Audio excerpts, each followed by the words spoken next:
Hello and welcome. I'm Leigh Ann Gerrans and you're watching W News, broadcasting live from the Al Arabiya headquarters. These are our top stories. Iranian authorities have carried out a wave of arrests and executions of people with suspected links to Israeli intelligence agencies in the wake of the war between the two countries. China says it has reached a framework for a trade deal with the United States. And Sean Diddy Combs' legal team is set to deliver their final legal arguments today in a high-profile federal trial.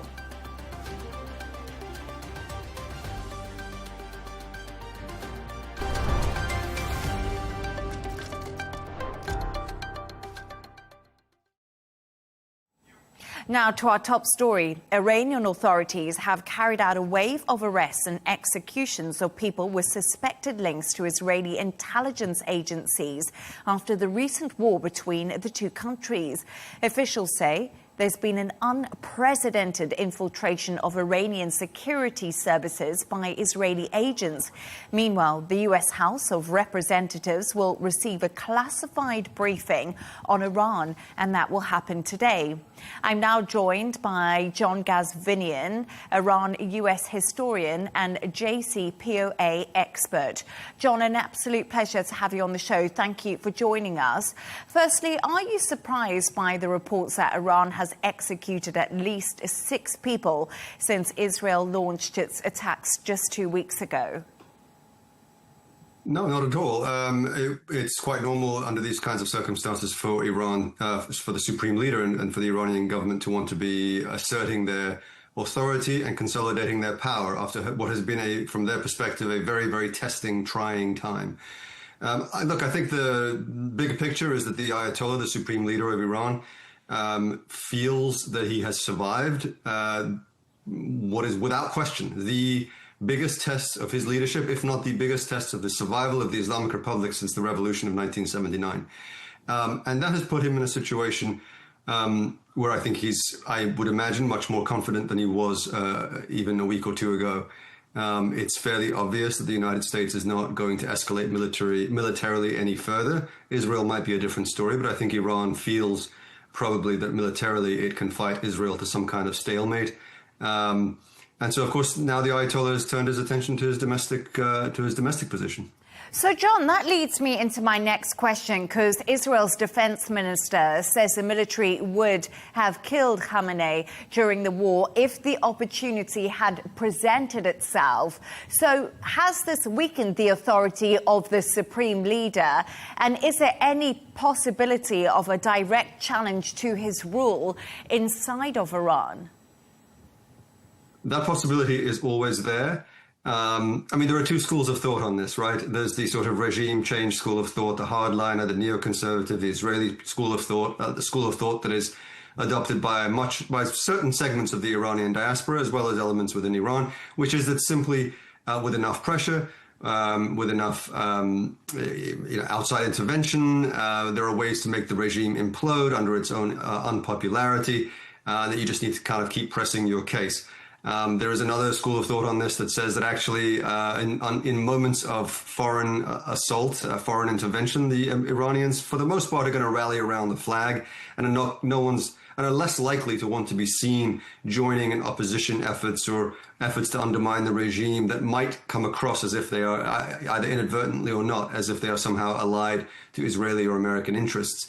I think both of those have a grain of truth to them, but I think that the center of gravity in Iran is still going to be towards a sense of patriotism and self-defense and nationalism. I think that, of course, the regime is far less popular than it has been probably at any point in its history, but it still has a bedrock of support, and there is still a kind of silent, I won't say majority, but there is a significant chunk of the Iranian population that is not ready to go out and risk life and limb to kind of foment another revolution, particularly at a time when the Israelis and the Americans are attacking.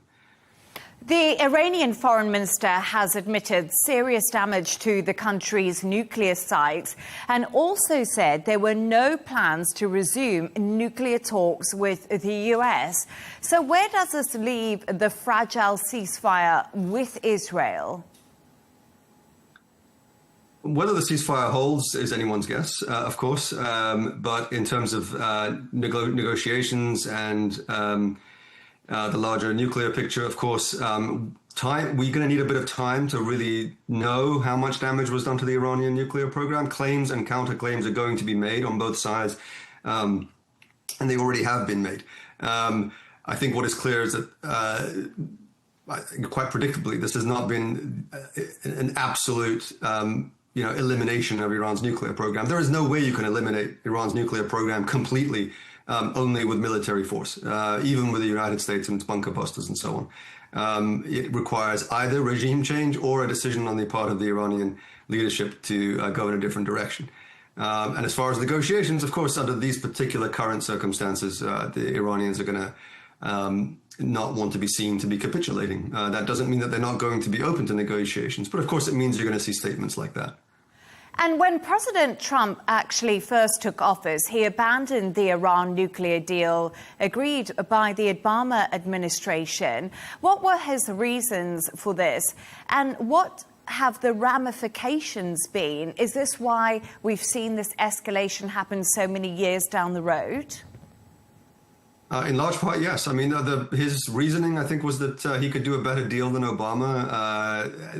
That the idea of the JCPOA was not popular with his support base, but more importantly, with the Republican Party establishment in Washington. Donald Trump is in a much stronger position vis-a-vis the Republican Party today than he was in his first term. And it's obvious that his own instincts are rising to the surface. And it's obvious that his own instincts are actually not warmongering or getting involved in another forever war in the Middle East, but actually a transactional deal-making kind of approach to Iran. But I think he still feels that he can do better than the deal that was done by Obama. And in fact, it's entirely possible that there will be, things have changed so much that it's entirely possible that there could be a strong, durable deal of some kind between the two countries, but not anytime soon. What Donald Trump's reasoning was in his first term was pull out of the deal, maximum pressure, try to implode the regime from within or just weaken it enough that it would somehow capitulate to American terms. That didn't really work. There's a part of him that's still taking that approach, but there's another part of him that clearly would like a fresh start with Iran. And in a way, those two parts also reflect the divisions within his support base, right? Between kind of traditional Republican Party hawks, pro-Israel elements, neoconservatives, etc., and a lot of the MAGA base that actually is very non-interventionist and isolationist in America first. Yeah, absolutely. That's been a big conversation, the split in the MAGA base, John. But, John, we also actually heard from Israel's defense minister again, and he's asked the military to maintain air superiority over Iran as he prepares a plan following the 12-day conflict. Does this suggest that Israel actually doesn't want a ceasefire? They want to finish what they started in many respects. I have no special insight into the reasoning or the thinking of the Israeli defense establishment, but one would assume that we have not seen the last of this. I am sure that the Israelis have a long history. You just have to look at their history with the Palestinians, with Lebanon, etc., of kind of maneuvering in tactical ways during a ceasefire, either poking at its edges or finding ways to make sure that their interests or their perceived interests are addressed and are seen to. So I would not be surprised if there is a second act, if not a third or a fourth act in this conflict. And just quickly before I let you go, John, do you think Iran will retaliate? I think Iran has finished retaliating against the United States, probably, at least for now. And probably it's not in Iran's interest to want to provoke an end to the ceasefire with Israel. However, I think the bigger danger is what is Iran going to do now in terms of its nuclear program? For more than 20 years now, the calculation for the supreme leader and the Iranian establishment has been that they're better off staying within the NPT, within the Nuclear Non-Proliferation Treaty and the international rule of law as much as they can, or at least being perceived to be doing so. and working that way. But I think there is a real moment now where Iran might reconsider and decide to pull out of the NPT and race for a nuclear bomb. John Gazvinian, a pleasure to have you on and to have your insights. Thank you. Thank you. We can now speak to former Trump estate campaign chair Rob Artlett. Rob, a pleasure to have you on. So I was just speaking a little bit earlier to John regarding the situation we've seen between Israel and Iran. What is your reaction to what he said, especially about the nuclear program, saying it's almost impossible without time to know if the US had obliterated Iran's nuclear program? Well, thank you for the opportunity to be with you and your audience. And I believe that my counterpart was very spot on with many of these questions and answers. And I would say we have seen video, obviously. We've seen the press conferences, of course, from President Trump and Secretary Hegseth. But you're right. Time will tell to what degree has it been completely obliterated or not. I think the physical hardness of the apparatus, if you would, there at Fordo and the other two locations appears to be pretty relevant in reference to it being demolished. But look, they still have plans, they still have information, they still have knowledge. At the end of the day, do they have a desire to focus only on civilian purposes, or do they want to continue their efforts for a nuclear weapon? And I think we all know that Iran had the nuclear enrichment well exceeded the purposes of civilian purpose. So though they say one thing, but the reality was something very, very different. And I think, and again, they were the only country in the world that had a 60% enrichment level that did not have a nuclear weapon. So I think it was very apparent that that was their intent, that was their desire. And President Trump believed that, could not get them to agree to step down, meaning to comply with no nuclear weaponry. So he felt no other way to handle the situation other than, well, launching the 30,000 pound bunker bombs. And so I think in President Trump's desire, that really was not what he wanted, but I think he felt he had no other choice to do so. And it's really interesting, you just said there to me, Rob, it probably wasn't what President Donald Trump wanted, but he almost didn't have a choice after Netanyahu fired the first missiles to decapitate Iran's military and then to infiltrate its nuclear systems. It was like Donald Trump was almost, in some ways, forced into it by Netanyahu. But how has that split his base? The bagger base, because yesterday Pete Hegseth came out, he gave that really robust, impassioned speech about, the success of the US bombs when it came to the 3 nuclear sites. Is there a bit of paranoia creeping in right now to the US Trump administration? I don't think so. I think the whole context of that press conference, well, was a report coming out from CNN, whereas they really didn't accomplish the goal and created a doubt, if you would, in the Pentagon, created a doubt with President Trump and the administration, but more importantly, created a doubt with the American people and the world. But again, I think you have to understand who CNN is. And they have a very big history, a long history, I should say, of really not speaking the truth. And we could give several examples. They just don't like President Trump. And any opportunity to diminish him, they will do just that. We could talk about the Russia-Russia collusion, which wasn't true. It was all fake and false. We could talk about the Hunter Biden laptop. They also said that was non-existent, but yet we all know it was. So they have skewed, I would say, political intentions. So I think you always have to consider the source. For me, with my military intelligence background and my political background as well, I think you have to stay focused on the facts. And the facts are, it appears, based on the video evidence and the intelligence, I think those bombs did a pretty good, significant obliteration, if you would, of their nuclear efforts. Yes, and it was a real show of US military might. Pretty phenomenal pictures we did see yesterday, Rob. But just moving on to another topic, the US has approved $30 million for the Gaza Humanitarian Foundation, and that's really despite concerns about daily violence. The UN said at least 410 Palestinians have been killed seeking food since May. Is the Trump administration turning a blind eye to the suffering in Gaza and what the GHF Foundation is accused of committing here? It's a good question, and I would say President Trump, in my mind, and historically speaking, he's always just wanted peace. Stop the conflict, stop the bloodshed, and focus on the people and serving the people. And so I think for President Trump's lens, that's exactly what he desires. And I think if there's an opportunity to provide directly to the civilians and those that are suffering the most, one should. It is a humanitarian issue. And I think political differences aside, I think it's all about the people. And I think President Trump has been very consistent in that message, as he was, in this first term.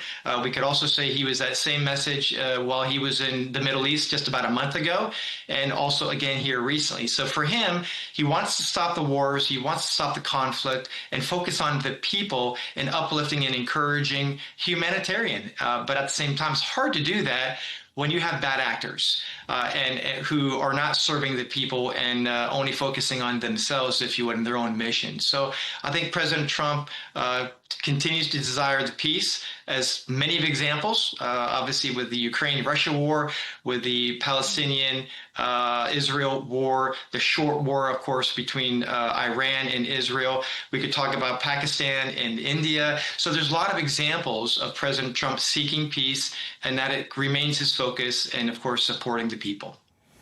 And Rob, we just heard from President Donald Trump, absolutely huge win for him today following the Supreme Court ruling. Why is this such a significant moment?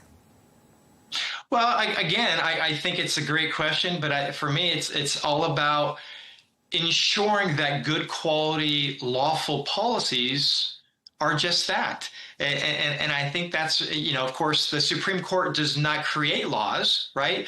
They only rule on the legality of them. And so I think we have to understand what their role is as the judiciary branch within our government. President Trump and his efforts through the executive branch are just that. So I think it's always a win through the President Trump's lens when his executive orders and the laws that he has signed, if you would, with various examples, are supported and determined lawful and legal by the Supreme Court. So I think it just adds to the reassurance that President Trump and his policies and the bills that he supports, the laws that he supports, are good and lawful and legal. But, Rob, let's be honest, it's a pretty contentious and momentous decision by the Supreme Court, which could see the Constitution changed. How do you feel about that?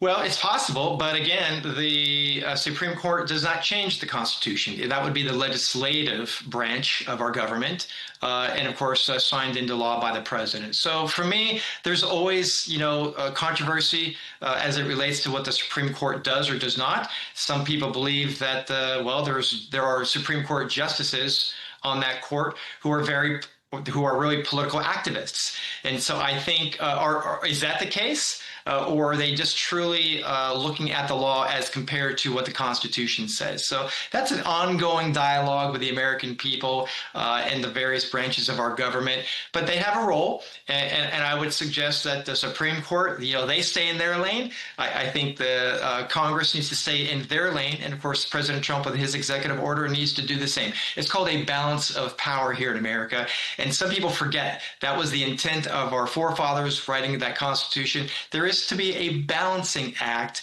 between the three, and sometimes one is getting a little heavier than others. So it's always kind of a yin and yang, if you would, going back and forth.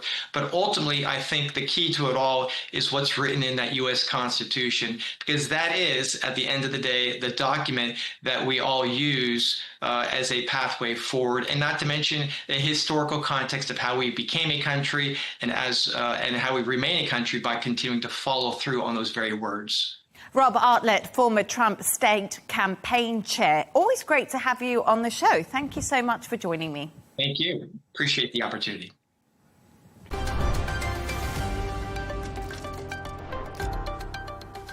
Now, China has confirmed details of a trade framework with the US that includes an agreement for Beijing to speed up exports of rare earth minerals and for Washington to lift recently imposed export controls on China. It follows remarks by US Commerce Secretary Howard Lutnick about a deal between the two sides that could stabilize ties. Patrick Falk has more details. Well, a statement released by China's Ministry of Commerce said that China would review and approve export applications for items subject to export controls, while the US will cancel a range of existing restrictive measures against Beijing.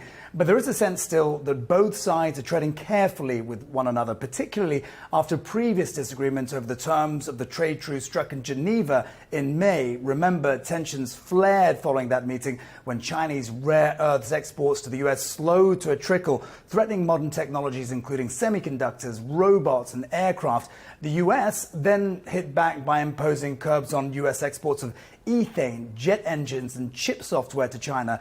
Now, the Chinese comments come after the US Commerce Secretary Howard Lutnick told Bloomberg News that the world's two largest economies finalized a trade understanding reached in Geneva. Earlier, the Chinese Foreign Ministry responded to the latest developments as well. Let's take a listen in. We should leverage the China-US Economic and Trade Consultation Mechanism, enhance mutual understanding through communication and dialogue, reduce misunderstandings, strengthen cooperation, and promote the stable, healthy and sustainable development of China-US relations. Now, the deal made in Geneva was signed 2 days ago, and it codifies the terms laid out in talks between the two sides. It's not clear why it took 2 days for any details to be released, and the scarcity of information left a lot of people wondering whether Beijing would agree to resume exports of rare earth magnets. Some experts have also pointed out that there's still uncertainty about which rare export curbs will be relaxed besides magnets. The development, though, comes just days after China said it had strengthened controls on two chemicals used to make fentanyl. This was seen as an olive branch from Beijing, but you know, this is just one piece of a complex dispute between the two sides, and we don't know if the lifting of export controls by the US and China will smooth the way to wider trade talks on some of the bigger issues that have been frustrating the Trump administration, including getting China to address the trade imbalance between the two countries and giving more American companies access to China's economy. For more reaction to this and the latest on the rest of today's business news, we're joined by economist Laurie Laird. Laurie, a pleasure to have you on. Let's kick off with how markets are reacting on this US-China trade hopes. The dollar is still on the back foot, however. The dollar's on the back foot, but my word, the equity markets are roaring away. I mean, it looks like people are saying trade war. What trade war? Absolutely remarkable. We've got the S&P 500, which is the broadest U.S. stock index, at a record intraday high today. We're up 23% since April, since that low we hit just after Liberation Day. The NASDAQ Composite, which is quite made up of tech stocks, also at an intraday record high. Absolutely remarkable. Now, I'm not hearing, when I talk to my trader contacts, I'm not hearing people talk so much about that U.S.-China trade deal, excuse me. And part of the reason is what your correspondent said. It feels very, very light on detail. But I think there's a relief that Trump, we seem to have found a choke point for Trump. He can find an off-ramp when it looks like his trade policies or some of his other policies may not be long-term in the best interest of the American economy. And I think that taco label, Trump always chickens out, is something that the markets are beginning to take as a bit of an article of faith. What I am hearing people talk about today, though, is almost it's a tariff on capital flows. Now, part of that big, beautiful bill was something that didn't get a lot of press, It's called Section 899. And what it was America taking the opportunity or taking the liberty of taxing foreign companies when they take any investment income offshore, which is a weird way to try and get foreign companies to set up in the U.S. Now, Scott Bessent, the U.S. Treasury Secretary, put on X yesterday that he would like that section removed from the big, beautiful bill. And that was really encouraged investors. After all, if that remains in the big, beautiful bill, if that passes the Senate, taxing foreigners on investing in the U.S. doesn't seem a great way of attracting their capital. So a lot of relief that may leave this economic legislation. I always find it fascinating how X can sometimes dictate the market moves that we see. It's amazing. I'm still not used to that. I'm actually used to people standing up and making statements. I mean, that just shows my age, doesn't it? But completely. And maybe mine too, because every time when I think of it, wow, X dictating the markets, and we see the S&P 500 and the NASDAQ skyrocketing. Donald Trump must be happy about that, however. But let's chat a little bit about China's economy. It's facing pressure from US tariffs and persistent deflationary pressure at home as Beijing is trying to soften the economic damage. Was it really important to reach a quick deal with the US and de-escalate the trade war to kind of support themselves? It's a really good question, and I think it goes to this question that we've all been trying to sort of weigh up. Who hurts more in a big trade war? Is it the U.S. or is it China? And I think the answer is that the two countries can be hurt in different ways.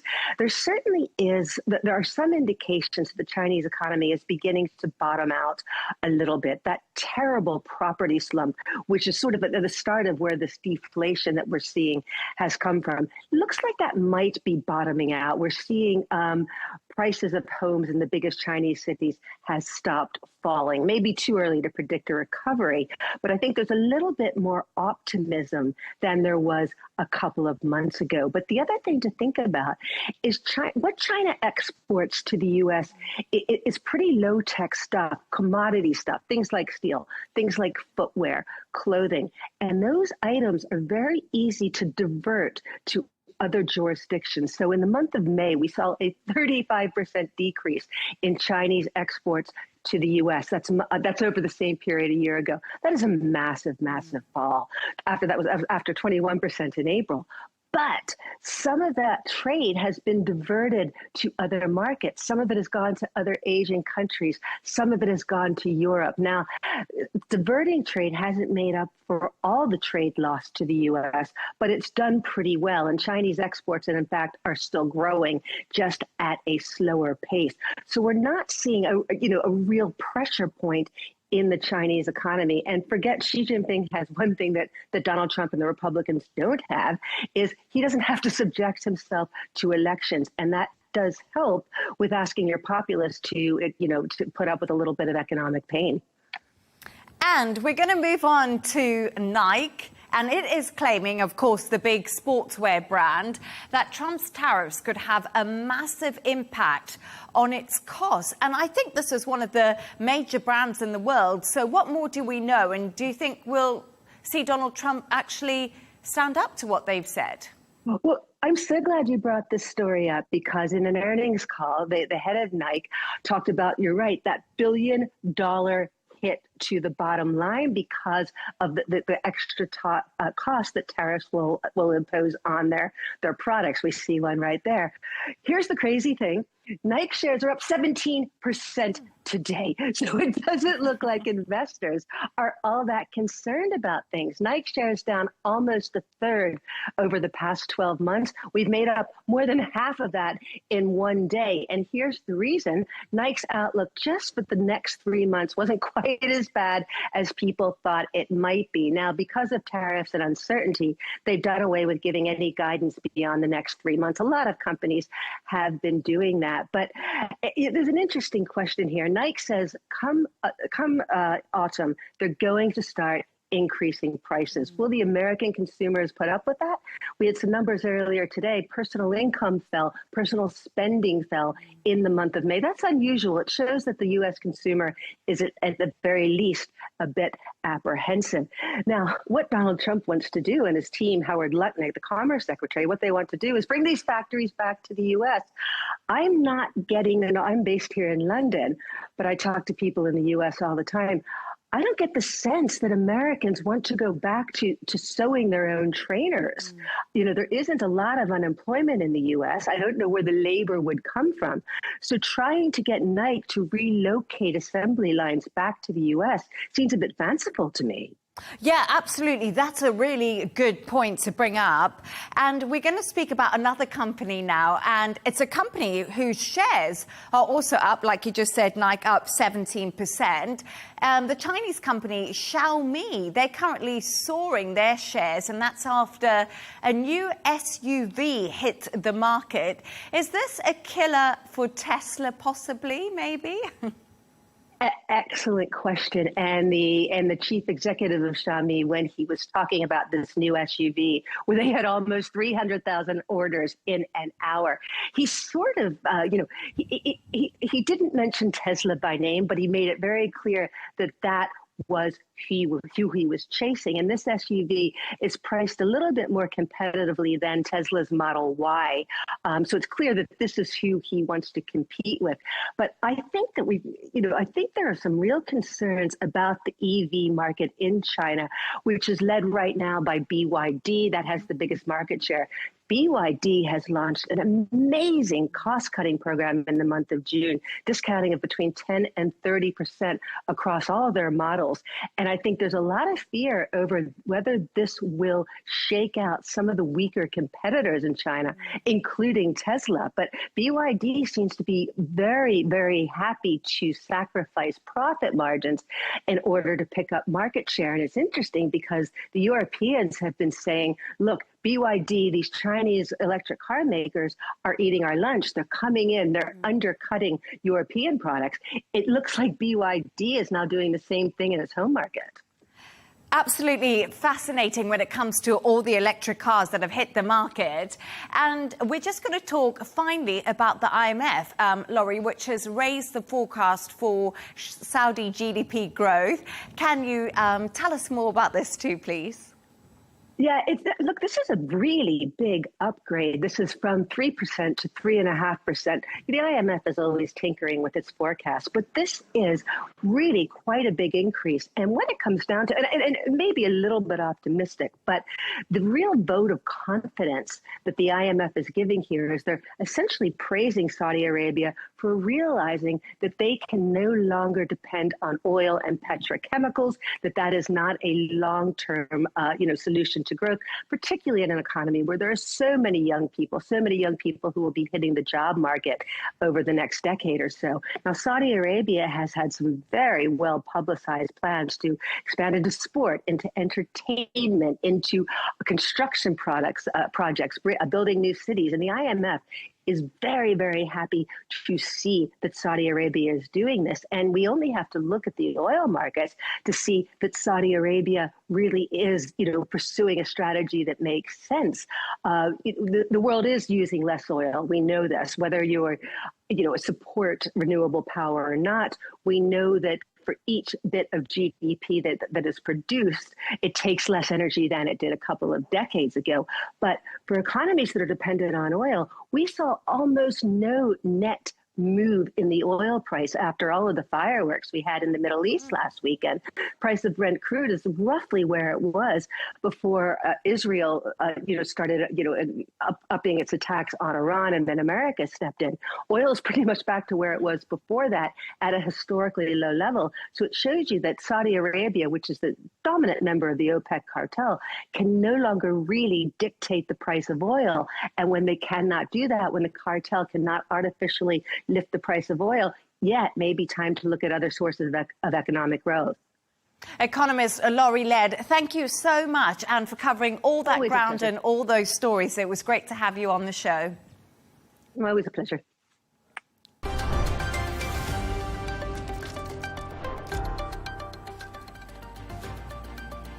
Let's take a look at some of the other stories making the headlines today. At least 18 Palestinians have been killed after an Israeli drone strike targeted a Hamas police unit. According to reports, eyewitnesses say they saw Israeli drones firing 2 missiles. The incident came as civilians in Gaza continued to struggle to access food at Israel's backed Gaza Humanitarian Foundation distribution sites. North Korea may deploy more troops to Russia to fight in the war against Ukraine. The South Korean intelligence agency believes Russia could launch a large-scale attack on Kyiv next month. The agency alleges that in addition to recruiting armed forces, North Korea is also supplying artillery ammunition and missiles to Russia. Japan has executed a man known as the Twitter killer who murdered 9 people after luring them to his apartment via social media. The serial killings came to light in October 2017 when police found body parts near Tokyo whilst they were searching for one of the victims. And some breaking news. Trump has said he would bomb Iran again without question if it keeps enriching uranium. So that's the latest comments we've got from the US President Donald Trump on the situation between Iran and Israel.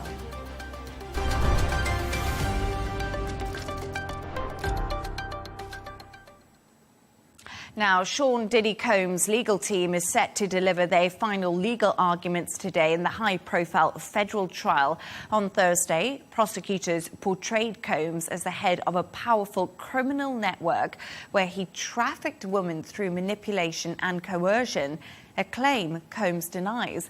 The defense, which chose not to call any witnesses, is expected to argue the relationships were consensual. Let's get the latest from showbiz reporter Stephanie Tecci. Stephanie Tecci, great to have you on the show. Wow, Diddy, it's been absolutely fascinating. It's been a roller coaster of a trial. It's been 7 weeks. Tell us more. What have we got and what have we heard today? It's been 7 weeks of nail-biting drama, Leah. You know, he was once the super players in the music industry, and to see what is the fall from grace which has happened to P. Diddy, especially with this court case, it's been quite shocking. The amount of witnesses, his ex-lovers, people who've worked with him, who have come out of the woodwork over the past 7 weeks to give their testimonies about these freak-offs which P. Diddy took part in. And, you know, in the prosecution's closing statements, they were really urging people to view him as a leader of a criminal network.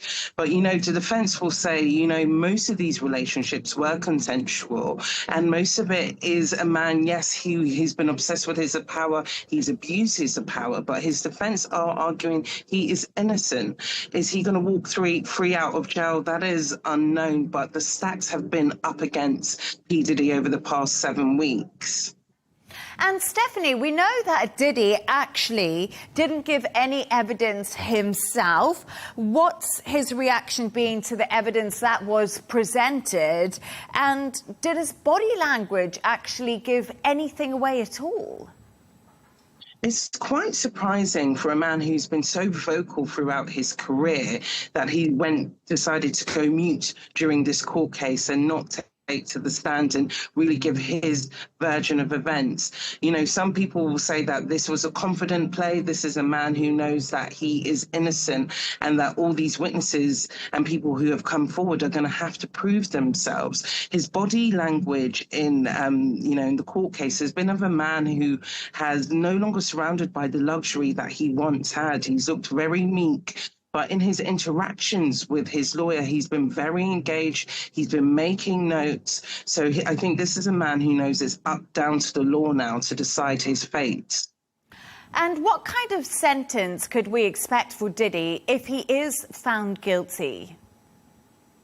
Well, he's got charges including racketeering, he's got trafficking. And if he's found guilty for most of the things that he's been accused of, P. Diddy could be facing a life sentence, which is, 2 years ago, we wouldn't have been saying this. His family have been coming to the court to support him, but really the odds are really stacked against him. And either way that this trial goes, it's going to be something which is going to be quite shocking and will still hold people by surprise.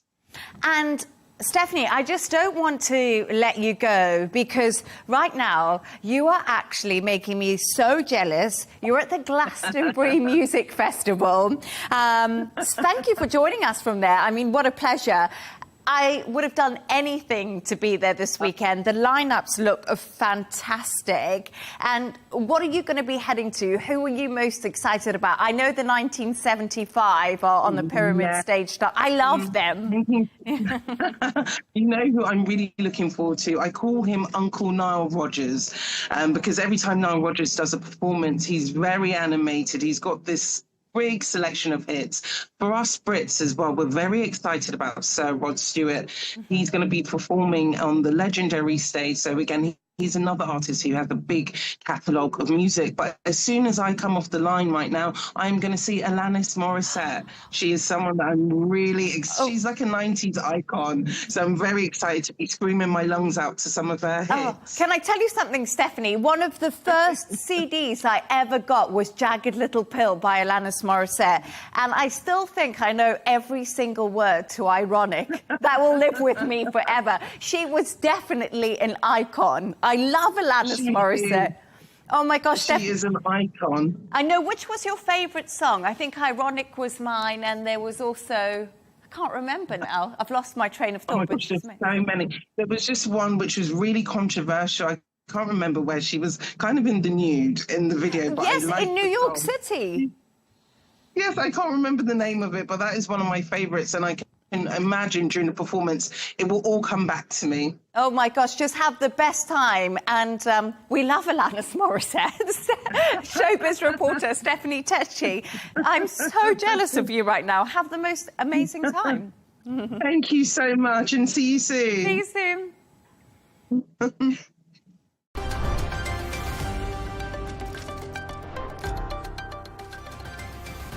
A reminder of our top stories.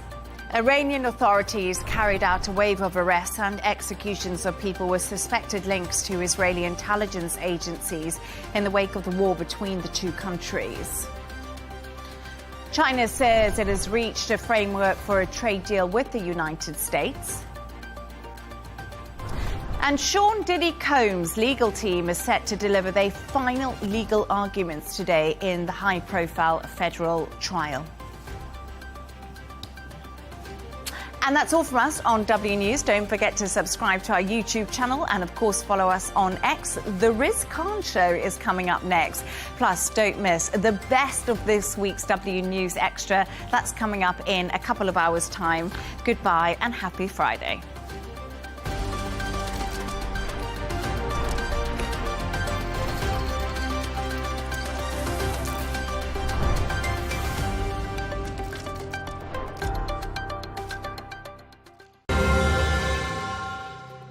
Coming up on this special episode of Counterpoints, we're taking you to the NATO Summit 2025 in The Hague. We sit down with two prominent European defence ministers to ask what NATO should spend its new boosted defence capacity on, whether Donald Trump deserves a Nobel Peace Prize, and whether Europe is safer after the US strikes on Iran.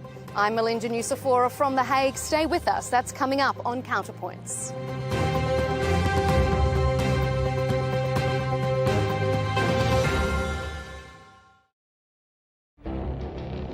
It feels like decades are passing by in a matter of weeks.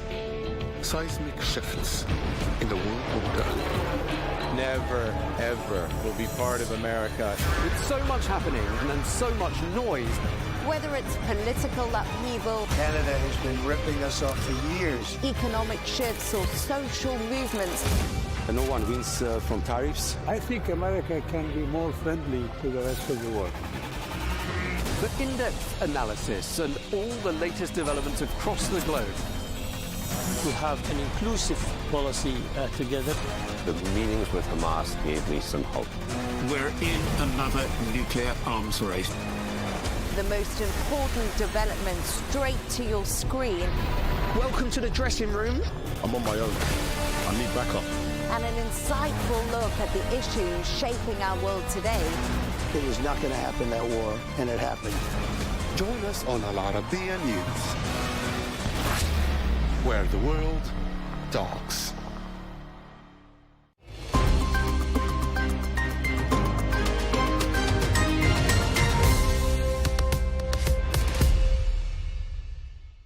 Hello and welcome. I'm Rawiya Alami and this is The Dailies, where we take a look at important news stories, reports, analysis and articles published in newspapers and media outlets across the world. Newspapers still reported today on the aftermath of the Israel-Iran war, with a special focus on the results of the American strikes on Iranian nuclear sites. Other news continued to receive some attention from media outlets, especially in America, like Zohran Mamdani's victory in the New York City mayoral primary elections, as journalists took to analyzing this victory and its causes. Finally, a lot of newspapers published pictures and details of the high-profile wedding of Jeff Bezos and Lauren Sanchez as the three-day celebrations start in Venice.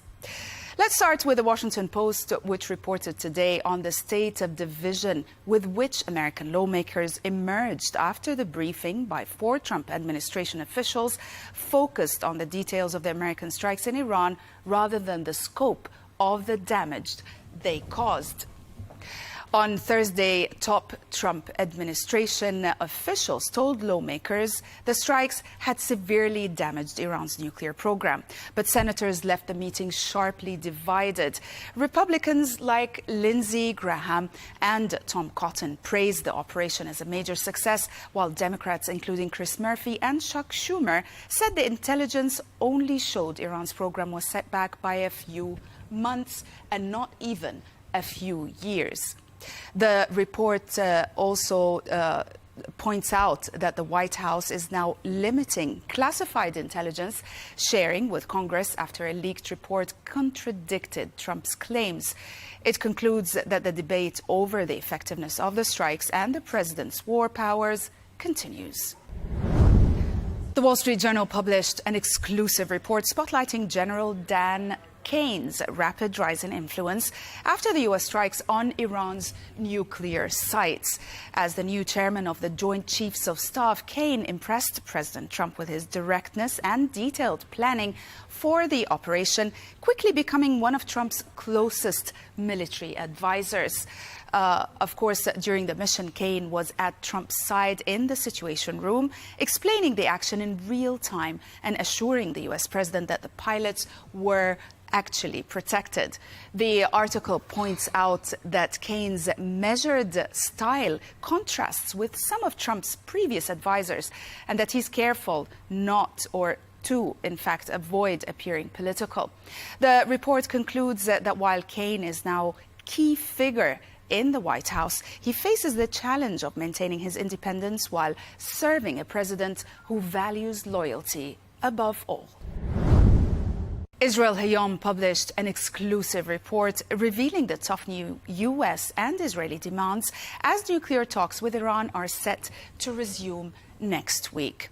The U.S. insists Iran must surrender all enriched uranium, halt any future uranium enrichment on its soil, and limit missile production if it wants a deal. Iran, if it refuses, or officials warn indeed, if Iran refuses, another military strike is possible.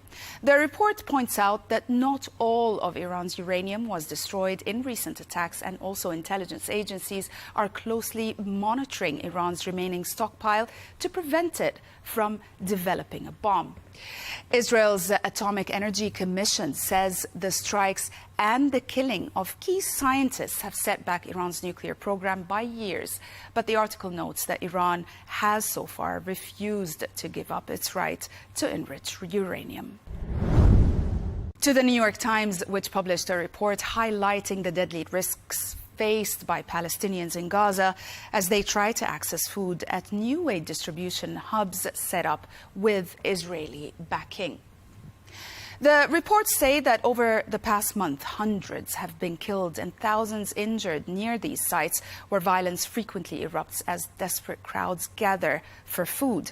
The UN and humanitarian groups call the hubs death traps, with children among the victims in more than half of fatal incidents. Also, the families are forced to choose between starvation and risking their lives to collect aid. Israel defends the system as necessary to prevent Hamas from taking control of supplies, but aid organizations say the approach fails to meet the scale of need and leaves Gaza on the brink of famine. The Financial Times also reported on the famine in Gaza, spotlighting Israel's latest decision to hold food aid deliveries to northern Gaza, claiming or citing claims without evidence that Hamas is hijacking supplies. This move comes despite severe famine risks and international warnings about the humanitarian crisis.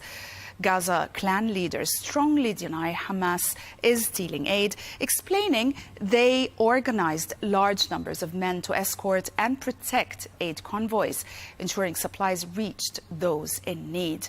The report points out that a small amount of aid is still reaching southern Gaza, distributed by a private Israeli-backed group, and hundreds of Palestinians have been killed by Israeli forces while trying to access these sites. Now, the report concludes that the UN's warning that most families in Gaza are surviving on just one poor meal a day, with adults often skipping meals to feed children and the elderly. The Times published an in-depth report highlighting how Britain now spends more on disability benefits than on defence or schools, a trend that started in the 1970s and has grown out of control. It points out that 1,000 new people claim disability payments every day with mental health issues like anxiety and depression. Now the biggest reasons for claims. The report also includes multiple charts depicting the rise in disability claims and public expenditure on such claims as opposed to on other important sectors. If we have a look at one of the charts, as you can see here, this is the total disability related benefits. You can see how the graph moves up, and this is the trajectory of the spending on such benefits. It started in the 70s, as you can see, and now moving up. It's the level now in 2025 is about 40 billion, and it is predicted and expected to keep rising for the next 5 years.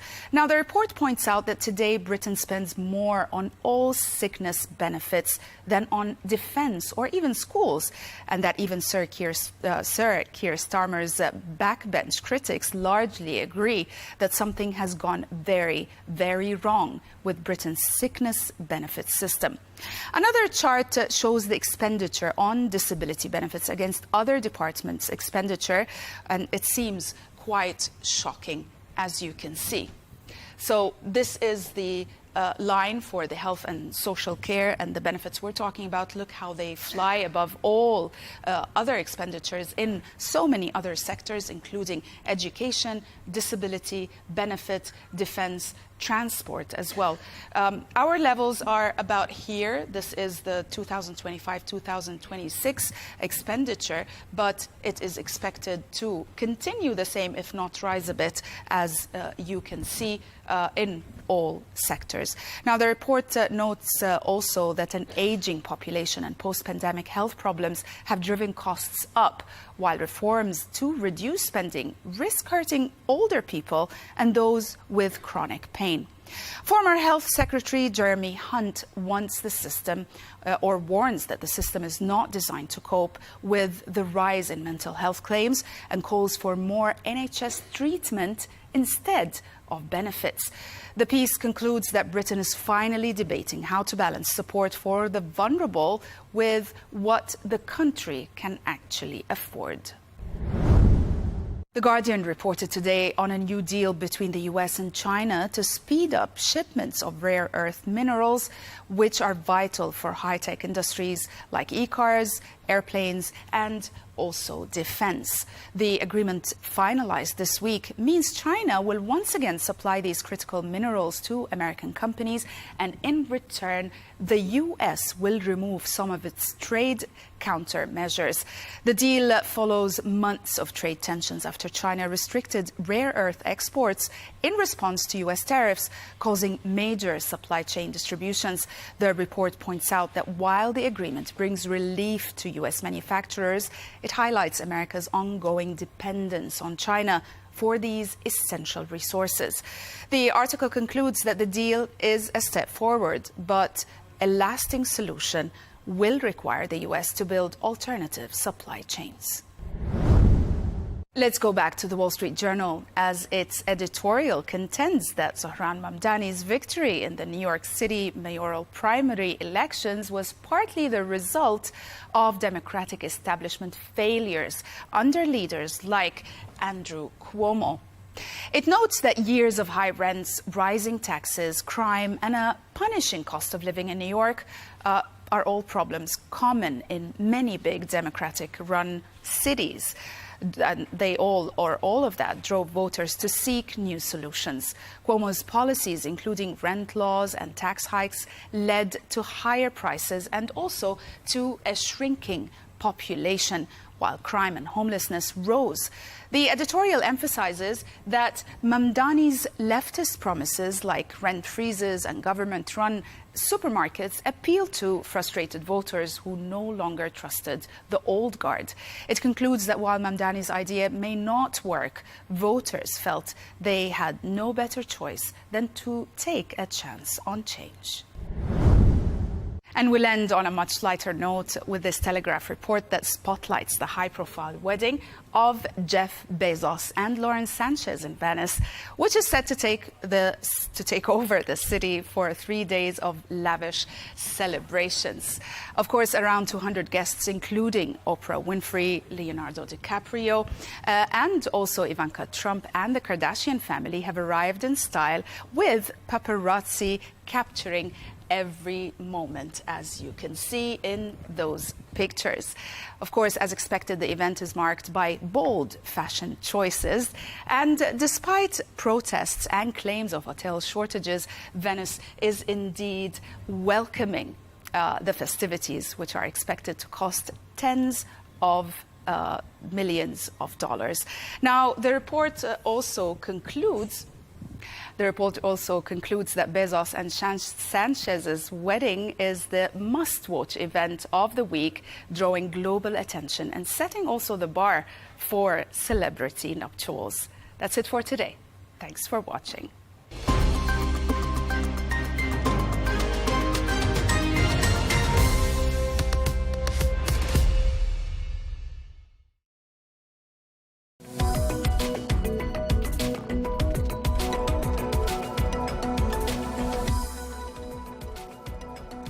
Hello and welcome to the Real Deal, coming to you from the Al Arabiya English headquarters. This is your weekly bulletin, bringing you all the latest business news, headlines and analysis from Saudi Arabia. Coming up in the programme, as the price of Brent crude rises in the context of escalating regional tensions and fears of disruptions to Iranian oil supply, we ask, what does this mean for global oil markets? We'll be taking an in-depth look at the Saudi banking sector and asking what's behind the sector's robust performance, as well as finding out why the kingdom ranks better than many of its regional neighbours when it comes to financial inclusion. And with the clock ticking ahead of Expo 2030 in Riyadh, we examine the economic benefits this event and its more than 40 million visits will bring to Saudi Arabia.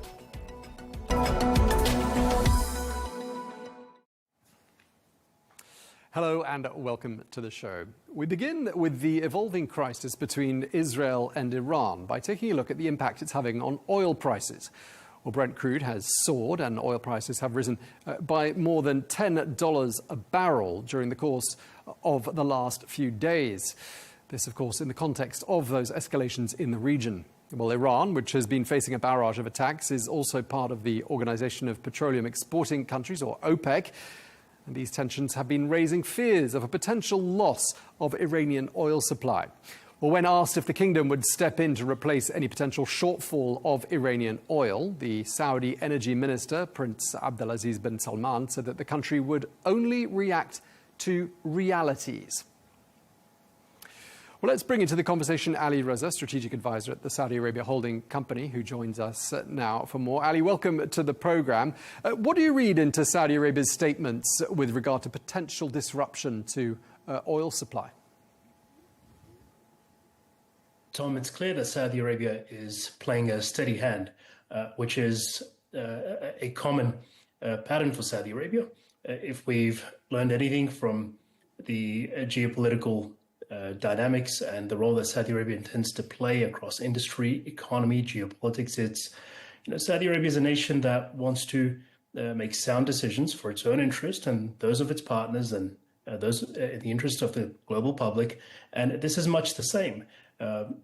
How I see it is, His Excellency has clearly outlined that we want to make sound decisions that are based on rationale and actual scenarios rather than hypotheticals. I mean, right now the situation is very volatile. We're hearing new headlines from day to day. We, consistently, everyone is on edge about what is really going on. So it goes without saying that the appropriate course of action is to sit tight, evaluate, and make well-validated decisions. And Ali, what could all of this mean, do you think, for the Saudi economy? Well, we're seeing a lot of volatility in the oil price, and we know, as much as Saudi Arabia would like to see the nation diversified away from the oil economy as much as possible, it is still largely dependent, or at least driven by the oil prices. So, I mean, in the short term, higher oil prices are good for Saudi Arabia, right? But the challenge here is the fact that oil prices going up and a surplus that arises from conflict, that's not necessarily desirable. Conflict breeds uncertainty, and nobody wants uncertainty. No one wants conflict in the region. So the shorter term impact may be that there's a degree of volatility in the oil prices, and this could have, a very, very small amount of positive impact, which is, again, something to be concerned about, given that there's conflict in the region. The longer term consideration is what conflict means for the broader economy and the global view of investing in the region. Now, all of this being said, events like this are also an opportune moment to reflect and to remind ourselves about the fact that the entire reason Vision 2030 was put into place was to insulate from exactly this type of fluctuation and volatility in the world, to diversify away from the oil economy, to maximize ownership across sectors, industries, and to drive societal development in a way where it is insulated, the risk is mitigated, and we are not at the mercy of oil prices fluctuating. I think in the nearer term, the volatility will continue. We still don't know which actors will come in or leave and how this will all sort of terminate. So as His Excellency said, I think now is the time to sit tight, and we'll see how this all pans out for the economy. Okay, and just, sorry to put you on the spot on this one, but where could oil prices be heading to, do you think, Ali? Well, the analysts are saying certainly north of $80, $90 in the nearer term if the volatility continues. The first day of the conflict, it bumped up almost 8%. Now, there's a particular point of contention here, the Strait of Hormuz, and Iran has in the past threatened to close the Strait of Hormuz, but has never actually acted on it. But analysts at JP Morgan have stated that we could see oil prices go as high as $130 if that were actually to be the case.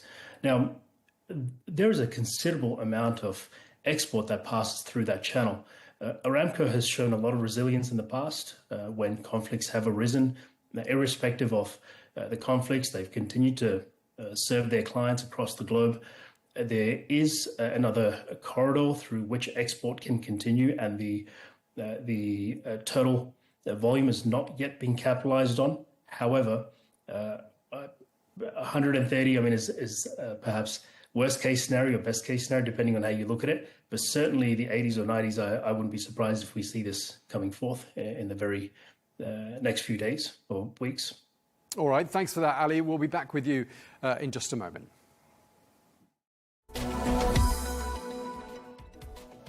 Let's get a brief check of some of the other stories we're following for you now. And Saudi Arabia's new artificial intelligence company, Humane, has announced the formation of a new division, which is going to be working on advertising, video games and film. Well, this new division, Humane Create, was unveiled at the Cannes Lions International Festival of Creativity. Well, Humane, which is owned by the PIF, was launched in May as the new centerpiece of the kingdom's AI effort. The kingdom's new airline, Riyadh Air, has announced a deal with Rolls-Royce for 116 Trent XWB-97 engines. Those engines will in turn power 50 Airbus A350-1000 jets. Well, the airline, which is set to commence operations later this year, has just signed a deal to buy 25 of the Airbus planes with an option for 25 more.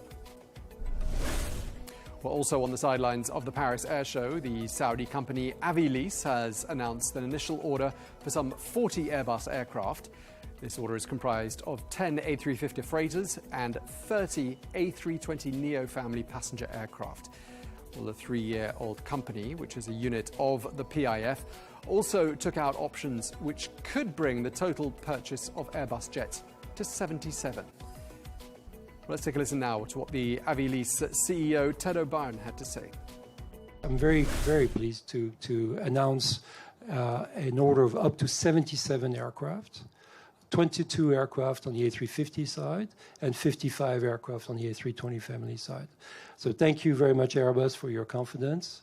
We look forward to building a strong and vibrant relationship together. Thank you.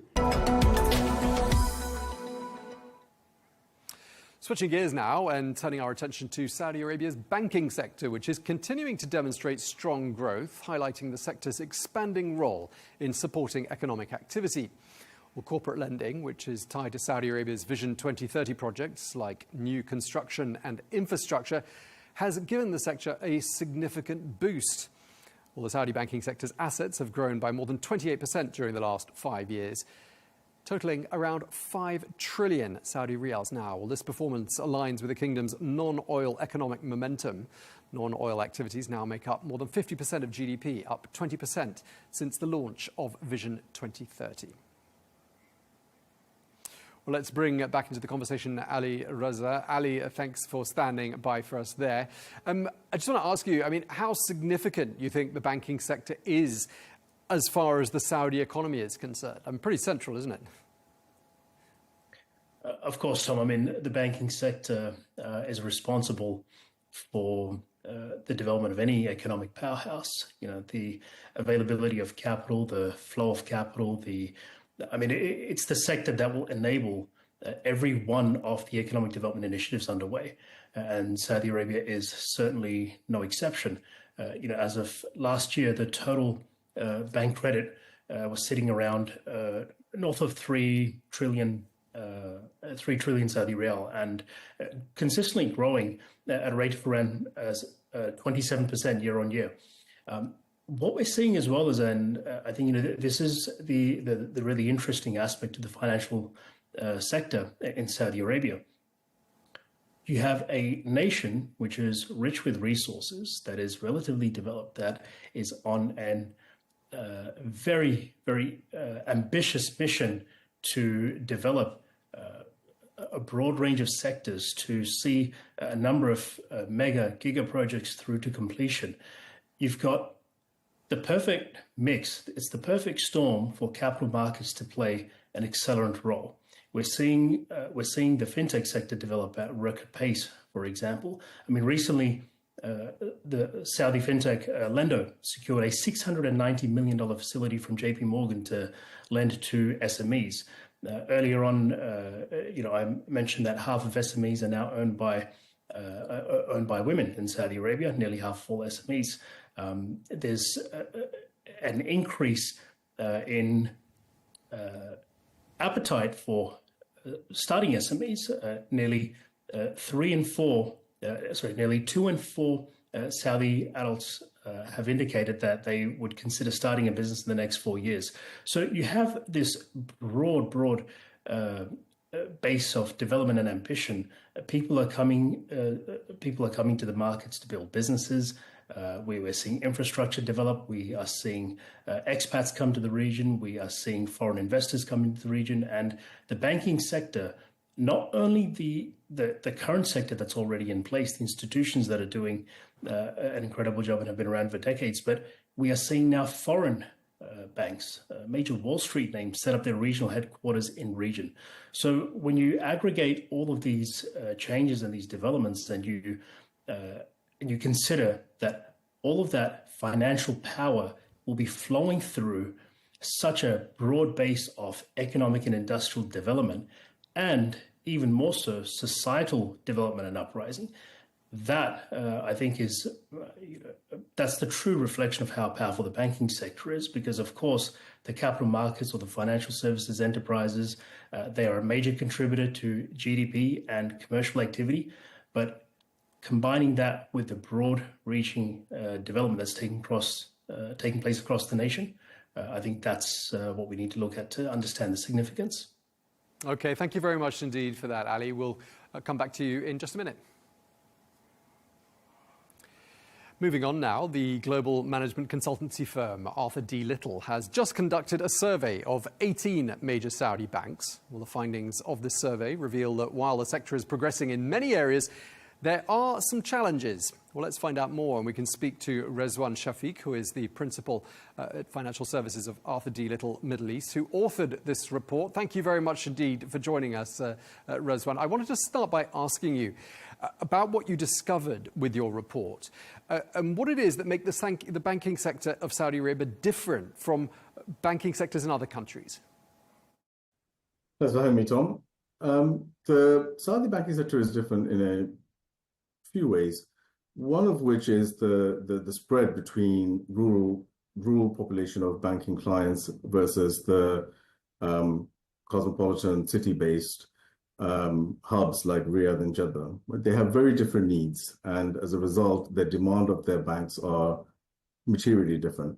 What our survey found is that in both rural and city-based settings, you have a customer base that still want a significant portion of their interaction with their bank to be phygital in some way, shape, or form, meaning they want a digital experience, but they also have that relationship requirement with their banker. It's something that's very important to Saudis. Having said that, rural customer bases require a slightly different service in that they are less technologically advanced in terms of digital adoption.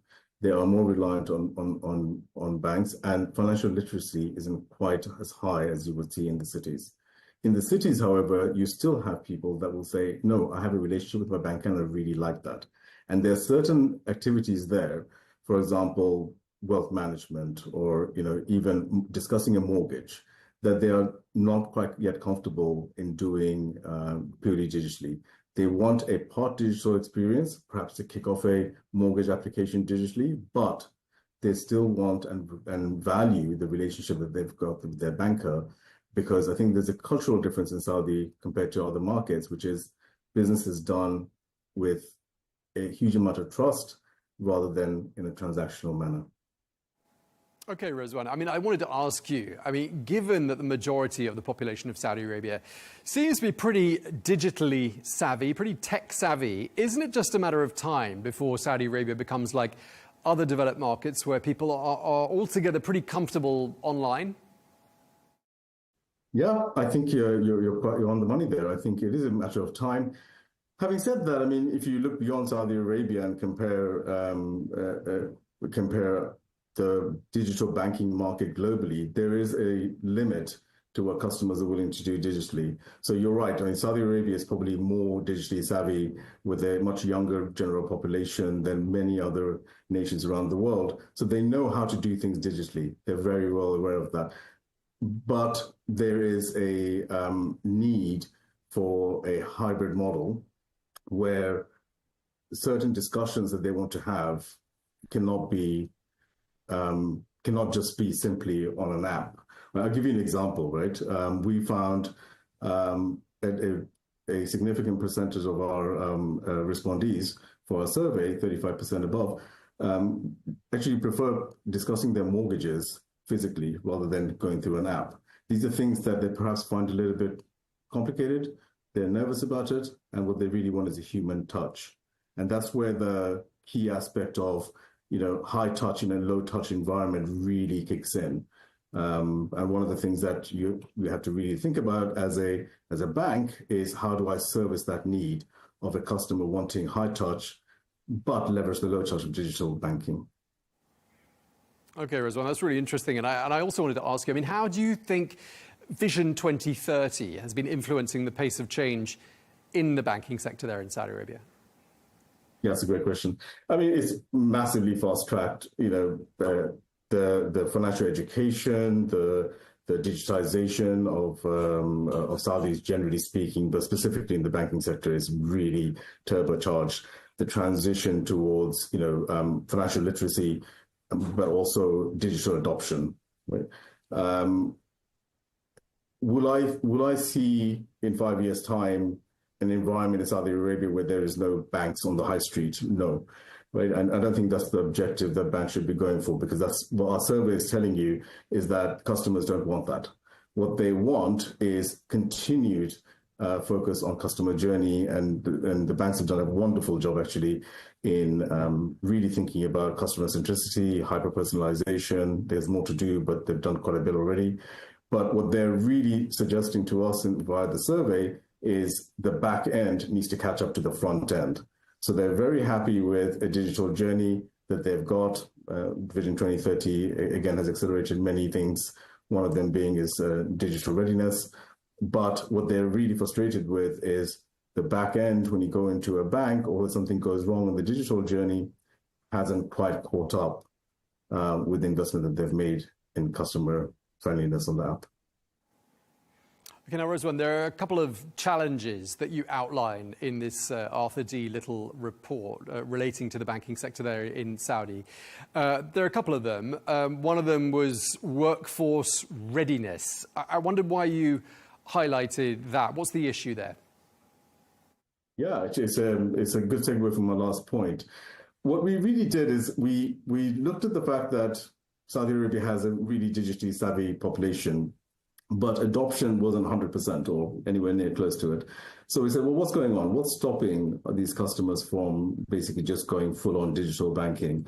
And what's stopping the satisfaction rates, the net promoter scores, to be higher than they currently are across the board? And what we realize is, well, maybe something's going on in the banks as well as, on the customer side. Maybe there's a disconnect between what the customers want and what the banks are giving, and vice versa, right? And the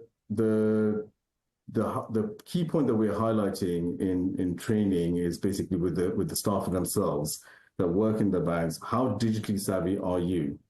Right, so we know that the customers that they're dealing with are very savvy. We know that there's some great apps out there that's really making the digital journey wonderful. But then what happens in the back end is the tools required to give a seamless omni-channel experience for a client, which basically means that, hey, I can go to a web page, I can go to an app, I can go to a branch, and I'll have the same experience or the same level of experience. That's not really supported by the banks, where training is probably lacking a little, where the toolings are quite not there yet, and perhaps the investments in some areas on the technical support side hasn't really filtered through from the digital transformation journeys that banks have put in. Okay, so that is the challenge of workforce readiness that you highlighted for us there. We won't go through all the challenges you highlight, but let's go to one more. System integration, something that you single out as being a challenge for the banking sector there in Saudi Arabia. How does that challenge manifest itself? What's the solution? Yeah, it's a great point you picked up on. If I garnish that with an example, right? I start onboarding myself onto a digital platform and something goes wrong. Right, but so far I've got an online platform where my KYC is done, my ID checks are done in a very seamless fashion. I go into a branch and all of a sudden I need 3 years of bank statements or, some proof of address in a very old-fashioned way, if you like, right? So that suggests that the integration of systems that have been embedded into the front end does not represent the same systems that are in the back end when you walk into a branch. A branch customer services representative cannot see what's been happening in the app. And what that basically leads to is a fragmentation of a user experience, right? What they want is a seamless journey, no matter what channel that they're using, no matter what channel that they're communicating with the bank with. And they need to be live, they need to talk to each other, and they need to be up to date in where the customer is within that bank's ecosystem. Okay, Rizwan. I mean, you carried out a survey on 18 major banks there in Saudi Arabia. I'm just wondering, out of the 18, were there some that stood out as being exemplary, did you find? No, there was a few. Absolutely. There are a few that have done some, that are further ahead on the user experience side. There were a few that were further ahead on the branch side, as an experience side, if you like, right? But I think what the point that we in ADL are promoting is that we have to think about banking in a different way. It's not just, are you a really good digital bank, or do you have a really good digital experience, or do you have a really good branch experience? You have to have both. So what we're promoting is, a hub and spoke model where you really look at the purpose of a branch, right? And think about, okay, how can I service the needs of the clients that I have today, but also will have tomorrow. So it's that whole hybrid model of, yes, the clients want digital experiences that are wonderful, but they also equally want certain things in branch that are actually quite different to what they use the digital apps for. And at the moment, I don't think we've seen anyone really stand out on all aspects, which is where the opportunity lies. Okay, what were the report's main recommendations then for the Saudi banking sector as a whole? Yeah, I won't go through all of them. There was a few, of course. I think the top three is, one, we have to look at the back-end infrastructure and make sure that it's seamless with the front-end apps, right? So we have to have integration. We have to leverage the same systems of front and back, right? So the customer gets the same experience and the customer feels that the bank is in command of their data, command of their account, command of their user experience. The second, I think, is when it comes to the bank employees themselves. We would really highly recommend training and investment in making sure that the digital savviness that we expect of our customers are also replicated internally into the bank, that they have the right tools to service their customers, and they feel confident digitally that they can have a very robust conversation with their clients when there's a problem. And I guess third is marrying all that together. Look at branches differently. And digital isn't a panacea to get rid of branches. Your customers still want branches, but how they use the branch versus what you're providing in branches perhaps needs to be looked at with a fresh pair of eyes. Okay, Rizwan, lastly, any quick fixes? Quick fixes are always hard. It's always on a case-by-case basis. I would say, to be honest, that training your staff, I think, is relatively a low-hanging fruit, right? They are really interested in servicing their clients incredibly well, but perhaps haven't had the training and the investments of time to basically marry these big, large programs that most banks have done on the digital user journey side, right, with their day job. So I think that's quite a low-hanging fruit that I think every bank should consider. If they're not already doing it, why not? Okay, we're going to leave it there. Thank you very much indeed to you, Rizwan Shafiq. Really appreciate you taking the time to speak to us here on Arabiya English. Thank you, Tom. Meanwhile, the UN Economic and Social Commission for Western Asia, ESCWA, recently published a report which focuses on financial inclusion across the region. Well, perhaps the most striking figure to emerge from this report is this: 64% of adults in the Arab region are excluded from formal financial systems. This means they are essentially locked out of economic opportunity. Well, the data shows sharp rural-urban divides. But the good news is that when it comes to active financial engagement, Saudi Arabia stands out with relatively high scores. Well, let's get more now. We can speak to the Esquire Economic Affairs Officer, Mario Jallis, who's the lead author of this report. Mario, thank you very much indeed for joining us. Saudi Arabia does well in some areas relative to the rest of the region. In which areas in particular are you seeing Saudi Arabia excel?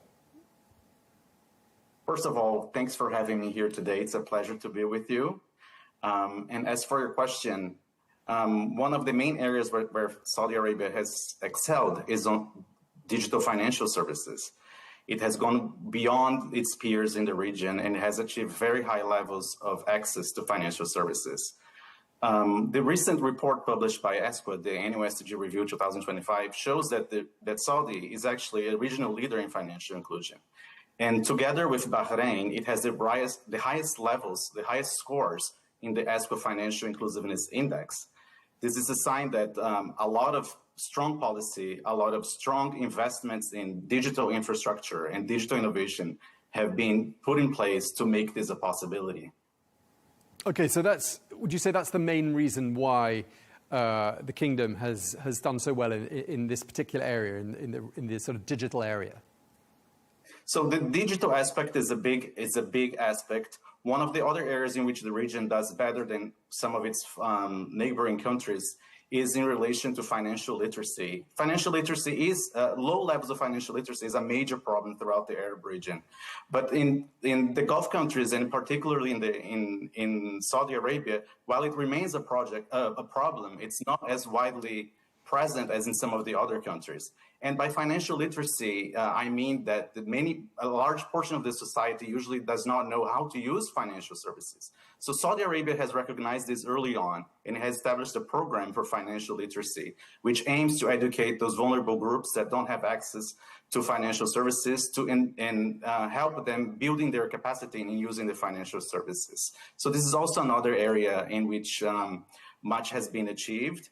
But going back, I would say, to the Vision 2030 that was put in place in 2016 by the Saudi government, that was a major game changer because at that point, the Saudi government recognized that moving towards a cashless society and investing in digital inclusion was a primary way to move forward in the financial sector. And it's now collecting some dividends from this decision. One of the issues that's raised right across your report, not just with relation to Saudi Arabia, is the idea of underserved communities, particularly highlighting something we've talked about with other guests, the difference between people who live in urban areas, people who live in regional areas, perhaps outside of urban communities. How is the Saudi banking sector reaching out to sort of the underserved communities? Well, one of the ways that this is being done by some banks is, for example, by establishing specific branches that address specific groups. There are banks that have SMEs or SME-centric branches. So by SME, I mean small and medium-sized enterprises. And this has increasingly been successful in reaching out to those small businesses that normally have a problem or have a more difficult time in seeking loans from these banks. And one of the ways to do this is to be more flexible about loan applications and finding solutions that do not match what a standard transaction would be towards traditional larger businesses. And part of this sometimes is related to having loan repayment formulas that are different from the standard ones, which has also been successful in reaching out to some of the SMEs. However, some major problems still remain, and one of them is related to the gender gap. So the Arab region and Saudi Arabia both have a very large gender gap. And by a gender gap, I mean a large difference between the share of women that have a bank account and the share of men that have a bank account. Particularly for Saudi Arabia, only 63% of women have a bank account, while 81% of men have a bank account. So there's an 18 percentage point difference between the two. And this is among the highest in the entire world. So despite progress, we see that the gender gap remains there. One other area that I would cite where much progress is still needed is related to persons with disabilities. So there has been a lot of progress in Saudi Arabia, especially in digital finance, but we see that this digital finance has not always taken into account the needs of persons with disabilities, and accessibility is a major issue. Some recent studies that covered 32 fintech websites in Saudi Arabia concluded that none of them were fully accessible for persons with disabilities. So if we want to really be fully inclusive, we should be thinking of all people, including persons with disabilities. So accessibility should be integrated from the very beginning. Okay, and just to pick up on what you were saying a moment ago about digital payments, and in Saudi Arabia, of course, has seen a sharp increase in the number of digital payments.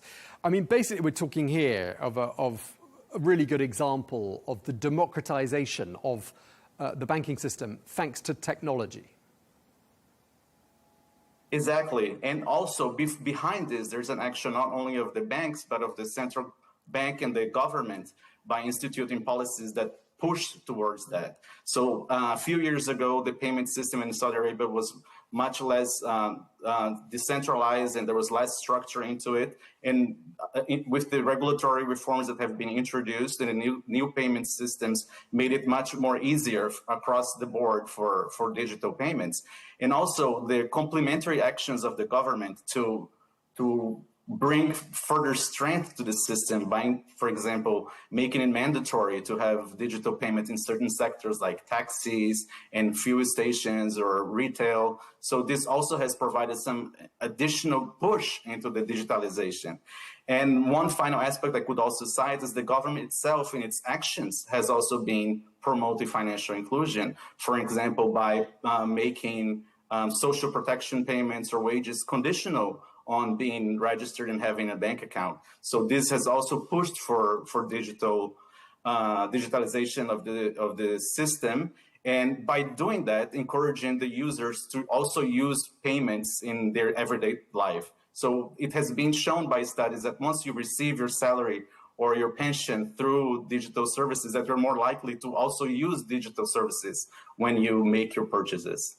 We're going to have to leave it there. We're out of time. But thank you very much indeed for speaking to us. Mario Jallis, lead author of that ESQA report. Thank you very much indeed for your time, sir. Thank you. Well, let's bring Ali Reza back into the conversation. Ali, you were just listening in with me there. And having looked as well at the report, I mean, good to see, isn't it, that Saudi Arabia leading the way when it comes to financial engagement, according to that report?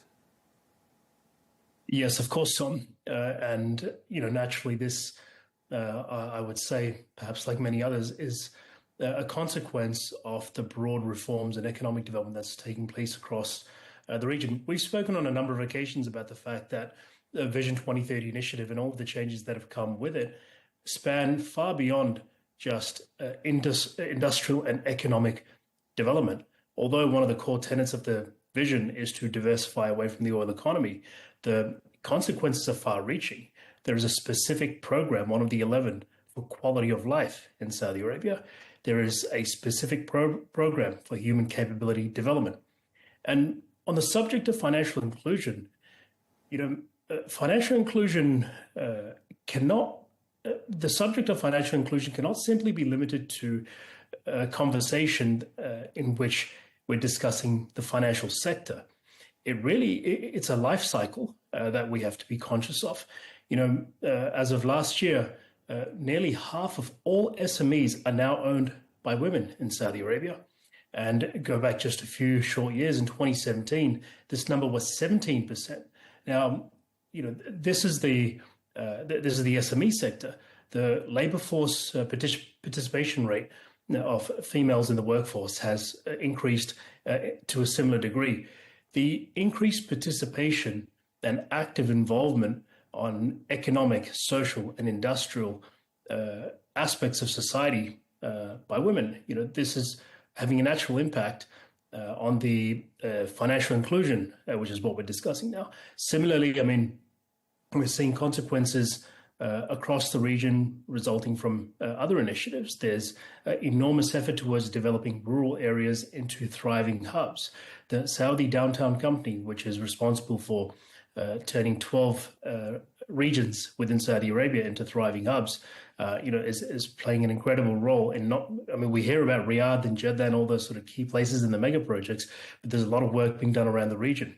So in the rural areas, we'll see a lot of development of a similar nature. Now, these are all of the things that will contribute additionally to financial inclusion. I mean, our guests previously spoke about some of the regulatory aspects, the social aspects, all very relevant. But I think this development that we're seeing across the nation, this is what's going to drive that ultimate inclusion. Yeah, thanks for that, Ali. And interesting, isn't it, to see in both of those conversations this issue of differences in attitudes between rural and urban dwelling people, echoed in both those conversations. Thanks for that. We'll be back in a minute.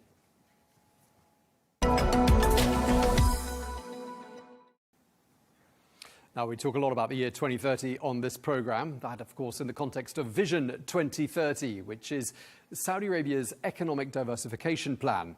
But there is, of course, Expo 2030 taking place that very same year. Saudi Arabia's sovereign wealth fund, PIF, has just announced a new unit which will be responsible for building and operating the facilities for the World Fair. The Expo will cover an area of 6 million square metres, close to Riyadh's future King Salman International Airport. And Expo 2030 Riyadh is projected to attract more than 40 million visits. I mean, Ali, you're standing by for us there, and Vision 2030 is one part of 2030. Expo 2030, another big part of that year. I mean, what sort of a contribution will it make to the Saudi economy, do you think? Tom, it's estimated that the Expo 2030 event is going to add around $64 billion to the GDP of Saudi Arabia, and directly or indirectly create north of 170,000 jobs. Now, take into account the fact that we are inviting the world to come and appreciate and enjoy and participate in everything that's been going on in the nation, and even more so to come and exhibit their own nations and really, bring a global population together. That in the backdrop of all of the development taking place in Riyadh, across the country, all of the development that's taking place across the different industries, hospitality.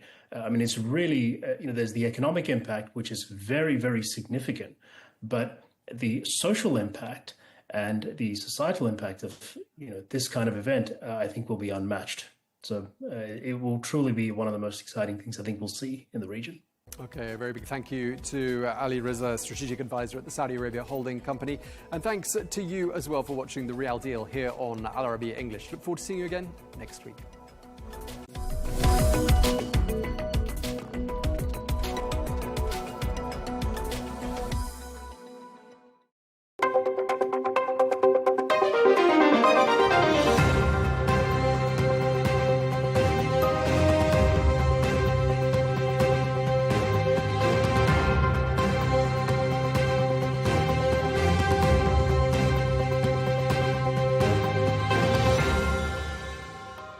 Hello and welcome to this special episode of Counterpoints on Al Arabiya English, coming to you from the NATO Leaders Summit in The Hague. I'm Melinda Nucifora.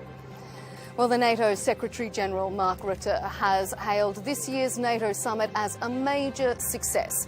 But that wasn't always a guarantee in the lead-up. Heading into NATO 2025, there was a lot of uncertainty, not least about the US-led demand for boosted defence spending. That had some countries concerned about just how they were going to afford it. The Iran-Israel conflict has been looming large over this summit. And then there was the often erratic approach from US President Donald Trump to Russia and Ukraine. That had some worried that there could be a threat to the alliance's cohesion.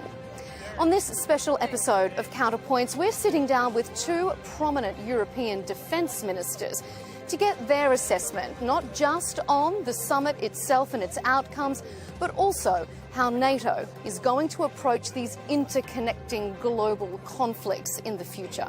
First of all, I sat down with the Belgian Defence Minister, Theo Franken. He joined us, and I started by asking him whether or not this NATO summit was a success. Welcome to our special coverage here from the NATO Leaders Summit in The Hague. You're with Counterpoints on Al Arabiya English. I'm Melinda Nucifora.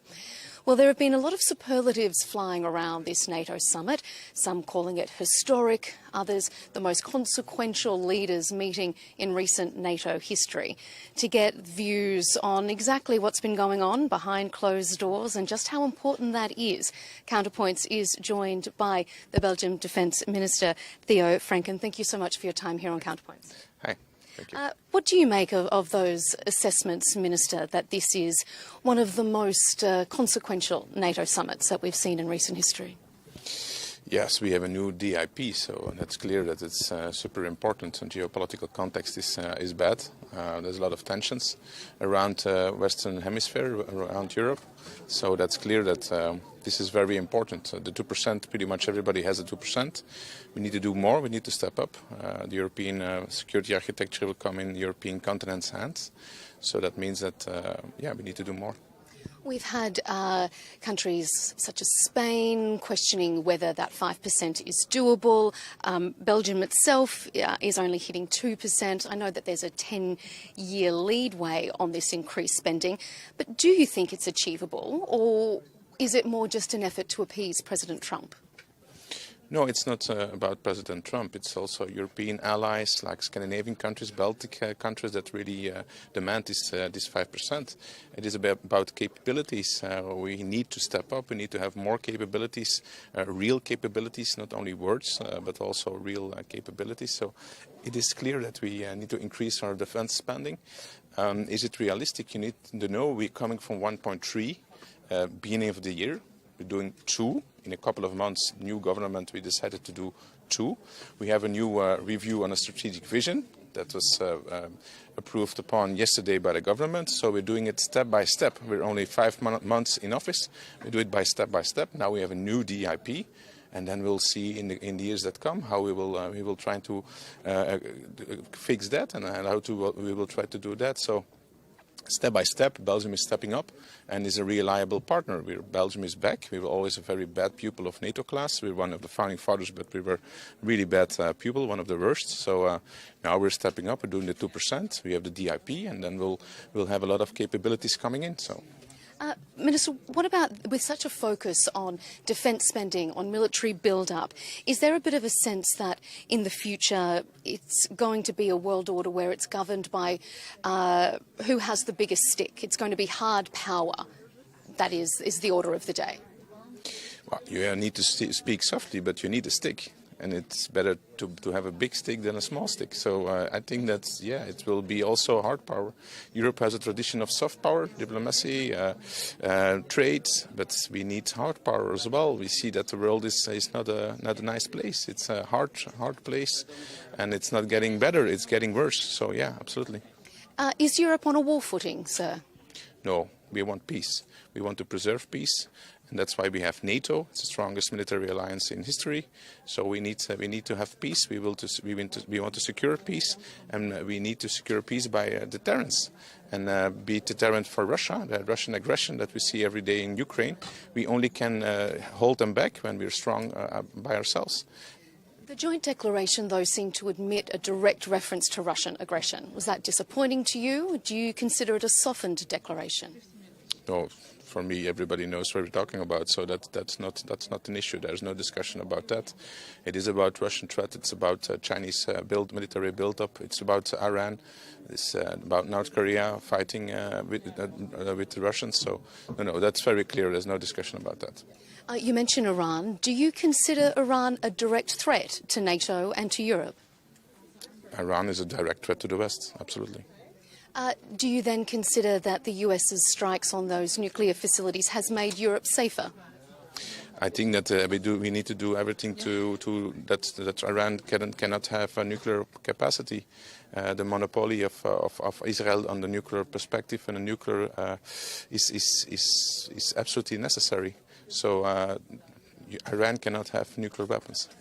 There seems to be discrepancy about just how much damage those US strikes did on Iran's nuclear sites. With that in mind, do you think that the ceasefire will hold and Iran may return more emboldened? But when you drop those bombs on that site, I think the probability is very high that it is destroyed. But I'm not there. I'm not the expert. The report is not really convincible. It's not really stable, I think. We'll see about that.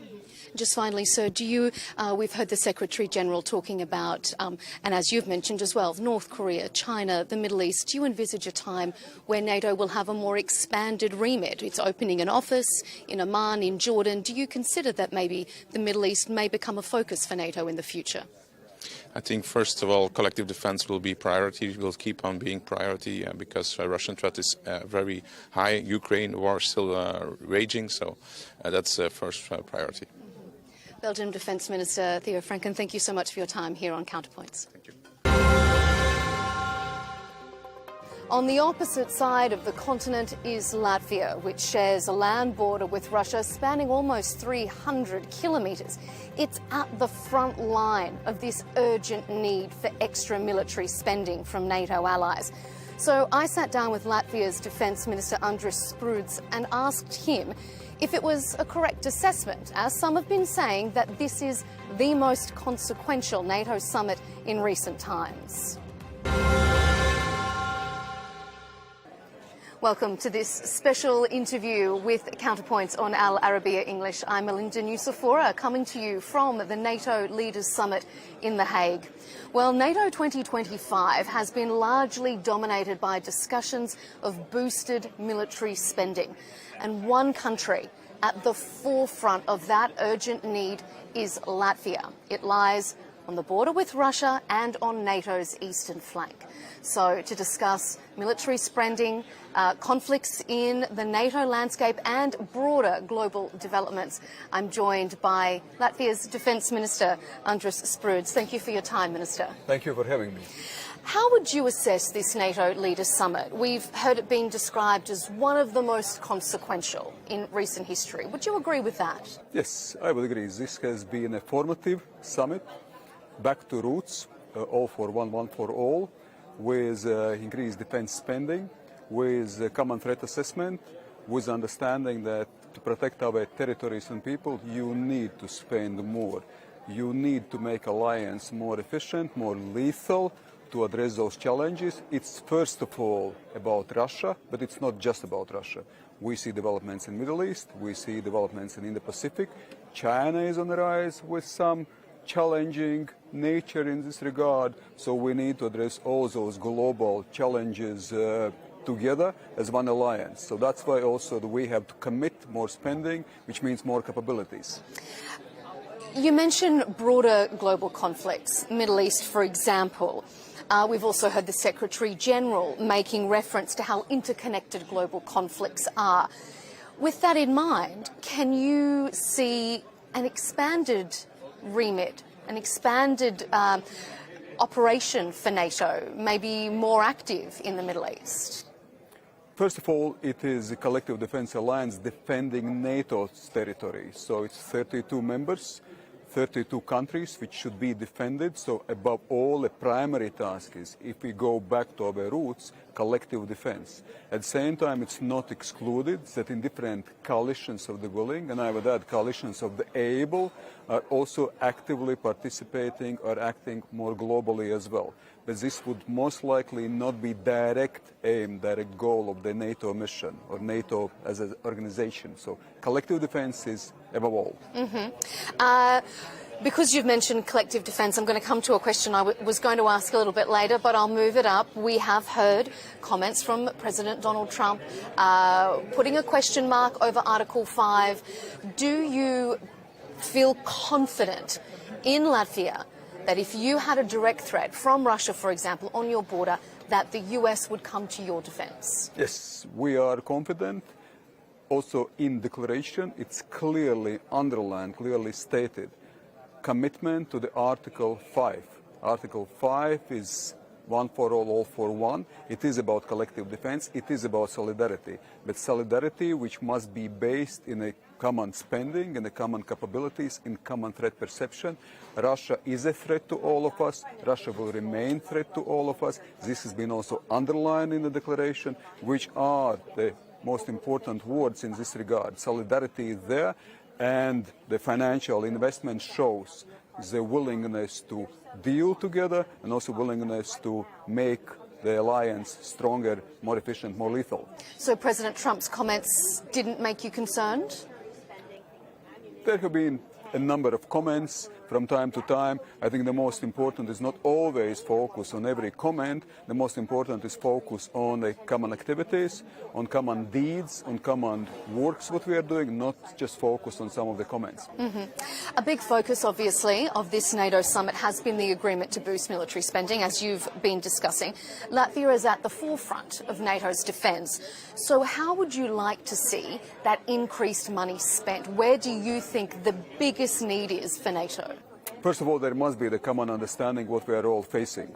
There is one NATO, there are no several NATOs. There is no less secure countries or more secure countries.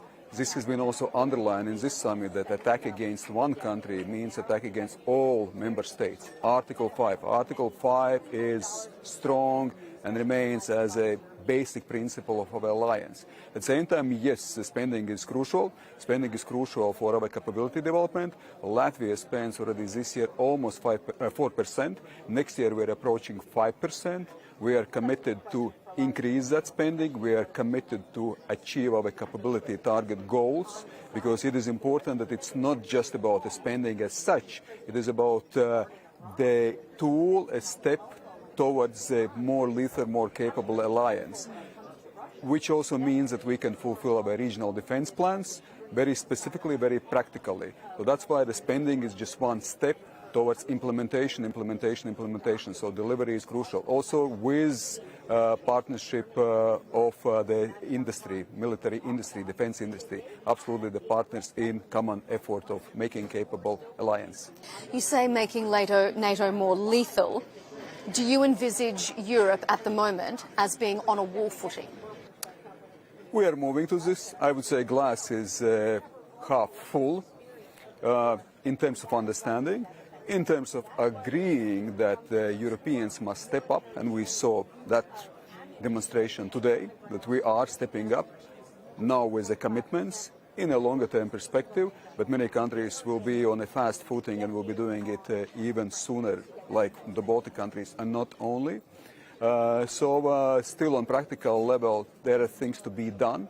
I would say there is sometimes glass half empty on a practical implementation, but in terms of understanding, in terms of the common vision, in terms of the common declaratory commitment, this has been already the success, and we are moving towards the understanding that Europeans must step up, must contribute, must play a bigger role on European continent.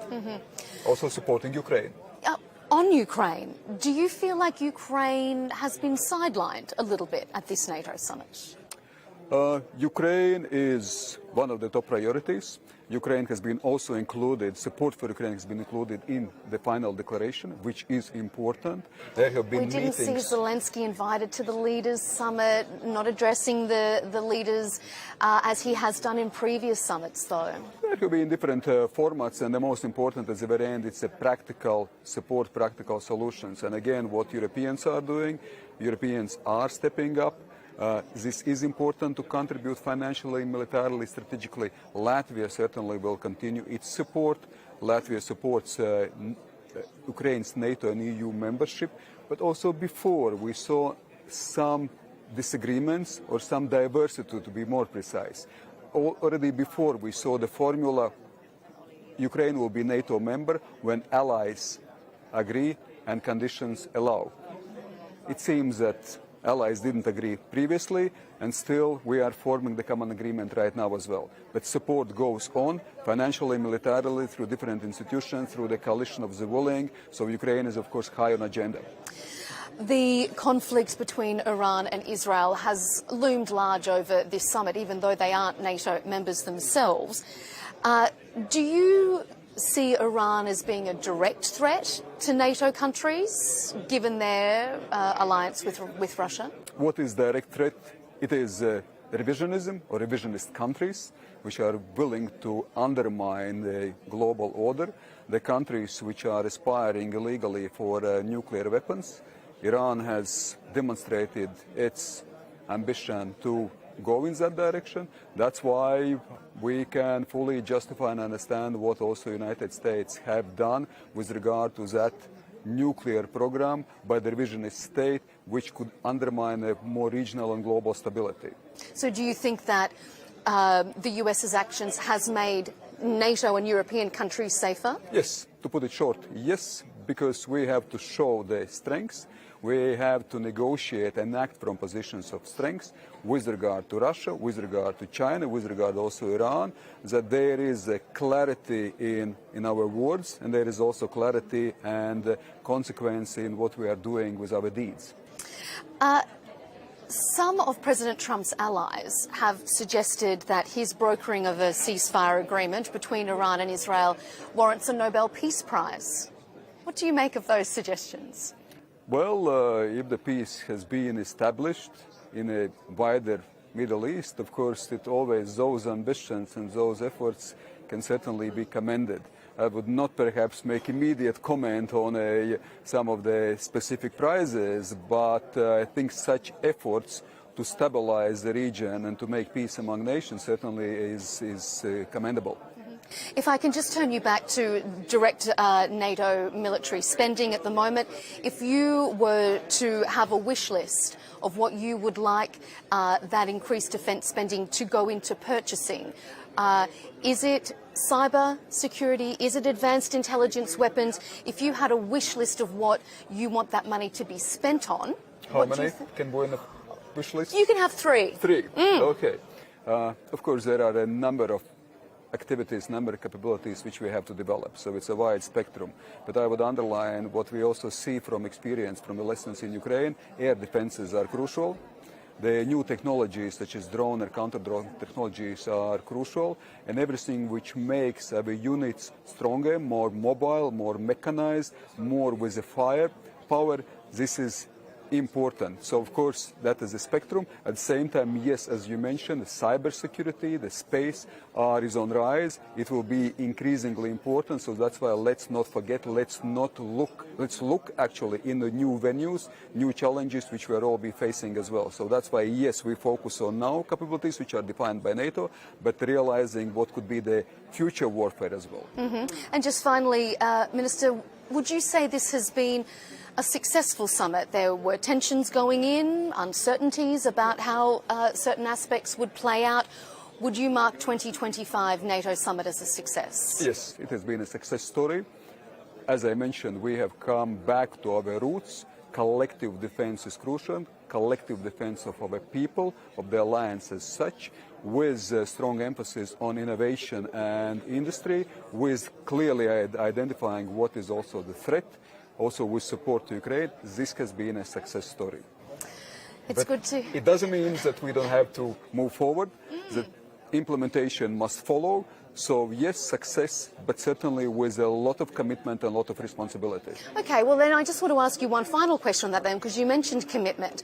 Latvia is already meeting close to that 5% commitment, which doesn't kick in until 2035, I believe. Are you confident that your other NATO members will step up? Because at the moment, a lot of NATO countries don't even meet the 2% that was agreed to back in 2014. This year, everybody meets 2%, which also means that there has been this understanding to move forward quickly. We will fulfill our commitments shortly. We are moving very quickly towards our 5%. We'll be encouraging our partners and members of the alliance to do it as soon as possible, because urgency is also one of the key words. We have to be capable, and it must be achieved with urgency principle at hand. Because NATO Secretary General says within 3 to 5 years there could be an attack from Russia. Is that very real? We should be ready for any attack. We should be ready to fight tonight. So 3-5 years, it is assessing the trajectories of Russian industrial rearmament, but we have to be ready to fight tonight. So that's why it is urgent. It is tonight, it is today, it is tomorrow when we have to contribute, we have to commit, and we have to spend more on our capabilities. We have to be capable as soon as possible. We are today, but it is an ongoing process. Latvia's Defence Minister Andris Spruds, thank you for joining us here on Counterpoints on Al Arabiya English. Thank you for having me. Always a pleasure. Thank you. Thank you, sir. Thank you. Both defence ministers agree that the US strikes on Iran's nuclear facilities have made Europe safer. And they say while Europe might not be on a war footing just yet, that time feels like it's fast approaching. They say it's certainly not that far away. That is all we have time for on this special episode of Counterpoints on Al Arabiya English. Thanks for joining us. Be sure to subscribe to our YouTube channel and follow us across social media platforms so you don't miss any of our episodes. I'm Melinda Nucifora, coming to you from the NATO Summit 2025 in The Hague. Thanks for your company.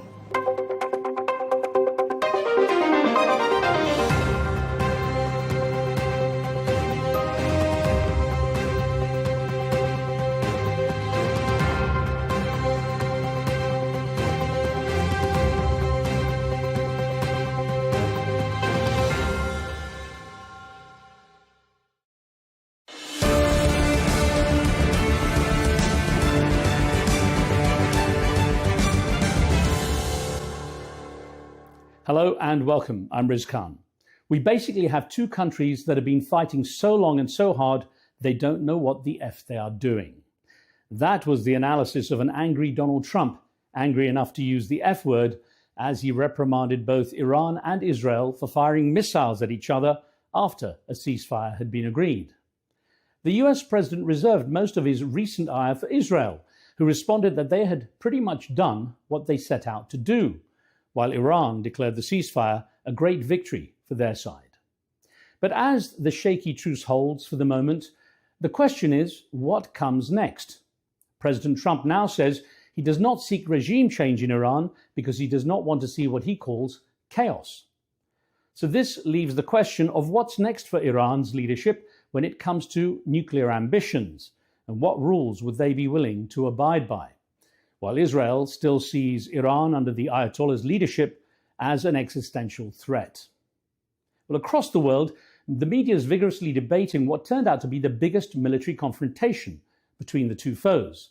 It has for now taken the spotlight off Israel's extended military campaign in Gaza, where civilians continued to die while trying to reach food aid and supplies. But many are still questioning what the recent hard line Israel has taken against its foes has done to its image. One relatively young activist based in the USA is keeping up the pressure to support Israel while calling for the fall of the Iranian leadership. British-born Elika Lebon, who describes herself as non-Jewish, pro-Israel and against Iran's religious regime, has garnered quite a large social media following as she actively speaks up on recent issues. As I caught up with her, Elika gave me some perspective on why she feels so strongly about her causes. Elika Lebon, thank you for joining the show. Now, I've got to start by asking, when you call yourself a daughter of Iran, what exactly do you mean by that? I think just this is a term that's used by a lot of Iranians, especially Iranian dissidents, like Tumaj, the rapper, for example, who was sentenced to death for rapping, calls himself the son of Iran or his son of Iran. So it's kind of the idea that we're all children of Iran, the sons and daughters of Iran, and it's sort of our duty and responsibility to protect her. Have you ever spent any time in Iran? I went a few times. I went when I was a child, when I was about 5 or 6 years old, and then maybe again when I was around 10, 11, 12. I went only once in adulthood. That was about maybe 10 years ago or so. And I really didn't want to go. But my mum really wanted me to go, and she sort of booked a ticket against my will. So it was a little bit of a contentious situation between us.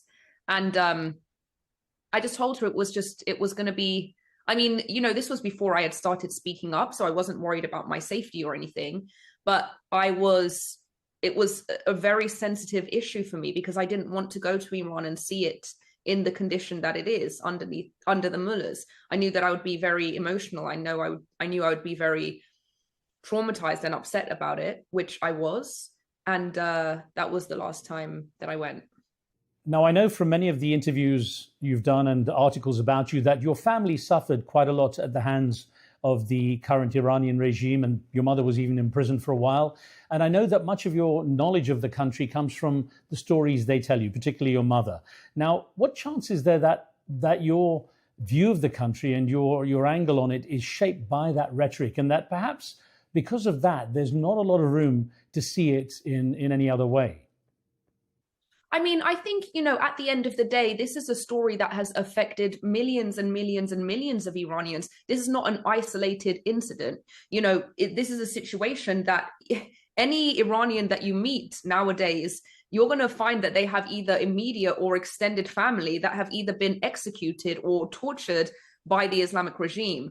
And so I think this idea that, this is sort of an isolated experience, or, several traumatized Iranians are just allowing this to sort of shape their perspective, it's not really gaining a sense of the bigger picture, which is that Iran in itself is sort of an anomaly where you have masses, the majority of the population that are against the regime precisely because they've all had this personal experience. And so, yeah, in one way you could say, well, maybe you're just a person whose family have had such an experience, and that's why you see it this way. Sure, but you're also going to have to apply that to about 80% of Iranians, and that's why that does actually form the general perspective of the Iranian people.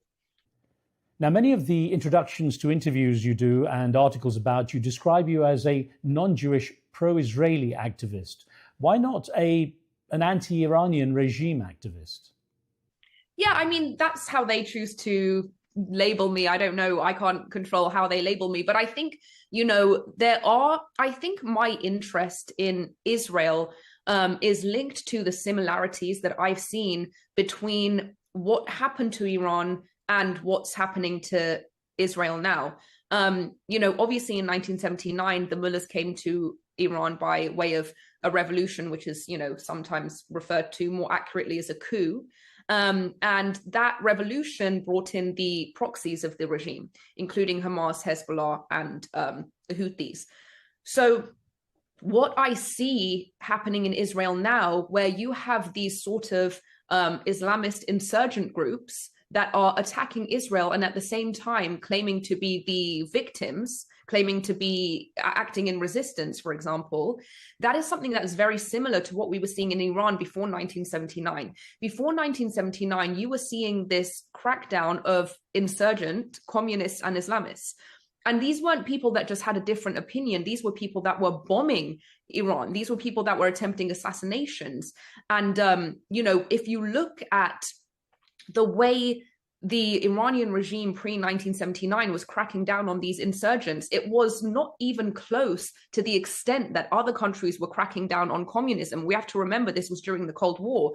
But, Khomeini's propaganda turned that into, the Shah being this brutal dictator that's killing everybody. The story was reversed. It made the Islamists the victim in the story.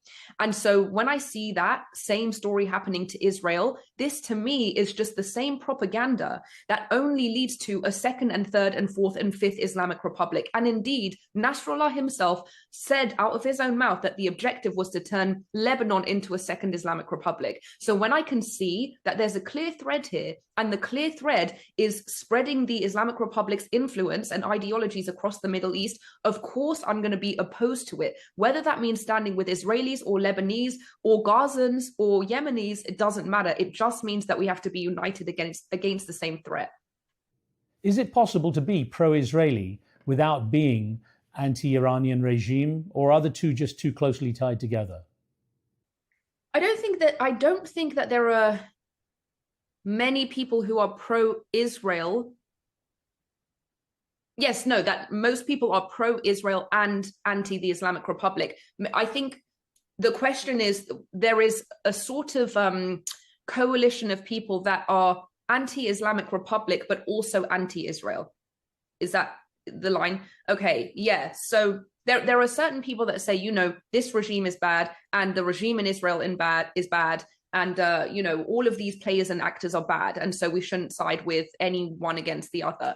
And that's fair. Everyone's entitled to their own opinion. I think personally, because this is a fight against a common enemy, I don't think that it's I don't think that it's meaningful to not take a stance against the proxies of the regime while claiming to be against the regime itself.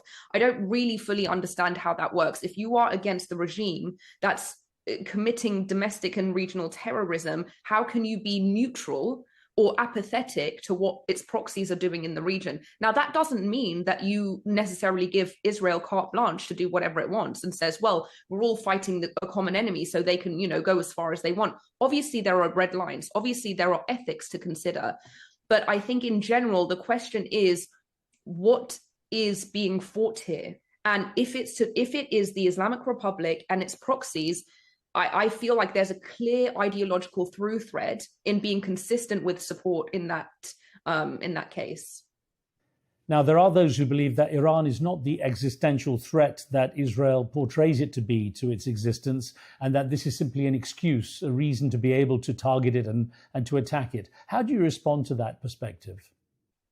I think, look, at the end of the day, we could get into conversations about, what is the line of uranium enrichment and, the fact that it's up to 60% and now it only takes, you're 90% of the way there, could be weeks or days before you make a bomb, etc. I think all of that conversation, getting into the weeds, getting into the details, is less relevant than the words that come out of their mouth on a daily basis. If you are going to take to the mic and say every single day, death to America, death to Israel, what is it that you expect people to believe? How is it that you expect people to interpret your words? You're very clearly saying, and have been saying for 46 years, our mission is to destroy Israel, and then you go out and you chant death to Israel and death to America. In Iran, the school children are forced to stand in line and shout death to America and death to Israel before starting classes every day. So how is it that you expect the world to take that?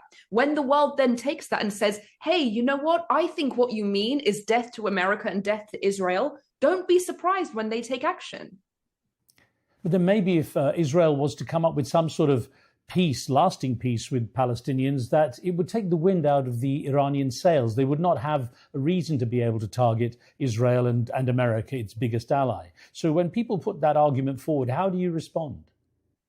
Well, in that case, in my opinion, I think Israel's actions against Iran are only because they're defending the people under the occupation of the Islamic Republic. So does that sound like a good story? Does that sound like an honest narrative? Does anybody in the world believe that Israel's actions are to defend the Iranian people from this terrorist regime? Of course not. It's absolutely asinine to make such a claim. And I can tell you how it's asinine, because if the Islamic Republic cared about oppression, then why is it oppressing with such brutality, with the state machinery of violence, the Iranian people? And not only that, but in fact, there have been Arab separatist movements inside of Iran that aim to do the same thing, to separate, to balkanize Iran and create a separate Arab state. The Islamic Republic kills people, kills Arab Iranians for doing that. So how can you claim to be standing with Arabs in a different land who are trying to do the same thing? It's such clear propaganda. It is such obvious propaganda to claim to be standing against oppression and fighting on behalf of the oppressed while actively oppressing. So I just think it's such an absurd line of propaganda that it's not even close to believable. Now, it's something I've not really had a chance to ask anyone recently, but I want to put it to you and get your perspective. What do you think Iran would do with a nuclear weapon? I don't think that, in my opinion, and this is just my opinion, I was never worried about the fact that they would actually use a nuclear weapon. What I was worried about, and what the clear threat to the world in my perspective was that they would become a deterrent state. Once they became a deterrent state, similar to the during the Cold War, right? The arms race. It was always about, well, I mean, who knows what the Soviet Union would have done. But the whole point was that once you become a deterrent state, you cannot be deterred, right? You want to sanction them, you want to isolate them, you want to do whatever you whatever you feel is necessary, whatever the international community feels is necessary to obstruct their proliferation in the region. How are you going to do that when they've become a deterrent state? How are you going to sanction them when they've become a deterrent state? How are you going to rein in their bad behaviors when they've become a deterrent state? And they can just say to you, what are you going to do? We have nukes. And so in my fear this whole time was not that they were necessarily ever planning to use nuclear weapons. It was the fact that they couldn't be deterred once they had nuclear weapons, and it would of course inspire other actors in the region to have to protect themselves by matching their nuclear capabilities. I wonder what made you such a vocal activist to speak up in the first place, Elika? You know, when I started speaking up, this was in 2022 after the Women Like Freedom revolution kicked off in Iran, after Mahsa Amini, a young Kurdish Iranian woman, was killed for showing her hair. And at that time, you know, for me, it was just human rights activism. That was something that I'd always been interested in.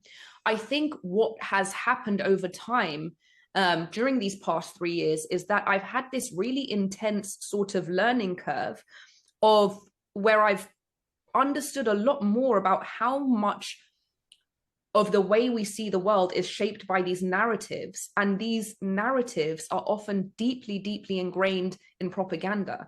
And so just learning the way that the world views the world, the world views the world. Yes, people view the world, especially now where you have so many people in the West that are coming out and supporting the Islamic Republic, seeing the way these downstream effects of propaganda on our collective psyche, that's made me very interested, not just in the fight for freedom in Iran, but also just the fight for truth. So I think there's just this dual motivation that pushes me to speak up. How do you regard the way the mainstream media, at least the Western media, covers the story of Iran and the Middle East? Is it authentic and accurate in your opinion? No. During the Women Like Freedom protests in Iran, we really struggled. The Iranian diaspora really struggled to have the media sort of bring light to what was happening in Iran. We would email the New York Times over and over again, CNN, asking them to broadcast these protests that were happening in Iran. They wouldn't do it. Even when the youth of Iran were being executed, shot at 15, 16 years old, they wouldn't report on it. And now, I'm sure as you can see, they are consistently reporting about this very tiny percentage of fanatical pro-IRGC Iranians taking to the street to, support the regime and protest the strikes. So there's clearly an angle, there's clearly an agenda. And I think what this goes back to, and what I so often talk about, is the disinformation campaigns of the Soviet Union. That period of time that was so intensely focused on disseminating this anti-Western propaganda to the West and to the Middle East. And the whole idea was that the United States and Israel and the Western world was the source of all evil in the world. And so you saw these alliances between Western media and the Soviet Union initially. These, for example, Western media was often reporting that there was no famine in the Soviet Union. The Western media was often portraying a very pro-Stalinist perspective.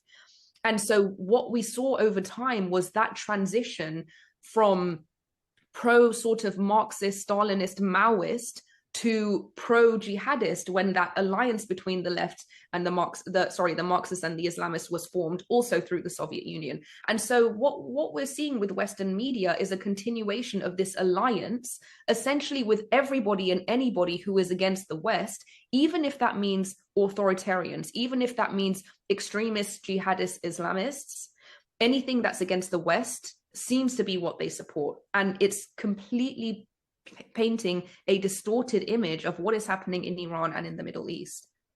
I wonder, Elika, why it's portrayed as the West against Iran so much, like it's a Western axis against the Iranians.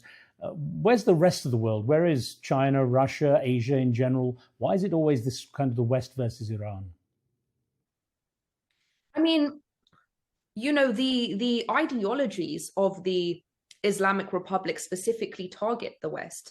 It is their motto, it is their mantra that says death to the US, death to Israel, which Israel, you know, is symbolic of the West, they would say.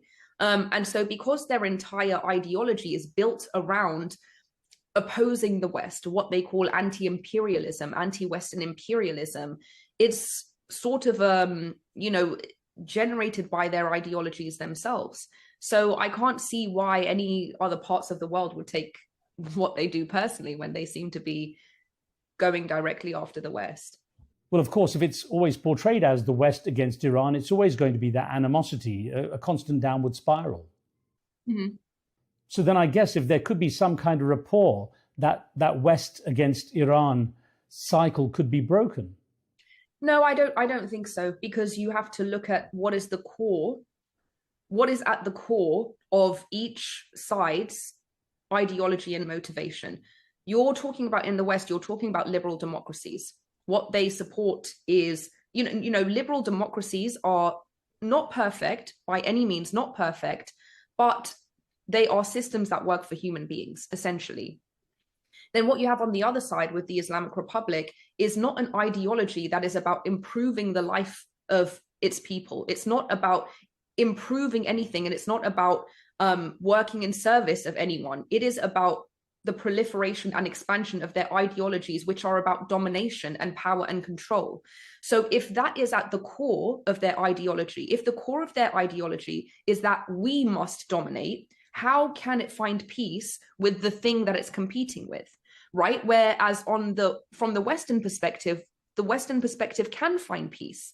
It can find peace with Iran, with this government or another government, because there's nothing opposing them from establishing peace. So the question about whether these two sides can have peace with each other, one side can have peace, but the other side doesn't want peace because the existence of that thing is antithetical to everything that they're motivated by.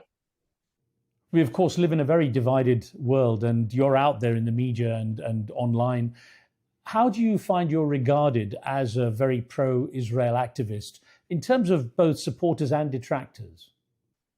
You know, you said it right. This is a very, very polarized world. Unfortunately, this isn't one of those situations where, I mean, in general, people don't tend to lean towards nuance and balance and these kind of things.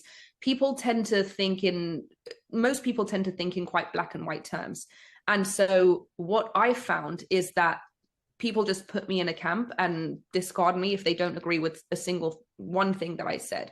And so the general response is, if I, for example, when I came out after October 7th and I condemned Hamas's actions, I was immediately branded as, you know, Zionist. I was doxxed online. I was harassed, you know, so many videos. She's a Zionist. She's this, she's that. And it's really, I mean, truly, it was very shocking. It was very shocking because what I had said about October 7th was that it was a massacre. It was an act of terrorism. And this is so quick to label you. Some of them don't even know what these words mean that they're using. But the whole idea, the way that the world has been divided is that even if you're standing for humanity, whether it's Jews or Palestinians or Iranians under this regime, because the world is so polarized, you can only be one thing or the other. They decide that you are this thing and you're completely irredeemable. So there aren't, you know, many people on, I think people see it very black and white, unfortunately. Do you get affected by comments? Do you get affected by what people say about you, whether positive or negative? I don't get affected by people's opinions because, first of all, everybody has a right to an opinion. Second of all, most people's opinions are just projections, to be honest. It says more about them than it says about you. I think what I find problematic is smears. When people create smears and rumors and say things like, you know, she's a Mossad spy, she's an IRGC spy. These are actually very dangerous. And I think it sort of taps into that thing that is such an affront to me, which is untruth, right? It's not true. And so in terms of people's opinions, it doesn't bother me at all. I just block them or whatever. But in terms of distortions and smears, I think there's just unethical behavior, and that, yeah, I don't like that. You get threats as well? Yeah. And you can handle those?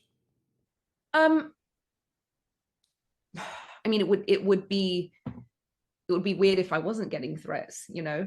It's sort of occupational hazard. So, I mean, it's not fun, it's not easy, but, you know, the whole point of, if what we are fighting for is the values of liberal democracies, meaning free speech, we have to practice the values that we want to maintain and not be inhibited by threats that really would gut the values of liberal democracies, gut free speech. So I'm very mindful of that. Now, I've read that being out there and being very vocal in your opinions, that you've been the target of Iranian cyber attacks and cyber manipulation to disparage your character. What sort of stuff has been out there? Yeah, I mean, it happens so many times where, you know, you go on to X or Twitter and you just see a whole bunch of accounts that are, you know, 0 followers, 0 following, and they've all sort of copy and pasted the same message with some type of smear, or I don't know. And then other times, you know, I've received direct threats via email, for example, saying, you know, watch what you eat, or, you know, we know where you live, watch yourself when you're walking around in the streets. I've, you know, reported the threats, and that's as much as I can do. It's interesting you said a short while ago about terminology, how people, you know, call you Zionist and so on. There's been some discussion, at least in the public fora, about how anti-Semitism has become a word that is kind of used all the time, and it often is confused with the whole idea of Zionism. And there are a few kind of academics, including people like Professor Norman Finkelstein, who say things like anti-Semitism has become a weaponized word, and it's used, you know, as a way to kind of as an excuse often for many things. How do you regard that view? Well, I think, first of all, Norman Finkelstein is a person who said that the Houthis deserve a Nobel Peace Prize. So I wouldn't take what he says very seriously. Of course, you know, words like that they have a tendency to be exploited or maybe overused. I think the question is, you know, we all know that the situation with Israel and Palestine is very sensitive, it's very delicate. And I really do understand many of the perspectives involved to various different degrees. But when people talk about anti-Zionism, for example, and they talk about the fact that Israel doesn't have the right to exist, just as at the most basic level, the basic premise being that Israel does not have the right to exist, but they do believe that, you know, other countries have the right to exist, Muslim countries have the right to exist, countries that were founded on colonialism and imperialism have the right to exist. You sort of whittle it down to the common denominator, and it's like, okay, so you only think that the Jewish state doesn't have the right to exist. So yes, there's often this conversation about we shouldn't conflate anti-Zionism and anti-Semitism, but there's also a question about what is the motivation behind anti-Zionism in the first place. It's this belief that the Jewish state should not exist, but not at the same time believing that other states should not exist.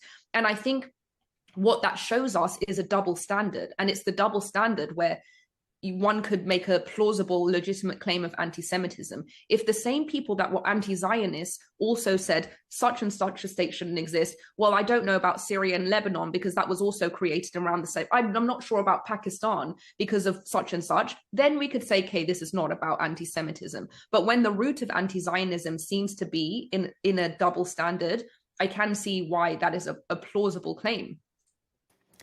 I was wondering, bringing things up to date with what's been going on, how have you been covering and speaking out on the recent conflict between Iran and Israel, where the missiles being fired? I mean, it reached probably the biggest level of confrontation so far, and then of course with the US jumping in as well. What were your views on that, and how have you covered that as an activist? You know, so it just goes back to saying that these situations, it's very difficult to speak about them in black and white terms. It's obviously war. It's not something that anybody is thrilled about or excited about. there have been innocent civilian deaths. What Iranians have really struggled with over the past several decades, as I'm sure you've been following along, there's been several of these uprisings in Iran trying to overthrow the regime, but their efforts have been hindered or obscured because of the West's constant sort of insistence on these foreign policy, diplomacy, nuclear deals with the regime, where, of course, you know, they are in turn receiving hundreds of billions of dollars in unfrozen assets, which, of course, fortifies this machinery that's doing the crackdowns on the Iranian protesters and, of course, regional instability. But it presents a hindrance to Iranians being able to overthrow the regime. And so for a few years, I mean, decades really, we've been seeing the Iranian people trying to overthrow the regime, but these constant deals with the US is making it much more difficult. And so I think where we arrive at this situation where there are targeted strikes on the IRGC, even though Iranians are in a state of war, which is obviously terrifying and not anything anybody is excited about, there is this sort of double-edged sword where there's a hint of optimism that maybe these strikes would weaken the regime in such a way that their efforts when they go back out into the streets to try and topple the regime are much more likely to be successful because of that weakening. So that's sort of the way that I've been covering it. It's a situation where we aren't saying that people are jumping for joy that war has come to their homeland, but at the same time, on the other end of this darkness, there is a tiny strain of optimism that perhaps this could help them in their grassroots efforts to overthrow the regime. There is a perspective also, though, that when Iran is targeted, that even those who are perhaps anti-regime to some degree tend to rally behind the country. There's a certain amount of patriotism and a feeling that, look, why are we being targeted? And it kind of might bolster the position of the regime. Yeah, absolutely. And I've read that line a lot. This is kind of the dangers that people talk about when they talk about war, is that the regime actually will very much be able to exploit this idea of nationalism. We're being attacked. So whenever we're being attacked from the outside, we have to band together. And I have really had the same concerns. And I think you know, the answer to that is that this cannot be a long war. This cannot be a war of attrition. This cannot be an ongoing thing, because it will absolutely, you know, likely to take that turn if it were. So I think in addressing that, the best case scenario is that these strikes are short-term, targeted, and do as much damage as possible on the regime's facilities. And at the same time, it doesn't go on long enough to bolster this false sense of nationalism that the regime would likely exploit. There are those who believe that the strikes didn't really have any major impact on Iran's capabilities or goals. I mean, that's the first time that I'm hearing of that. I don't know how it could not have affected their capabilities or goals, to be honest. They took out the scientists. What are they going to do without their scientists? Interesting. Yeah, we'll certainly know more as more information comes out. That was just one of the analysis angles that I heard.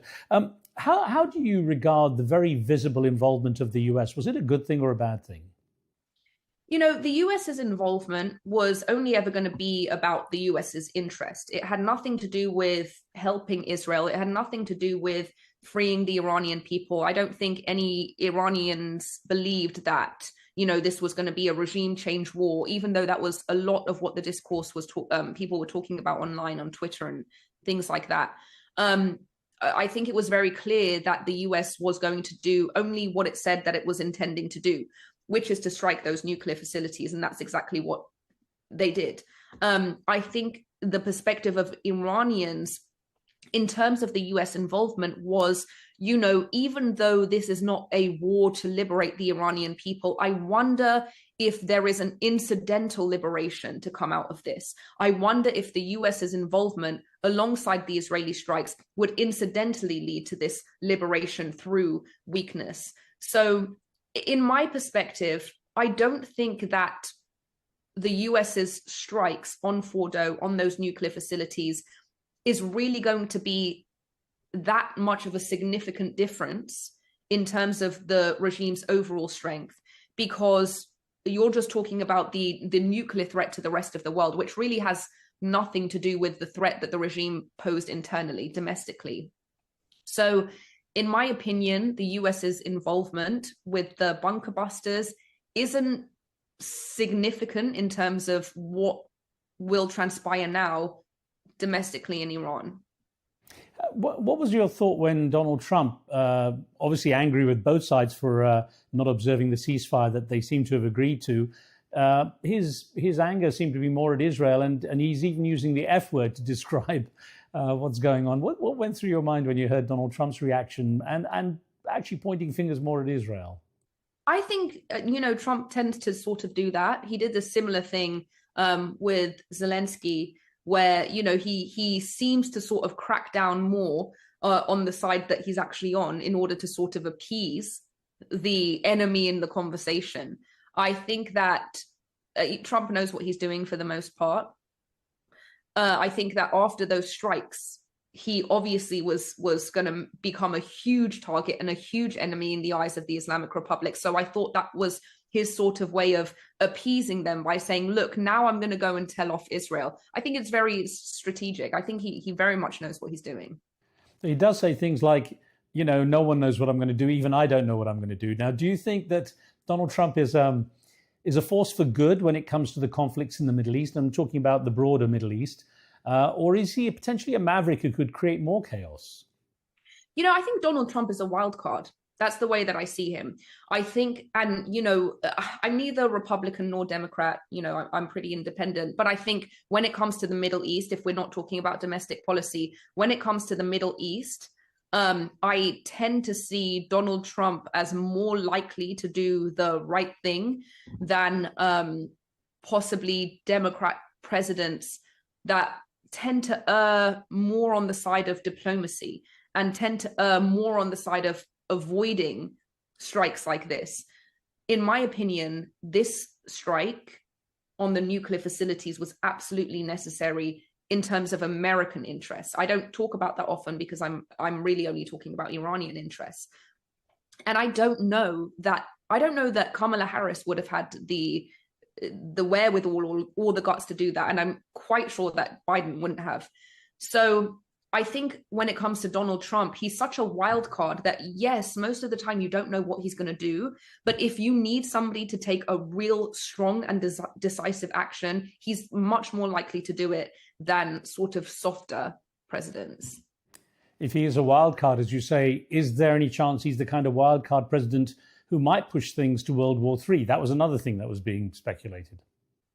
But that's exactly, the sort of double-edged sword of being a wild card. It's a wild card that takes huge risks, but, those risks could obviously go in the direction of World War III. I think if it were to go to the direction of World War III, that would be a situation where you sort of see the Islamic Republic striking, US bases in the Middle East, and then the US strikes back, and then everybody else gets involved. I think we all sort of knew that the Islamic Republic was not going to do that. I think we all sort of knew that this was just puffery. The threats, the death to America, death to Israel, all of this was just puffery.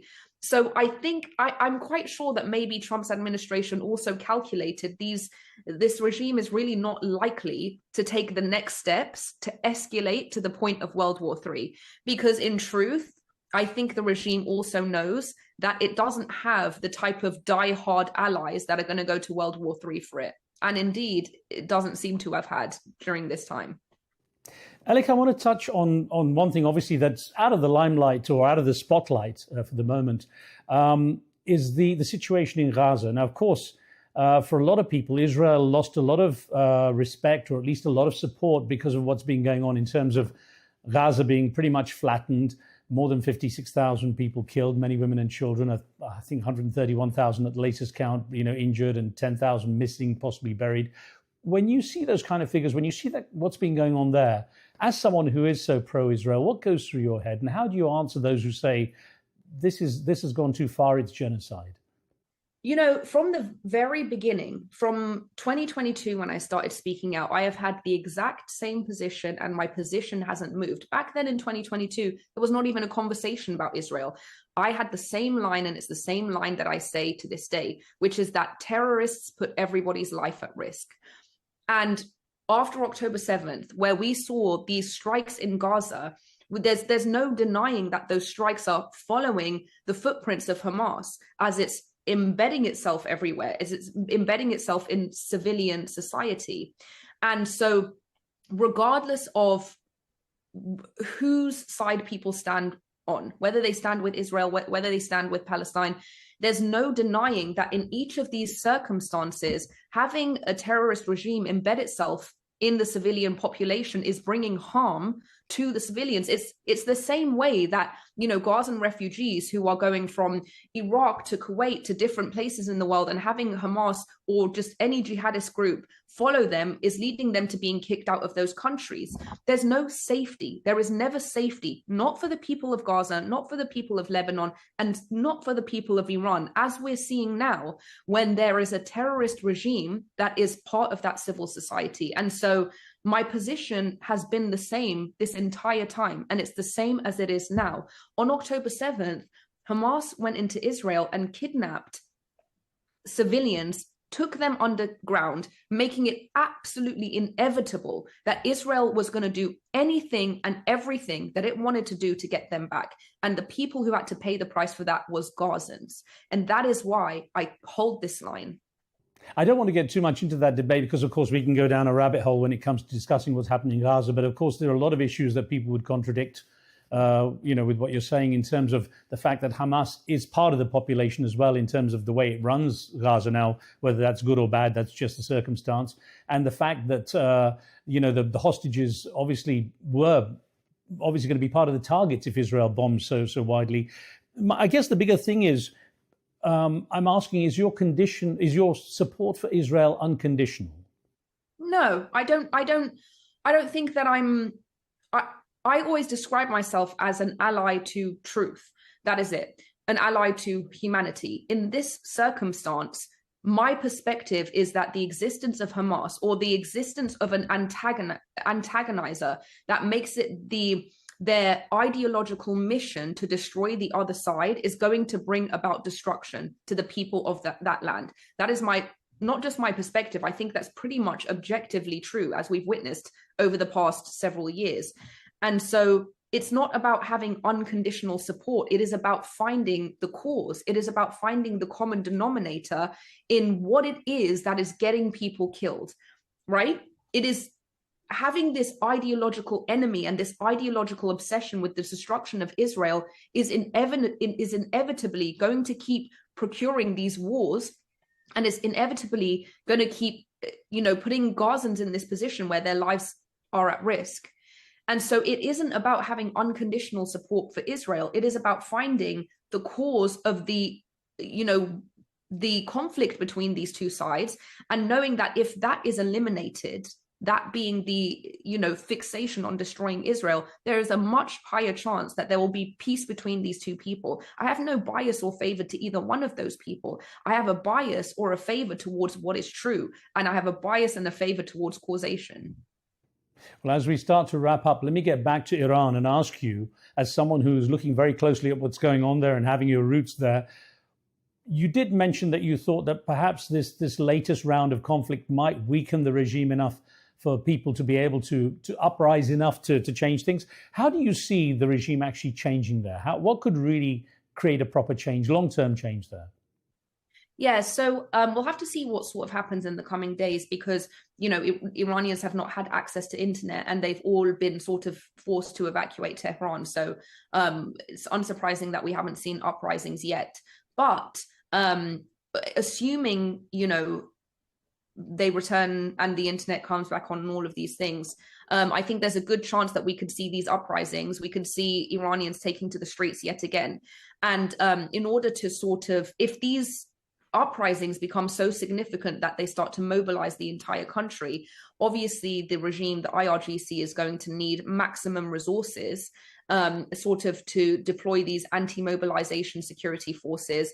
And if they're not strong enough to contain it, that would be that could sort of be the beginning of the end. It could sort of look like how it looked in Syria, where it was just a very short 11-day process and the regime came crumbling down. At the same time, we do need an opposition. We need a transitional governance, which is something that we're now seeing from the Crown Prince Reza Pahlavi, who's sort of offered himself as a leader for the transition to democracy, which will, of course, be decided by the Iranian people.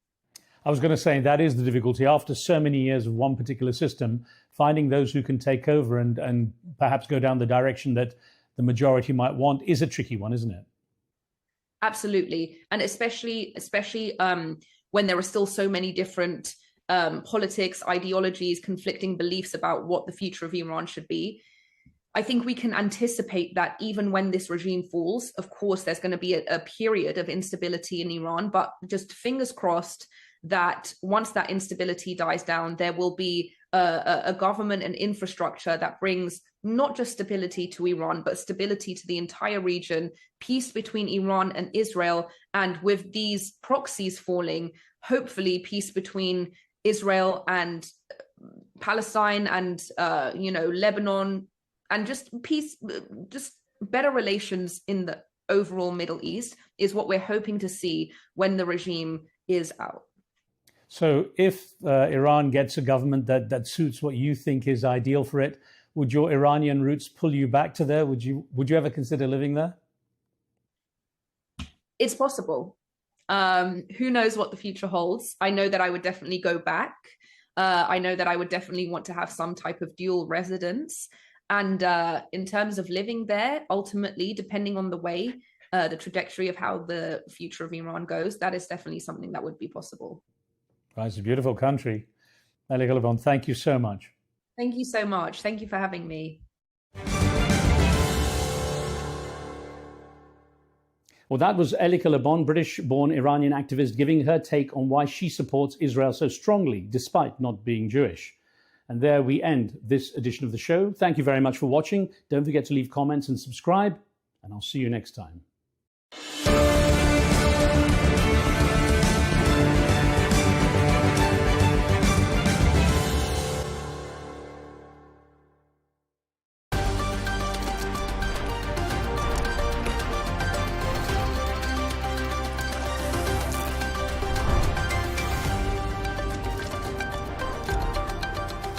Hello, I'm Leigh Ann Gerrans and welcome to a special edition of W News Extra. Coming up on today's show, we'll be taking a look back at some of the highlights of the week, all broadcast from the Al Arabiya headquarters.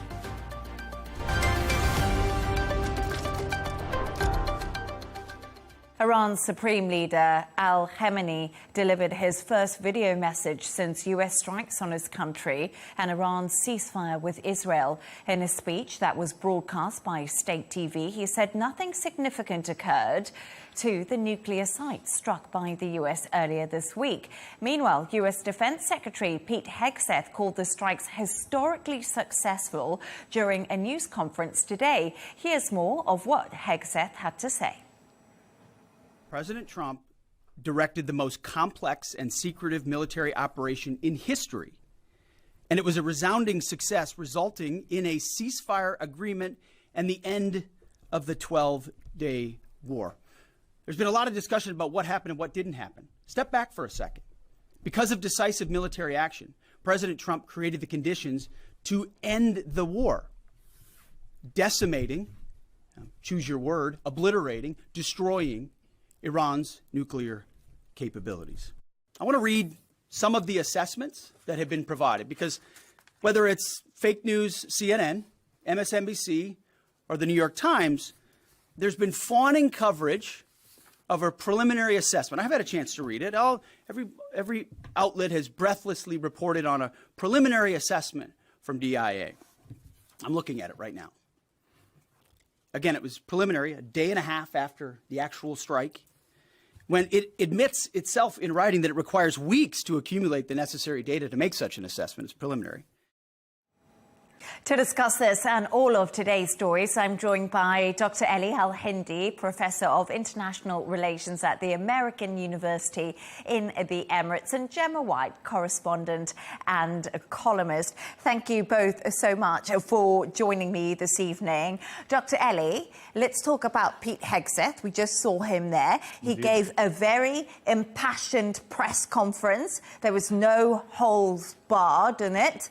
One of the greatest things he's ever seen is what Donald Trump called the conference and added uranium wasn't moved before the US strikes on these 3 nuclear sites in Iran, as some people have been speculating. What a day of show for the US administration. Indeed, that was what it was. It was a show.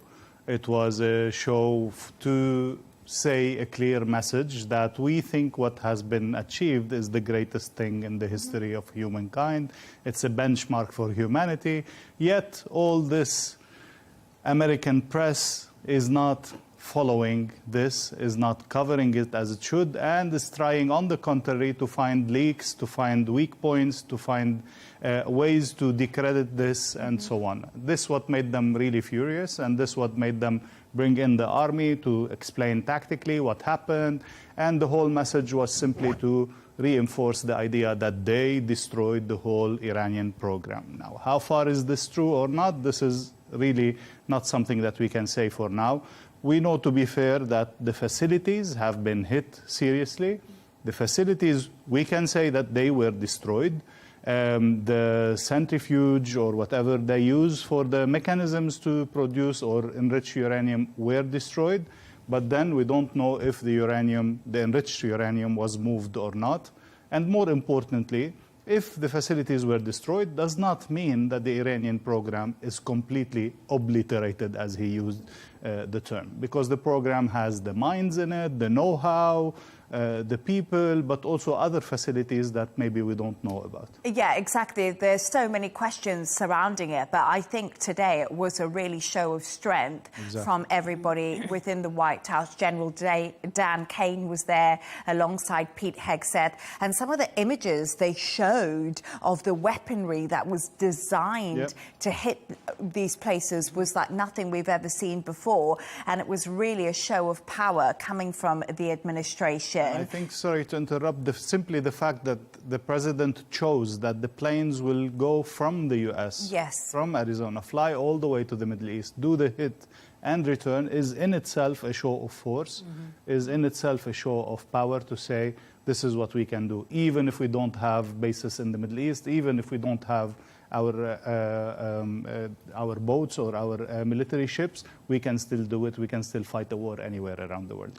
Showing their reach, aren't they? Exactly. Yeah. Exactly. Yeah, absolutely fascinating stuff that we saw. But Gemma, we saw Pete Hegseth there just briefly, and he was a former Fox News presenter. That's something we can't forget. But wow, he's really gone out all guns blazing against the US media and their reporting on these US strikes in Iran. His style in that press conference was very Fox, you know, very confrontational. You can tell that he used to be on the network. He was really fired up. And what I found fascinating is the very thing he accused the media of, which is coming up with all these facts a day and a half after, you know, the strikes have happened, is exactly the same thing the administration is. Telling us all these things that have happened a day and a half after, you know, the strikes have happened. And as we know, there's been no, you know, independent, you know, assessors from the UN going in there to kind of look at the damage, see what's done. So there is still a lot of, you know, there's a lot that's unknown, but he's, you know, been accusatory against the media. And I think this is very, I mean, he's a Trump man, so, and this is what they do. If something's reported that they don't like, they don't agree with, if it's critical, it's instantly fake news, it's to be disregarded. So, yeah, that's to be expected. I think what's so interesting is that there are conflicting reports. You know, there's conflicting reports from the CIA director, John Ratcliffe. He said the nuclear site was severely damaged. And then you have the leaked report from the US Defense Intelligence Agency, which claimed that the impact was minimal. So even from your own administration, there's conflicting reports. But what is interesting, and Hegseth did mention this in his speech, he did say that was a preliminary report, and they are wrong. And that's something that he said is often you can't rely on a preliminary report. I don't know. But even the how true parts that is. he quoted from the report shows that the report says this is what the info we have for now, and so much could be unknown, and so much could be learned as we go. And this is an ongoing assessment. So yes, definitely, if you don't have any info on what's happening on the ground, you would say only what you've seen on TV. But then this is where the serious work starts, with your operatives in Iran, with your intelligence sharing and all that information. But is it unpatriotic to discredit such a huge win by the US? This is, I think, where the debate should be, or this is where he tried to take the debate. I mean, it's very much I think George Bush used to say it as well, if you're not with us, you're against us. So there's no grey areas here, it's black or white. But you were saying earlier as well about sort of showing all the military hardware. Trump wants to have a big procession, doesn't he? He's talked about having one of those big military processions. He did have one recently. Yeah. Right, okay. Yeah, and that was for his birthday. Not really. It coincided. It coincided with his 79th birthday. So there's a lot of this going on right now. There's a lot of, look at my hardware, look at what I've got, you know, look at what I want to show off. Yeah, I mean, you wonder what comes next, to be honest with you. But then in politics, we say a show of power is power. And you can coerce enemies into doing stuff simply by showing your power without even using it. So it is part of his game. And he always said, I want to achieve peace through power.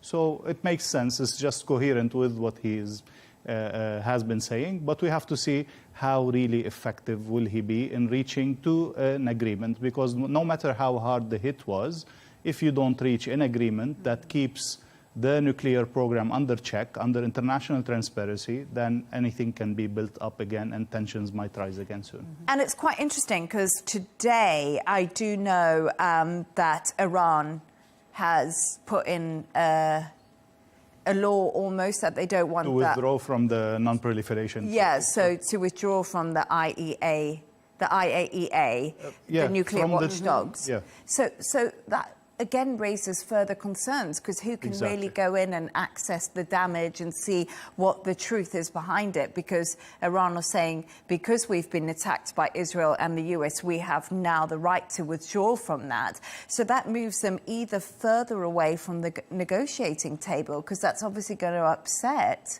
Israel and the US. We've seen that there is no date set after they said there might be a meeting next week, and now we just learned that there is no date yet. But again, I think Iran would be really playing with fire if they don't go to a negotiation, because hits might re-escalate in a blink of an eye, and they have the reason for it. And they've done it for much less reasons, whether Israel or the US. So I think Iran doesn't really have much choice to go to negotiation. They might, of course, try to play their cards and try to get the highest price for their nuclear program, but I don't think they can afford not to go to negotiations. But Gemma, when I was watching that press conference a little bit earlier with Pete Hegseth, I was wondering, what is the point of this conference? And I thought, is it showing that there's paranoia at the moment within the US administration? Because, you know, the US going and carrying out these airstrikes in Iran was highly controversial in the Trump supporters base. And we saw people like Tucker Carlson, who's very influential online and a huge Trump supporter, you know, calls Trump all the time. They're really good friends, you know, really against this because it's almost going against the America First policy. Yeah. I think when you're that aggressive in a press conference, it's quite a smokescreen, isn't it? You're trying to create enough, almost diversion. You know, look at me, I'm being loud and it's like a magician's trick, really. You look over this way so that, you know, I can do something else with this hand. But Tucker Carlson, that was very interesting because he has been, you know, the man on Trump's side for so long. Absolutely. That Trump would have felt that personally as well, because as we know, he is quite thin-skinned and he does take things quite personally. And so recently, obviously, the loss of Elon as the right-hand man, the loss of Tucker Carlson, who would have been a close friend, that does cause organisations, administrations to kind of hunker down and become, you know, you sort of start to see everything as a threat, don't you? And that's what I see. Hegseth, he was acting, he was attacking before he could be attacked. Now, NATO allies have confirmed their ironclad commitment to boost defence spending to 5% of GDP by 2035 on the summit's final day in The Hague. The US President Donald Trump has hailed this as a historic milestone and was quick to take credit for it. Let's take a listen. In a very historic milestone this week, the NATO allies committed to dramatically increase their defense spending to that 5% of GDP, something that no one really thought possible. And they said, "You did it, sir, you did it." Well, I don't know if I did it, but I think I did. This will be known as the Hague Defense Commitment, which is pretty good, pretty appropriate. When the allies reach this number, it will add more than $1 trillion a year. Think of that, $1 trillion per year to our common defense, and this is a monument really to victory, but it's a monumental win for the United States because we were carrying much more than our fair share. It was quite unfair, actually. To discuss this and all of today's stories, I'm joined by Wissam Kirouz, Al Arabiya editor, and Dr. Eli Al-Hindi, Professor of International Relations at the American University in the Emirates. A pleasure to have both of you on the show with me this evening. So, Wissam, Donald Trump, very, very, very happy with the situation right now. He's called the defense spending increase a monumental win for the US. So is this Donald Trump's victory? It is Donald Trump's victory as much as all the other things that he says it's his personal victory. But at the same time, getting $1 trillion a year, if it ever happens, because you are not sure it will ever happen, it's first and foremost a testimony to a remilitarized world. It's a world where we thought 30 years ago that the talks about being in big conflicts is something from the past. It's a world when we thought after the Cold War that this thing with Russia, with the East, is over, and now we can think about a different world. Apparently not. We are putting a lot of new resources into the very act of war. Then again, Trump has a problem because he has a discrepancy in his message. From one side, he said, I don't really believe in NATO. I mean, he said this in the past. And on the other hand, he said, people have to put more money because it's unfair for us. So at the end, it goes down to a world where military is more important. We are talking much more about wars than before. And those who will put money, whoever who are putting money, they are not putting money for America. They are putting money because they feel threatened more than ever before, because Russia is there, China is there, and obviously with what's happening in Ukraine, war is still a reality in the world. Yeah, I think between the fear from Russia on one side and between the fear that the US might actually leave NATO under Trump or any other president, the Europeans are realizing that they need to spend more on their own defense and that American umbrella of defense might disappear one day. So I think it is, as Wissam said, in their own interest to increase that budget, of course, in a world that is more militarized than ever and threats that are more likely. So just a little word, maybe hypothetically, they are hedging against America itself by putting money with America. I mean, it's a possibility. Yeah. I don't think we can rule anything out. Yeah. But what I find interesting is ahead of this NATO talks today, we saw Donald Trump heading to the Netherlands, and there was so much bated breath because, as you said, he's threatened to pull out of NATO, doesn't really understand what NATO's for, and also all these questions about Article 5. And it's been really interesting that he's walked into NATO today. He's been loved-bombed by Mark Rutte, Yeah. and all of a sudden, you know, Donald Trump's completely committed to NATO. He's completely committed to Article 5, and it just seems like a sigh of relief for everyone who belongs to NATO. It seems they even adapted, the functions and the agenda in a way that accommodates for Trump's to be in a pleasant situation and not to destroy the whole discussion, like he jeopardized the G7 discussion and other meetings that he've done. And we remember still the NATO meeting during Merkel's time, where it was a big fiasco, where he was sitting on a table grumpy, and then all the leaders around him trying to convince him of something. I can't remember what was it back then, and he was still... But it was defence spending again then, wasn't he? He always felt that Germany were not spending enough when Merkel was Chancellor, and that was because it was the biggest economy in Europe, but they weren't reaching their 2% target at that time, and that was his big bugbear when it came to Germany. Yeah, and now the Germans are putting a lot of money and resources into defense. But at the end, now America is the big player in the world, in the West. NATO is very much still about America and its allies. This is what the NATO is. Now, is Trump willing to, for example, if by any chance the Russians get a bomb into a Baltic state, are we sure that the Americans would interfere, would enter? This is the big question. This is what is NATO. The fact is that there is a deterrence. An attack on any member is an attack on all. At the same time, Trump always keeps his cards hidden on this. We are not sure if he is willing to take this kind of approach. But at the end, let's not forget that there are other nuclear powers in the West and in the NATO. It's not only America. Of course, it's not the same without America.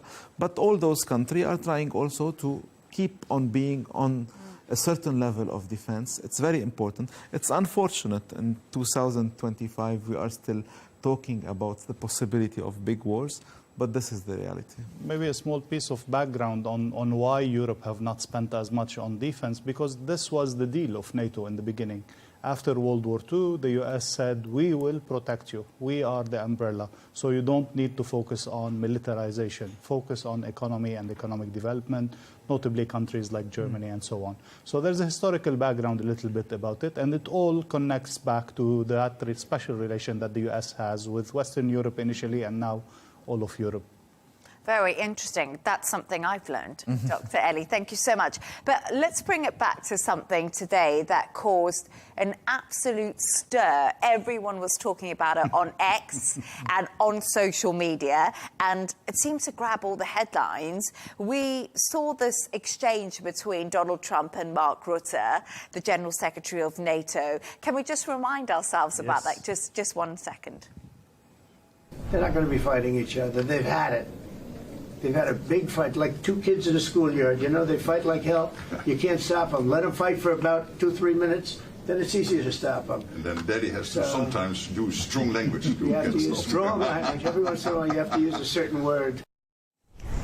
Well, there we are. He called Donald Trump Daddy. Hilarious. That was, I don't know. Hilarious. It just seems to be, it's almost like unbelievable. True. But sorry, go ahead. No, it has to do a lot about some kind of, let's say, hypocrisy. We know it's a psychological game. We know what Trump wants to hear, and we make him hear what he wants to hear. That Daddy comes in and he ends the fight. This is what he likes to hear, and he got it. Then, if it has positive outcome on the agenda, apparently it did. It did. I mean, it works. Now, again, we have to remember that Trump specifically, but also all American presidents, think of NATO as their tool to influence the world politics, especially in the military sense. So they always made sure that every head of NATO is extremely close to the American Pentagon, no matter what his nationality is. And here with Trump also, his standard was any international organization, I will need it only if it serves my purposes. And I will pull out, or I'm willing to pull out, or I'm willing to stop spending on it if it doesn't serve my purposes.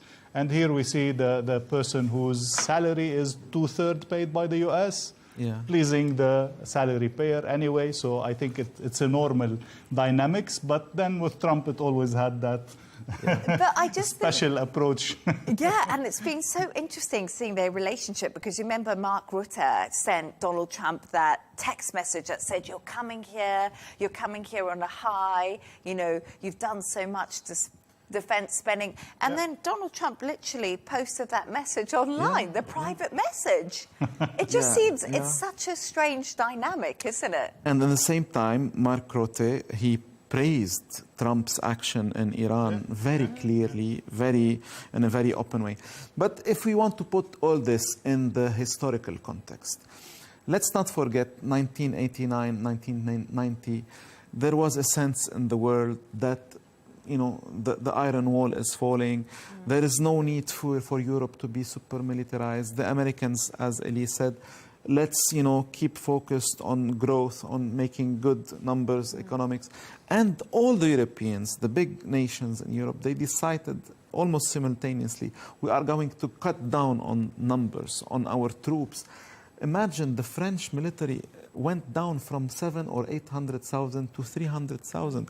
The whole system changed. So now what we are seeing is a reversal of this dynamic. And France is the furthest from the 5%. They're still at the 1.7. Yes, 1.6, yes. 1.7. It's the Germans who are pushing, and also the Baltic countries who are putting a lot of money. So will it ever reach 5%? We don't know.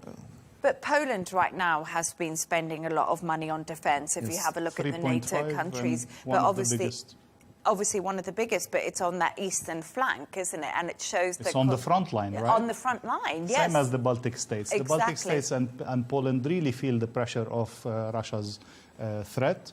And they think they might be next after Ukraine, as simple as that. So that's why they're really pulling in their income and focusing on military defense strategies and equipment. The big question, I mean, you were mentioning that France is the further away from the, you know, from the target. The big question, you are paying $1 trillion on military. Where are you getting your equipment? Where are you going to buy all this equipment? And apparently people like France themselves, they are seeing an occasion for this to sell weapons. And we have a very interesting post by the French president on X itself of a screenshot of a phone with Rafale calling for European defense. So they see it even as an occasion to sell weapons. And also we heard Starmer saying we are going to buy new fighters that can take on the tactical nuclear missiles. Yeah, the F-35 stealth jets to be able, because right now I think the UK's nuclear capability is via submarine. So there's actually no air capability. Trident, which is also very old. You know, there's been a lot of criticism that they haven't invested enough to keep Trident up to date. So I wonder if that's something that they're going to now turn their focus to, and then to get these stealth jets in to be able to carry a nuclear warhead. Yeah, there's a big shift indeed. It's just so interesting because I still think that technology has to play a big part in this, because, you know, almost in Russia and Ukraine, the drone warfare has really has been the lead in that, hasn't it? And so, you know, some of this defense going to be on cybersecurity, on the sort of new technology when it comes to drones? Definitely. And again, as Wissam said, we need to see where are we using this $1 trillion, where are we getting from, but also where are we going to use it, and how much tension is this going to create, whether with Russia, whether with China, and everywhere. And who is the enemy? Who is the enemy? Are we in a self-fulfilling prophecy, like of militarization and arms race again, putting us into challenges and new confrontation? And again, the most important field of Russia that led to the Ukraine conflict is NATO's expansions towards the east, right to the doorstep of Russia. Zoran Mdani could become the next New York City mayor. If successful, he will make history, becoming the first Muslim and first Indian-American nominee. Dr. Eddie, this is absolutely fascinating, this story. What's his background? What more do we know about Mdani? And is he going to become the next New York mayor? How many rounds do we have to go from here? Is he going to become the next mayor? Probably yes. Let's talk about his background. I don't know which is a bigger slogan for this guy. Is it the fact that he is the first Indian American, the first one who was born in Uganda, Africa, as he was, is it the first socialist mayor of New York because he's openly socialist? Or is it the youngest New York mayor? Or the first Muslim. Or the first Muslim, of course. So I think it's the combination of all these factors that made him such an exceptional candidate, and that is, you know, making waves all around. Now, about the election, he got the Democratic nomination, and usually it is almost a given that the Democratic candidate wins the mayorship of New York because they have the biggest base by far. So even they have to have another election, do they? Now it was the internal election of the Democratic Party to choose a nominee. Yes. Like the And primary. then the primary, exactly. Yeah. And then the candidate is going to go against other candidates. I think we have an independent candidate who is the current mayor. And then probably there will be a Republican candidate. But again, it is almost guaranteed that New York will vote for a Democrat. Now, keeping in mind, we have two key components of the New York society that are going to be a bit challenged by this nomination. First, the Italian community, the historical base of the New York Catholics and Italian immigrants, which again was much closer to Cuomo, the other candidate, who is the previous governor of New York, but also the Jewish community, with Mamdani having some really anti-Israeli and using the G word, the genocide word, against Israel in the war in Gaza. The Jewish community, we have to remember, it is the biggest Jewish community in the world, even more than Tel Aviv. Yeah. If we count the city itself, there are more Jews in New York. And they are mostly Democrats. And they are mostly Democrats. We're talking about 1.3 million people. And again, add to that the Italians, both of them, I don't think they're going to be very happy with his candidacy. So we're going to see whether he's going to pull it anyway. And this would show a lot of how the demographics of New York have changed with new migration in comparison to the very old establishment. And I think that's really interesting because when I was reading a little bit about it earlier, because it's something that sort of came as a surprise, because I think everyone thought Andrew Cuomo would sort of clean the table. He's old school, and this was a massive And he was upset. governor. And he was governor. He was governor, and Yeah. he's the brother of a very famous CNN anchor. No longer. Priya, X, yeah. But it was a huge upset. And I just think what's so interesting is the fact that apparently his voter base was very young, because the issue of Gaza is actually quite a hot topic in New York at the moment. So that's also why he gained a lot of support. So you're right, we could see the demographic of politics changing in New York. But as we talked about, New York has been Democratic for almost 4 decades, longer than I've been alive, I'd like to say. And Danny could become the party's new president. Everyone knows. But I mean, could he ever run for presidency, or is that just way out of the picture? I mean, if we stick to the Constitution, he can, because he is not born in the U.S. But if Trump can, float the idea of coming for a third term, so why not someone who was born outside? And then you will think of other people as well, like Elon Musk or other people who are, more brilliant in the political scene. But at the same time, this all takes us to a very serious question. Where is the Democratic Party in America heading? Okay, we know very clearly where the Republicans are heading. Yeah. It's MAGA all the way, MAGA everywhere. It's the empty shell that was completely submerged and taken over by Trump and his movement and MAGA. But the question goes to the Democrats. Where are they heading? Apparently, if we believe New York as one of the greatest and most important cities in the world and America, the choice is very clear, more to the left, and it tells us more about the new demographic dynamics of the country, of the city, which, like in many other cities, are shaped by immigration, by new ideas with young people, the real idea, grassroots movements, people who think differently, alternatively. We are seeing this in the campus of universities. A lot is happening, and a person like this person is embodying this change. And now I believe that this will be more beneficial to the people on the right, for people in the MAGA. I think that they will benefit from this as to push more on the right. I agree. I think the Democrats had a choice.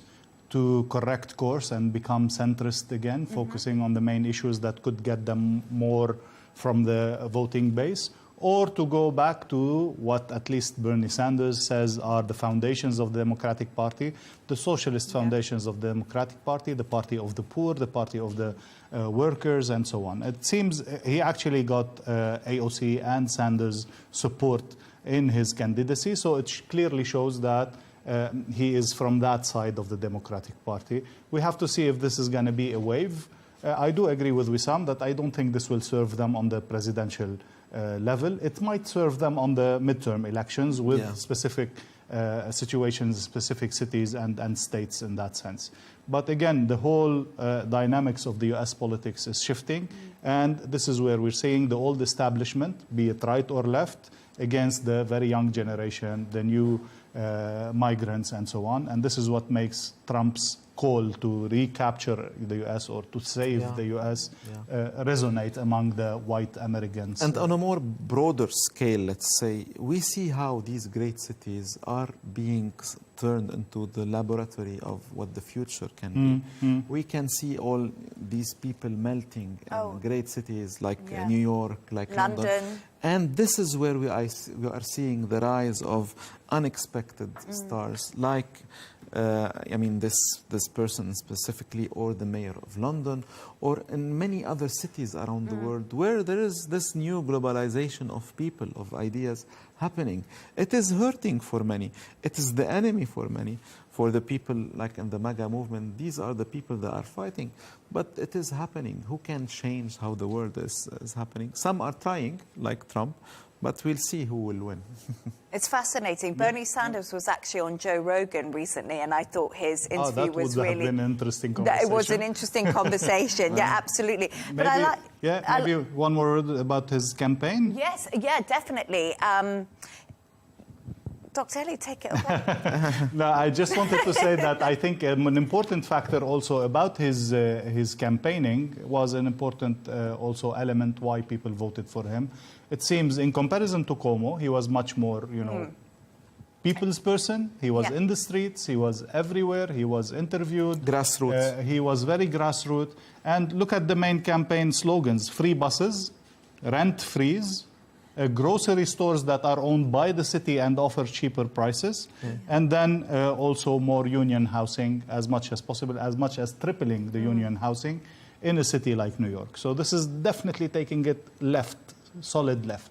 Let's not forget that Trump, 30, 40 years ago, was the one person who went into those neighborhoods that were very social and turned them into one of the most expensive real estate areas where in Trump New York. Tower was Trump built. Tower and all the what we call the West End, the West End, meat packing district. All this was very industrial, very poor, and then Trump came in. He has the greatest places. Yeah, it's absolutely fascinating. But I'm glad he's 33 years old. We need to get some youngsters into politics. And Tesla have finally rolled out their long-awaited robo-taxis, which appeared on the roads of Austin, Texas this weekend.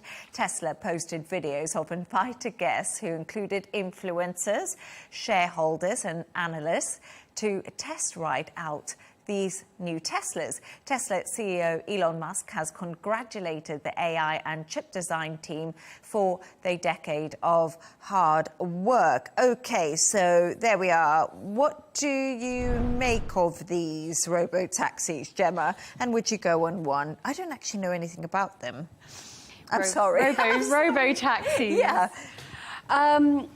So we had this discussion earlier. Michael and I are on complete opposite sides of the coin here. I don't use ChatGPT. Okay. And I barely use self-service checkouts at the supermarket, both of which you're a huge fan of. So I actually disagree with the concept of the robo-taxi on kind of ideological grounds. Okay. I see driving as it's a huge job worldwide, whether you're delivering packages or people or food. It's a job that has quite sort of low barrier to entry. It's a job that we see people make careers out of, but also in the US as well, with the economy crunch, we're seeing teachers become drivers on the weekend, you know, become drivers in the evenings, doing DoorDash, doing deliveries to make extra money. And so I just see this as chipping away at a job that so many people do worldwide, and whether that is their career or it's their safety net. So I can only see this as Musk, the billionaire, chipping away at more jobs. That's how I see it. I'm not his biggest fan anyway. Would I get him one? No, I don't think any kind of self-driving has yet proven its safety worth. I would probably be pretty nervous to get in one too. I'm not going to lie about that. But has Tesla completely, Michael, here missed the boat? Because this was meant to be launched in August. Well, it must have been August last year. Oh, I've lost my mind. But anyway, they're late to the game, let's put it that way. There's so many rivals now. Is robo-taxi just one of the many? So, yes, just one of the many, and that's okay. I would argue that it's okay not to be first, second, or even third. I always want to be first. That's because of your competitive spirit. I think what Musk has to do is focus on rehabilitating his image, making sure that he is able to bring some victories to Tesla and to some of his companies. He needs to prove, I think, to shareholders that he is a businessman who's focused on the businesses that he owns. I think he also needs to make sure that he doesn't have any big mistakes, which is why it's okay not to be the first with this. And I'm going to, as I do sometimes, give my age away. Back in the late 70s and early 80s, there was the Betamax, which was the home video format that everybody was interested in having. And I'll join you in the age there, because we had a Betamax at home. There you go. They were we had VHS. Well, they were the first, and the consensus is that the quality of what you watched through Betamax was actually better than VHS. But VHS, either it was their marketing or whatever else they did, they were the ones that came out victorious. And I think Elon Musk needs to recognize that it's not about first, it's about getting it right. He needs to get his reputation right, and then he needs to make sure that he gets the cars right. And if he can somehow make sure that the global community starts to see him the way they did a couple of years ago, I think the robo-taxis will be fine. Do you think he's neglected Tesla for a long time? For sure. For the White House and for SpaceX as well? And for Starlink, I think he has and for X, I think he has so many businesses on the go. He has so many children. He has so many partners. He has an awful lot. He's stretched incredibly thin. And yet he needs to make sure that, again, the shareholders see him as a businessman who's able to turn around a business. Or also concentrate on his core product. Because I think that's a lot of what's been going wrong. If you look at Elon Musk, like you said, he's got so many different strands that it's Tesla that was the beginning of it. And I do know that investors and shareholders were really keen for this robo-taxi to get going. You know, in Q1 earnings and forecasts that happened, it was a big disappointment to investors that the promise of the robo-taxi hadn't been fulfilled. So I think now is really the time, like you say, for Elon Musk just to get back to the core of his business. But I think it's difficult to bring a reputation back from the brink. Tesla had so much goodwill. I remember it was saving the environment. It was, you know, this electric vehicle, but it also had power. You know, it wasn't, you know, sort of just doing like 20 miles an hour. Cool. And it looked great. It was sleek, it was new, it was fresh. And Musk was fresh and exciting. There's just been so much reputational damage done over the association with the White House and his sort of public behaviours, that I do think being a bit more low-key, you know, perhaps stepping out of the limelight a bit, I do think you can get that back, but you have to be seen to put the work in. Yeah, and I think his core business is his reputation. And I think that's what he needs to work on the most. And if he can get back to that period when he was seen as this bit of wonderkind, right? Oh, yeah. I think that might start to change the perception around him. But he's got a lot of work to do. I mean, everything from just a couple of weeks ago, it seems like it was so long ago, but a couple of weeks ago, he put out the tweet about Trump and the Epstein files, ended up taking it down and then apologizing. But this is the stuff, it's almost as though somebody needs to take his phone away from him so that he can't damage his reputation. I agree. I think Tesla used to have so much goodwill, and a lot of that was down to the fact that everyone really thought Elon Musk was the genius of our generation. Changing, you know, I also think electric vehicles, he made sort of, you know, being environmentally friendly quite glamorous. He made it sexy. He did. Yeah. Dare we say? Elon Musk, sexy. Wow. No, Elon Musk, not sexy.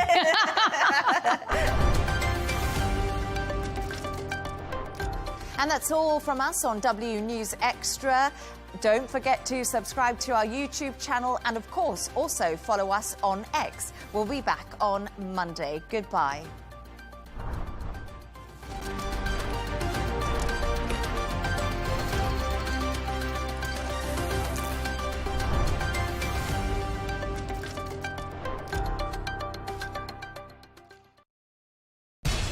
We have to take care of our people, and we're going to take care of our people first. For in-depth analysis and all the latest developments across the globe, make sure you join us every weekday. President Trump is trying to negotiate a ceasefire. With so much happening, so much information, and so much noise, International law will have no part in his administration. It can be hard to keep track. Tariffs will just fuel inflation. We're going to fight these tariffs. But you can count on us to tell you what you need to know. We stand by your side.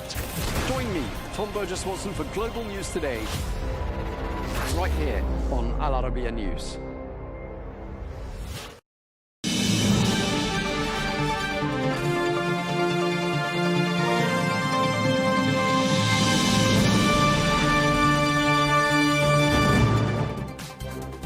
Hello and welcome to Global News Today, bringing you exclusive interviews with leading experts every weekday here on Al Arabiya English. I'm Tom Burges Watson, and coming up on this special edition of GNT, we'll be taking a look back at some of the highlights of the week.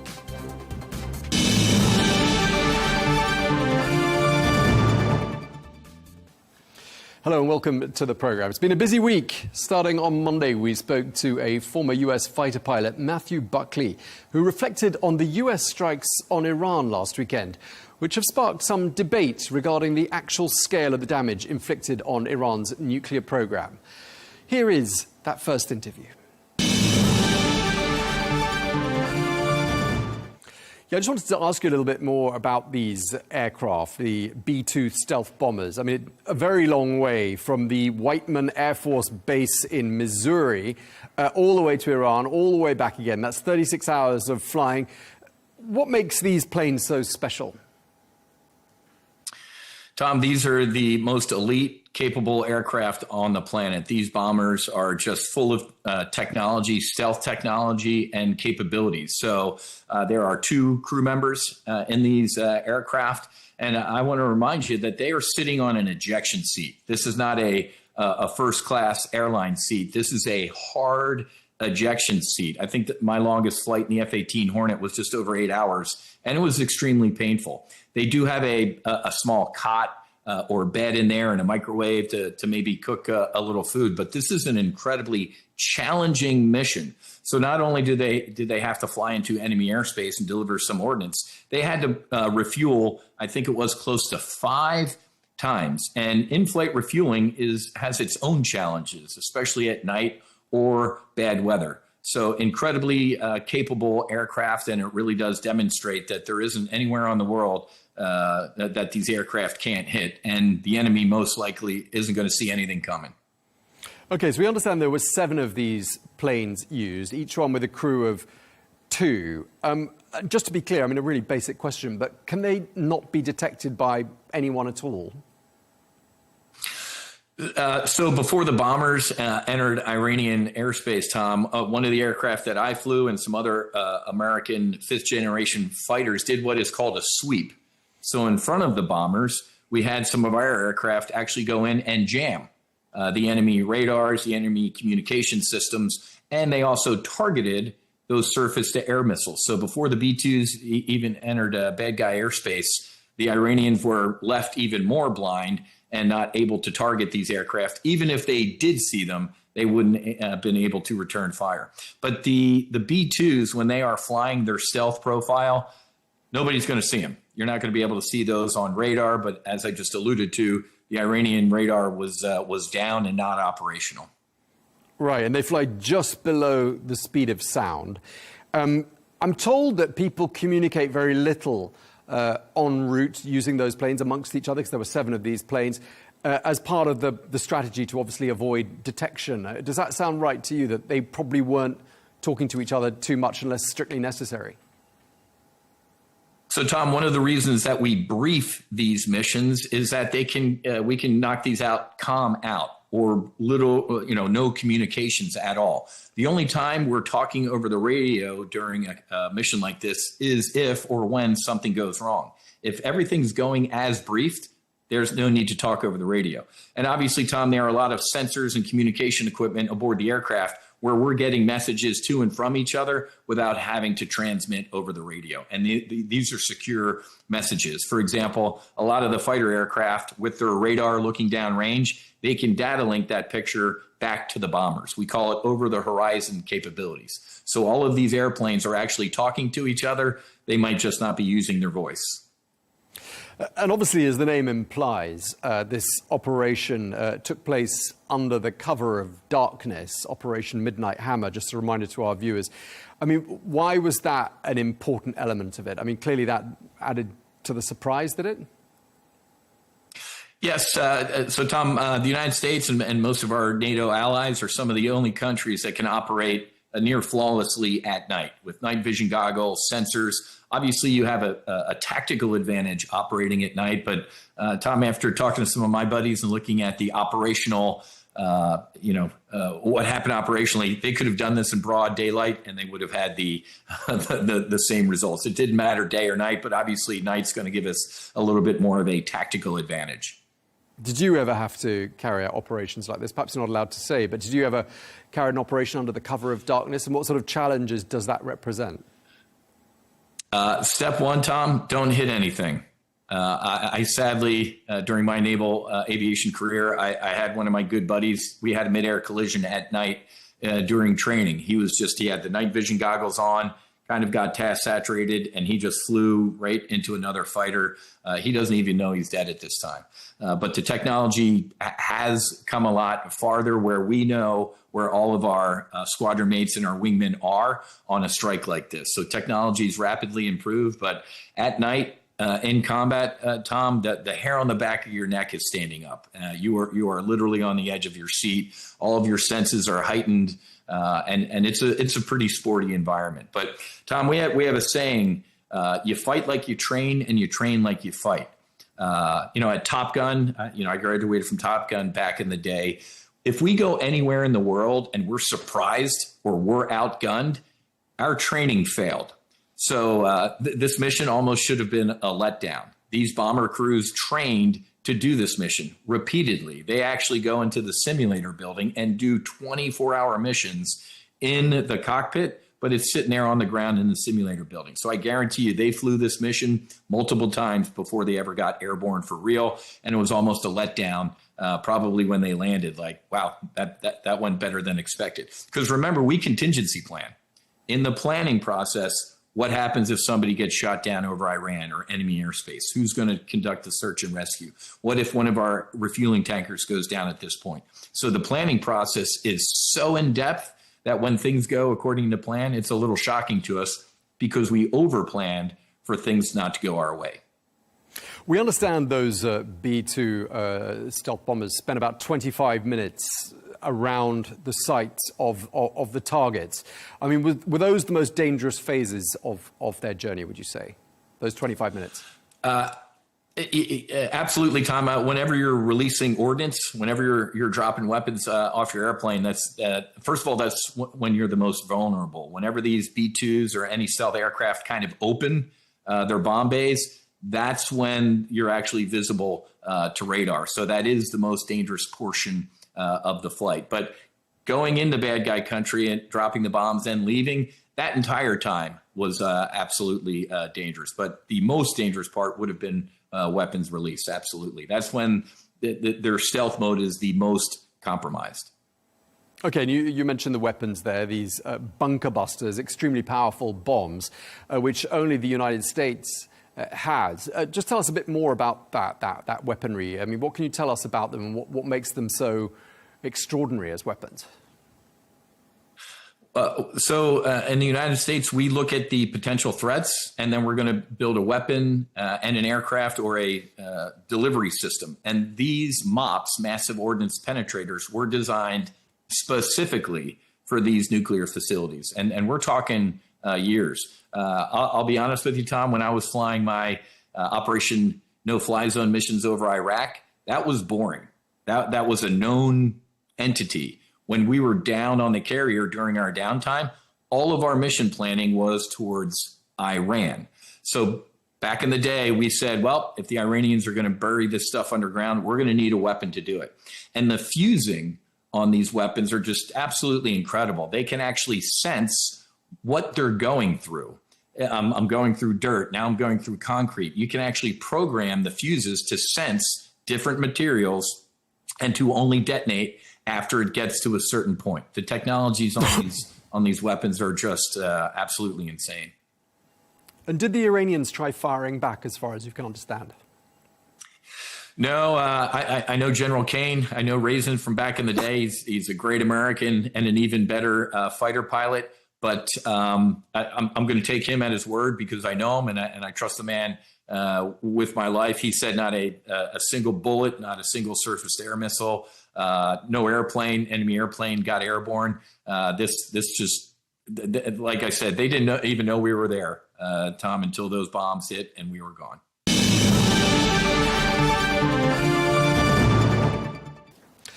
A ceasefire deal brokered with full involvement of the US President Donald Trump drew a line under that 12-day war between Iran and Israel. It was the deadliest conflict between the two countries to date. Well, both sides have claimed victory. And on Tuesday, I spoke to Daniel Benaim, who is a former US Deputy Assistant Secretary for Arabian Peninsula Affairs, who reflected on that ceasefire, which at the time was just a few hours old.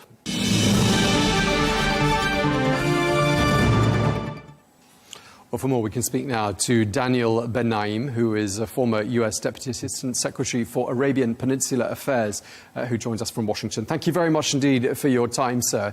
This ceasefire deal has been struck with the goal of ending the so-called 12-day war. How do you rate its chances? I think there's a lot of motivation on all sides to keep the ceasefire. I think you saw some wobbles at the very outset, in part because Iran scored a pretty significant strike on Israeli civilians a few hours before the ceasefire. But you saw both parties, Iran and Israel, trying to get in the last word and then reined in by President Trump. So I think there's a pretty good chance that this ceasefire holds because I think Iran is not looking for a further fight, and Israel at this point has accomplished most of its military goals on the ground in Iran.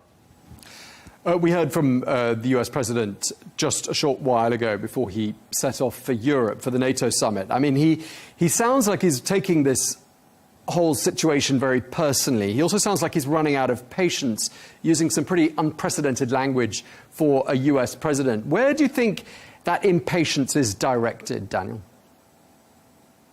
Well, he was pretty clear about it. He doesn't want to see either party violate the ceasefire, and he doesn't want to see Israel in particular launch a major retaliation in response to Iran's actions. He did use some colorful language, more suitable for a New York construction site maybe than the White House lawn.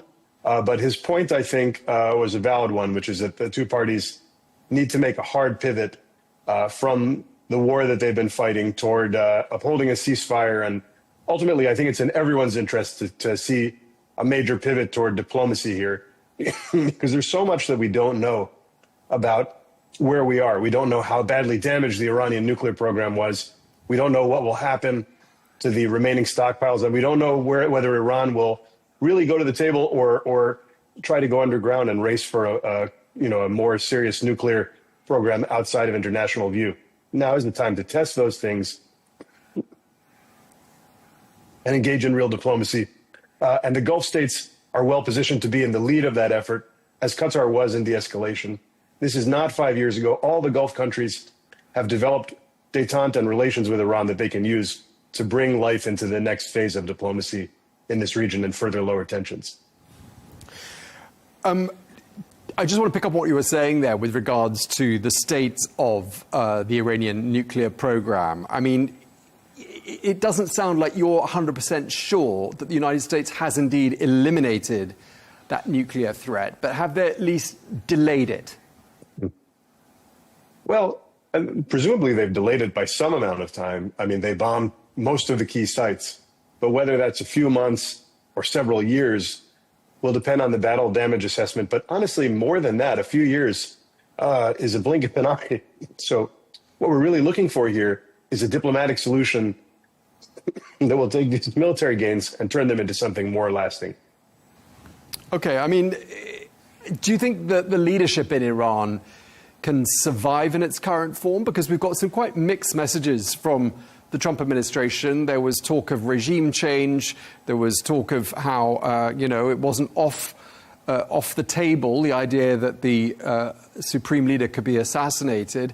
And now they seem to have gone back to sort of talking about, the longer-term survival of the leadership in Iran. What's your understanding of what the American sort of desired outcome is here? Well, I think they were trying to make clear to the Iranians that they had something to lose by continuing this war. I think that was the clear message of the United States. It came out unclearly at various points, but I think that the reason that Iran signed on to the ceasefire was to ensure the survival of the regime. Okay, and how do you rate their chances of surviving? I mean, have they been domestically weakened by what's happened, would you say? Do you think they can survive? Well, they've lost a lot of face with their own people. They have been domestically weakened. But the question will be, who would dislodge them and in what way? And there, I think there are more questions than answers that may well keep the regime in power.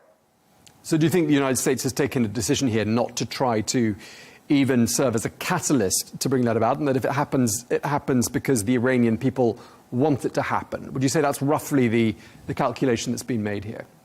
Roughly, yeah. I think they decided that that wouldn't be a goal of a military operation, but something left up to the Iranian people. And if they destabilize the regime a little bit through this, and that leads in that direction, so be it. But I don't think it was a military goal. That was focused on the nuclear program. We understand there has been contact between Washington and Tehran. It's been described as direct and indirect contact. And I just wonder whether you could sort of draw on your experience in your official capacity as US Deputy Assistant Secretary for Arabian Peninsula Affairs. What does indirect contact look like between Washington and Tehran? Well, it has a lot of different flavors. I think when the parties are talking directly and indirectly, that's probably the most constructive, because it means that indirect is not about passing just a few messages. It's about trying to sketch out what's possible using an effective mediator. When they're not talking directly, indirect talks can be a way of buying time or conveying key messages. But to really get things done, ultimately you need to be in direct talks. But I do think that an intermediary like Qatar or Oman, these are countries that are very good at interpreting the positions of both parties and trying to bridge them and trying to avoid potential misunderstandings.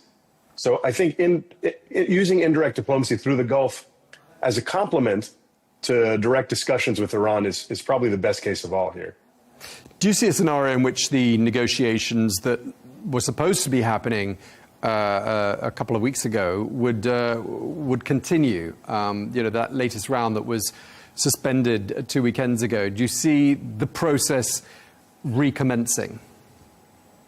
Yeah, I think Iran's condition to get back to the table was for Israel to stop their bombing campaign in the United States. That's now happened. So I think they do go back to the table. I think both sides have decisions to make. The United States has to decide what the United States is willing to accept in terms of from Iran and what they're willing to offer. If they're looking for an end to enrichment, what inducements are they offering to Iran? What face-saving steps are they offering? And for Iran, what are they willing to accept? There's less than zero trust, given the way that this has proceeded. But there's a lot of desperation. You may need a phased approach where something happens, some kind of freeze to allow for more diplomacy. I would look to the snapback of UN sanctions in October as an important deadline here to talk. I don't like the fact that that's only 90 days, because I think we have to get off these very tight timelines. But I do think that that's another important threshold for the success or failure of that diplomacy, when the world will decide whether to restore UN sanctions on Iran. I mean, you mentioned Qatar just now, which just brings into the conversation last night's attack on what is the biggest US military base in the Middle East, namely in Qatar. And I'm just wondering how you interpret this chain of events, how a strike like last night's on US interests led to such a rapid de-escalation. How did that happen? Well, I think Iran felt that they had to do something, and I think the US felt that it was likely when we struck that Iran would have to retaliate. The question was whether we could weather that retaliation.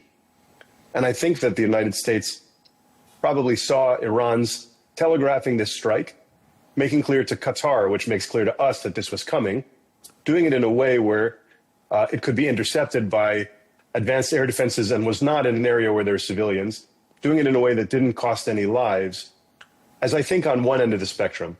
Look, you never want to see missiles flying across the Gulf at close U.S. partners or U.S. military base.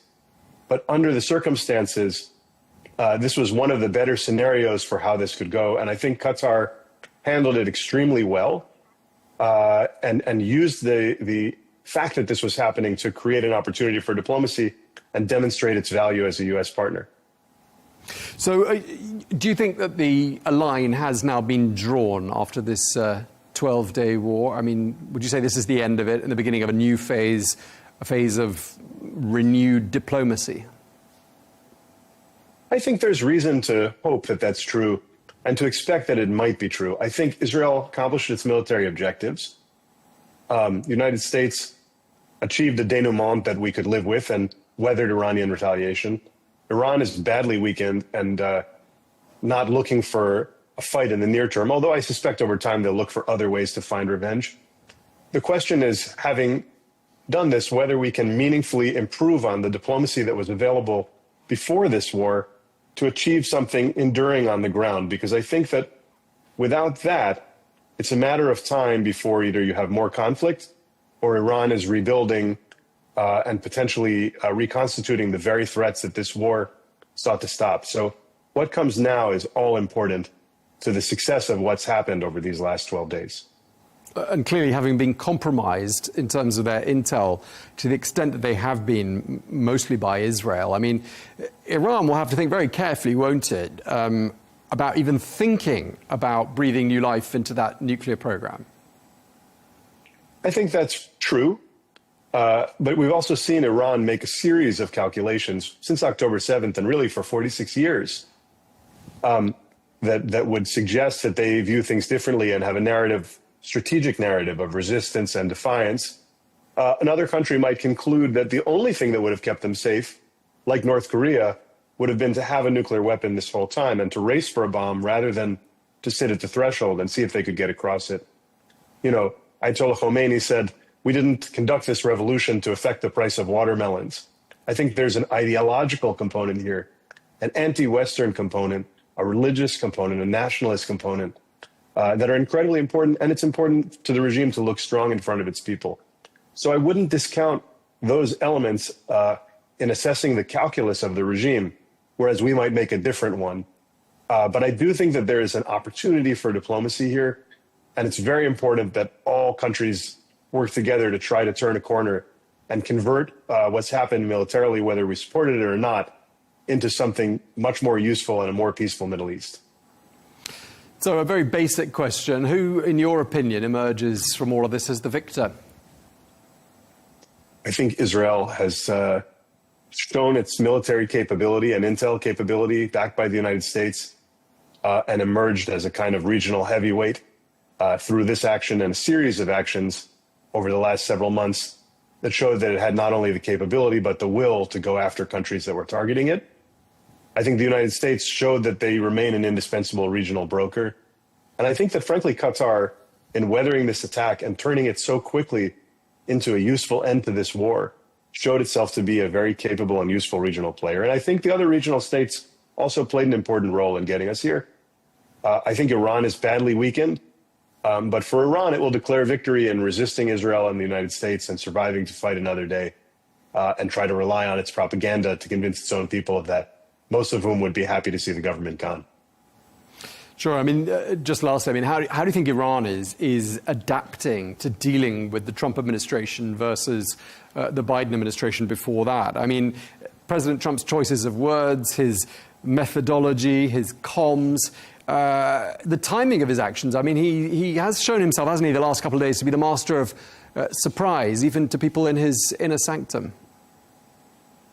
Yeah, I think surprise cuts two ways. It's useful on the battlefield, and it's a bit harder in diplomacy because it means you can't really position yourself to go in a certain direction. And I think that the drawbacks of that surprise will be evident when we try to convert into a diplomatic picture here. The fact that 2 rounds of diplomacy were a prelude to strikes means that Iran will be looking over its shoulder in ways that may make it harder for it to take some risks. But I think that Trump has a unique role in this because he is the one who destroyed this deal, which incidentally was working at the time, about 7 years ago. That gives him a unique ability to reconstitute a nuclear agreement between the United States and Iran and bring along the parties that were opposed to the last one, or at least some of them. So I do think he has leverage.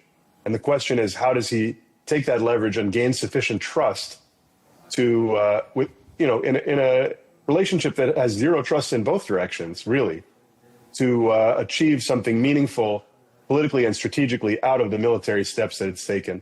Because the military can do a lot to change the picture, but the most enduring solutions, I think, here, when it comes to the resolution of Iran's nuclear program, will involve diplomacy backed by the military.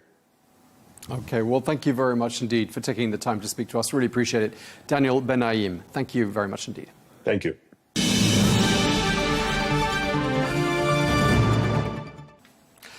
The Israeli Prime Minister Benjamin Netanyahu called that 12-day war a historic win, whilst Iran's supreme leader said that Iranian missile retaliation had brought Israel to the brink of collapse.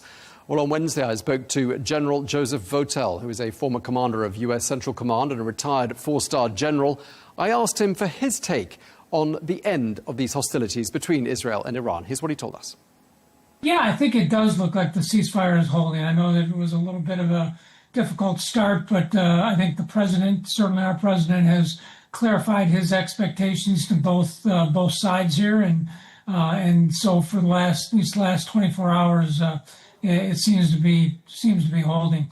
You know, with regard to the first part of your question, I mean, I think what has really struck me over the last 12 or 13 days has just been the significant shifts and the surprises that have taken place. You know, first of all, with the strength of the Israeli initial attacks, and then the responses by Iran, and of course the entry into this by the United States on Saturday evening, going after the 3 nuclear sites, and then of course really just within about 48 hours after that to be at a place where we were working on a ceasefire. I think it just shows the sweeping changes that are taking place across the Middle East, and certainly in this particular area.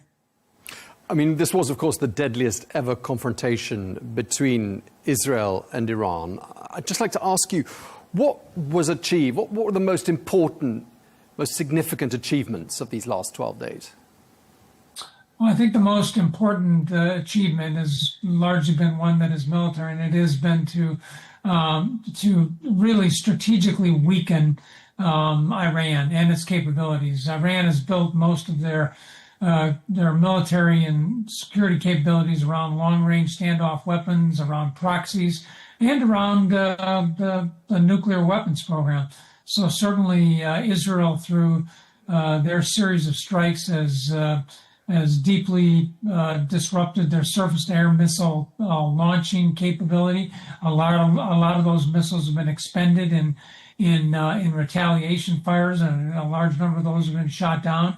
And Israel has largely taken out a lot of their manufacturing process for these types of missiles. So this is, I think, pretty significant. We've seen the impact that they've had on the proxies, particularly Hezbollah, Hamas, and certainly seems that the Iranian militia groups in Iraq and in Syria seem to be deterred, at least for the time being, in terms of taking any action. And then, of course, we know that the object of the activities over the last week has really been the nuclear weapons program that has largely been, I think, set back to some degree. I know there's some debate about how long that is, and we'll have to see what the final assessment is, but I think it's fair to say that there's been significant damage done to that program, and Iran's ability to weaponized enriched uranium is and then turn it into something that can be used against Israel or others has been severely set back. Sure, and we'll talk a bit more about that in just a moment. But I mean, in terms of that US strike in the early hours of Sunday morning local time, I mean, how important, how crucial was that US military involvement in terms of bringing this conclusion to a decisive end? Bringing this conflict, I should say, to a decisive end? Yeah, I think that it was extraordinarily conclusive and decisive in terms of this. Obviously is a contingency which we have prepared for a long period of time, and frankly, as somebody who's involved in that, as I watched it take place, it was a little bit surreal to do that. But I think what it did, the strength of it, the precision of it, the limited focus of it, directly aimed at the nuclear weapons program, I think sent an unmistakable message to not only Iran, but the rest of the world that we will not allow this to happen, and that we will not allow a nuclear weapon to be in a position where it can be used as a threat to Israel, to others across the region or globally. So I think it was a decisive aspect, and I think it was kind of the crown on top of what had been a very successful campaign by Israel of reducing Iran's military capabilities over the previous 8 or 9 days. Do you think there's some frustration in Israel amongst people who would have liked to see Israel go further in terms of achieving more? Because, as you said, there were some victories on the battlefield for the Israelis. There have been a significant number of intelligence victories for the Israelis. Do you think they would have wanted to go further and not be told on Tuesday, as they were by President Trump, that a ceasefire had come into effect and that was that? Well, that may be the case. I'm sure there are some that within Israel that, would have preferred to continue to strike at Iran, but the prime minister, obviously, in talking with the president, reached the conclusion that this was the time to put a ceasefire in place and to hopefully move this into a different medium where we can actually begin to have discussions and negotiations about solidifying this, move it more into the political diplomatic realm. So, yeah, I mean, I think ceasefires are ultimately about compromise, frankly. Not everybody gets everything that they want. And that may be the situation here, but the fact of the matter is, I think for the greater good, the determination was we're ready to move to something else now. Yeah, I mean, things seem to be panning out more or less as you would have hoped, I think, because when you spoke on Fox News on Friday, you said that if the military option was chosen, which it was, about 12 hours later, it should be accompanied by diplomatic outreach, which seems to be what you're saying now and seems to be what's happening. So you must be watching all of this and thinking, actually, things are panning out exactly as you think they should have done. Well, yeah, I think that's right. I'm not any kind of prognosticator here in terms of this. And I think my experience as a military officer is that there are certain things that military capabilities can do. They can compel people, they can change conditions on the ground, they can deter people. But ultimately, in any confrontation, you have to get to get to a political discussion. You have to get to a diplomatic resolution of the situation. That's how we solve these problems long term. And the military certainly has an incredible role in that, and so does economics, and so does the power of information. But diplomacy really has to come into its own in all of these situations, really to address the deep underlying issues. And this won't be an easy one. This will be a difficult discussion. It'll take some time, and it will be, again, dissatisfying to some people, but it's the way that we have to move forward, I believe.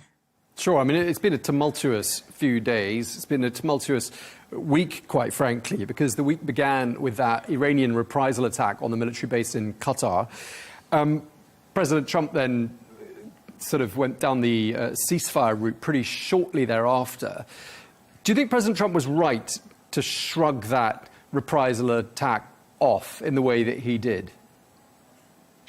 I do. I mean, I don't want to minimize the threat here. I mean, these are 14 ballistic missiles, each carrying about 1,500 pounds of explosives. If they had got through, they could certainly do some damage and cause casualties on the ground. So it's not insignificant. I'm sure the state of Qatar has a view on this as well, since it was into their airspace that these missiles were fired. But I think what the president was looking for, I think, frankly, what Iran was looking for was a way to de-escalate the current cycle of conflict that had taken place. And it appears the United States, along with our Qatari partners, were able to defeat that threat pretty readily. And so, as serious as that might have been, we were able to take care of it, and that provided, I think, a platform for the president to say, okay, let's now move to a different place here. We don't need another retaliatory round of escalation here. President Trump faced some opposition from people in his own party to doing what America did on Saturday night, Sunday morning. Some Republicans thought that it was a mistake to engage the United States militarily in another faraway conflict. Would you say that, based up until the point we're at now, this has all been a vindication for President Trump? Well, yeah, I would say that it seems to be going the direction that that is favorable to the United States, and I think really favorable to the parties and to the region moving forward. So I think that's a good thing. I would just point out there is some fatigue in our nation here with our engagement in the Middle East, and whether it's in Afghanistan or Iraq or Syria or other things like this. These have been a heavy toll on the American people, and this was a very significant action. And the president took an extraordinary amount of risk with this, political risk as well as military and strategic risk with it. And the outcomes weren't completely certain on the other side of this. So that it is moved in the right direction, I think, is very fortuitous, and that's good. But I think what you probably heard was people concerned about the risk of, what happens on the other side of this. Are we now engaged in another long-term conflict? Do we know what's going to happen? It seems to be going in the right direction, but I don't know that was all that certain, or late last week or in the early hours after our strike. Okay, so the military aspect of things is sort of to one side. It seems, as we've been saying, the ceasefire is holding. Now turning to sort of the diplomatic chapter of this conflict. I mean, are we hearing the sorts of noises from Tehran, the signals that you're hearing from Tehran? Are they telling you that the leadership in Tehran is willing to engage diplomatically and to try to move on? I think there's been some indications of that. My understanding was this morning the Iranian president indicated that they're ready to move forward. There's also been some of the normal rhetoric that we would expect from the Iranians, them claiming victory in this. And and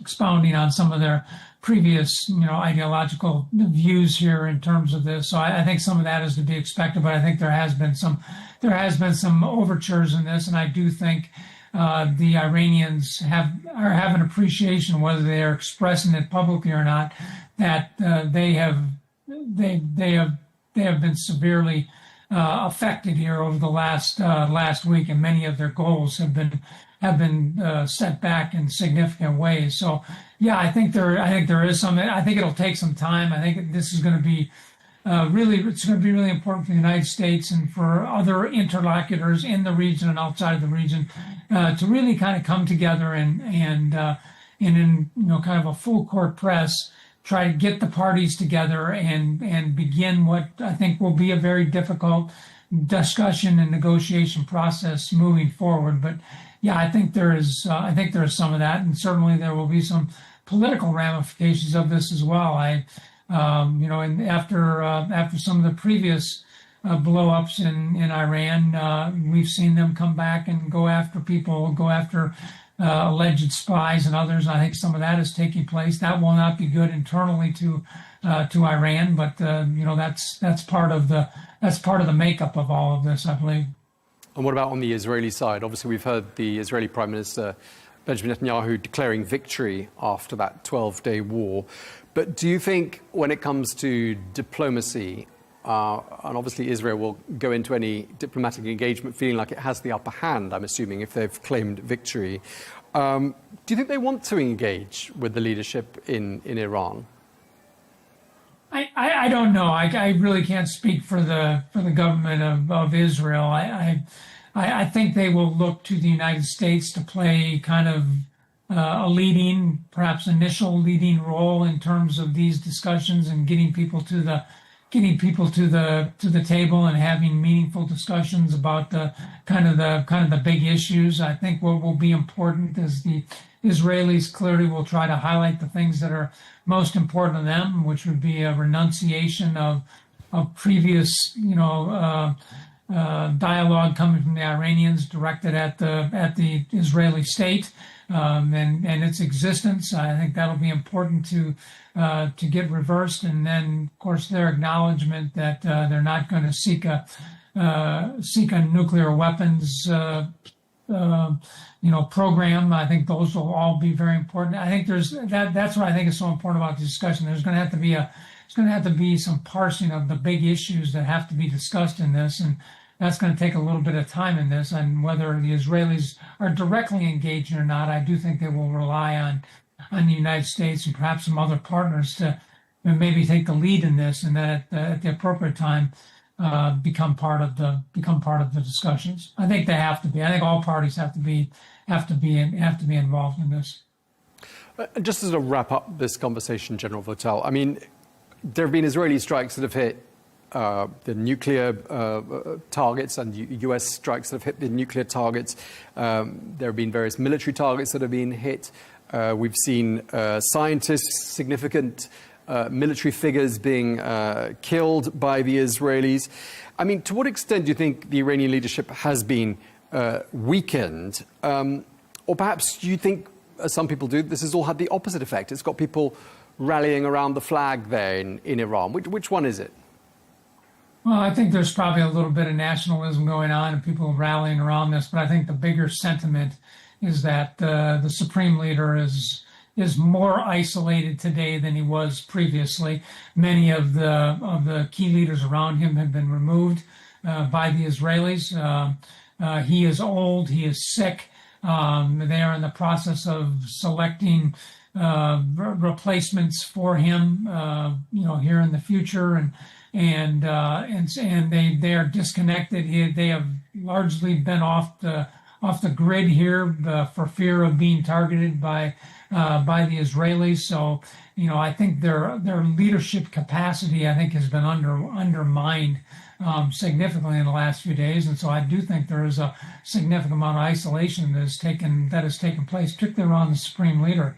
And I think it will probably force, hopefully, some kind of recognition and some kind of discussion within the Iranian elite here about what form their government takes going forward here. I don't necessarily think there'll be a change. I think there'll probably be a next supreme leader, but who that person is and the direction that they go, I think will be a very good indication of what the next few years or decades are going to look like in Iran. So I think there's a lot of internal reflection that has to take place here as they come out of this brief, but I think very devastating war that they've had with both the United States and Israel. All right. Well, thank you very much indeed. We really appreciate your time and your analysis. General Joseph Votel, former commander of U.S. Central Command. Thank you very much indeed for your time, sir. Thank you.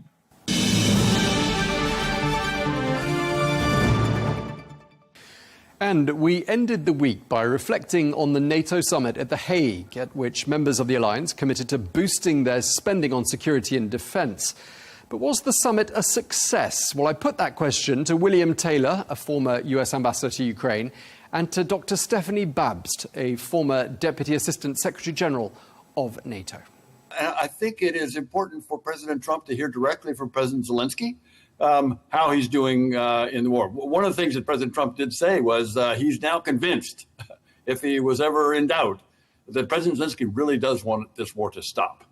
He doesn't want to, he's not going to surrender, he's not going to capitulate, but President Trump heard President Zelensky loud and clear that he wants this war to stop.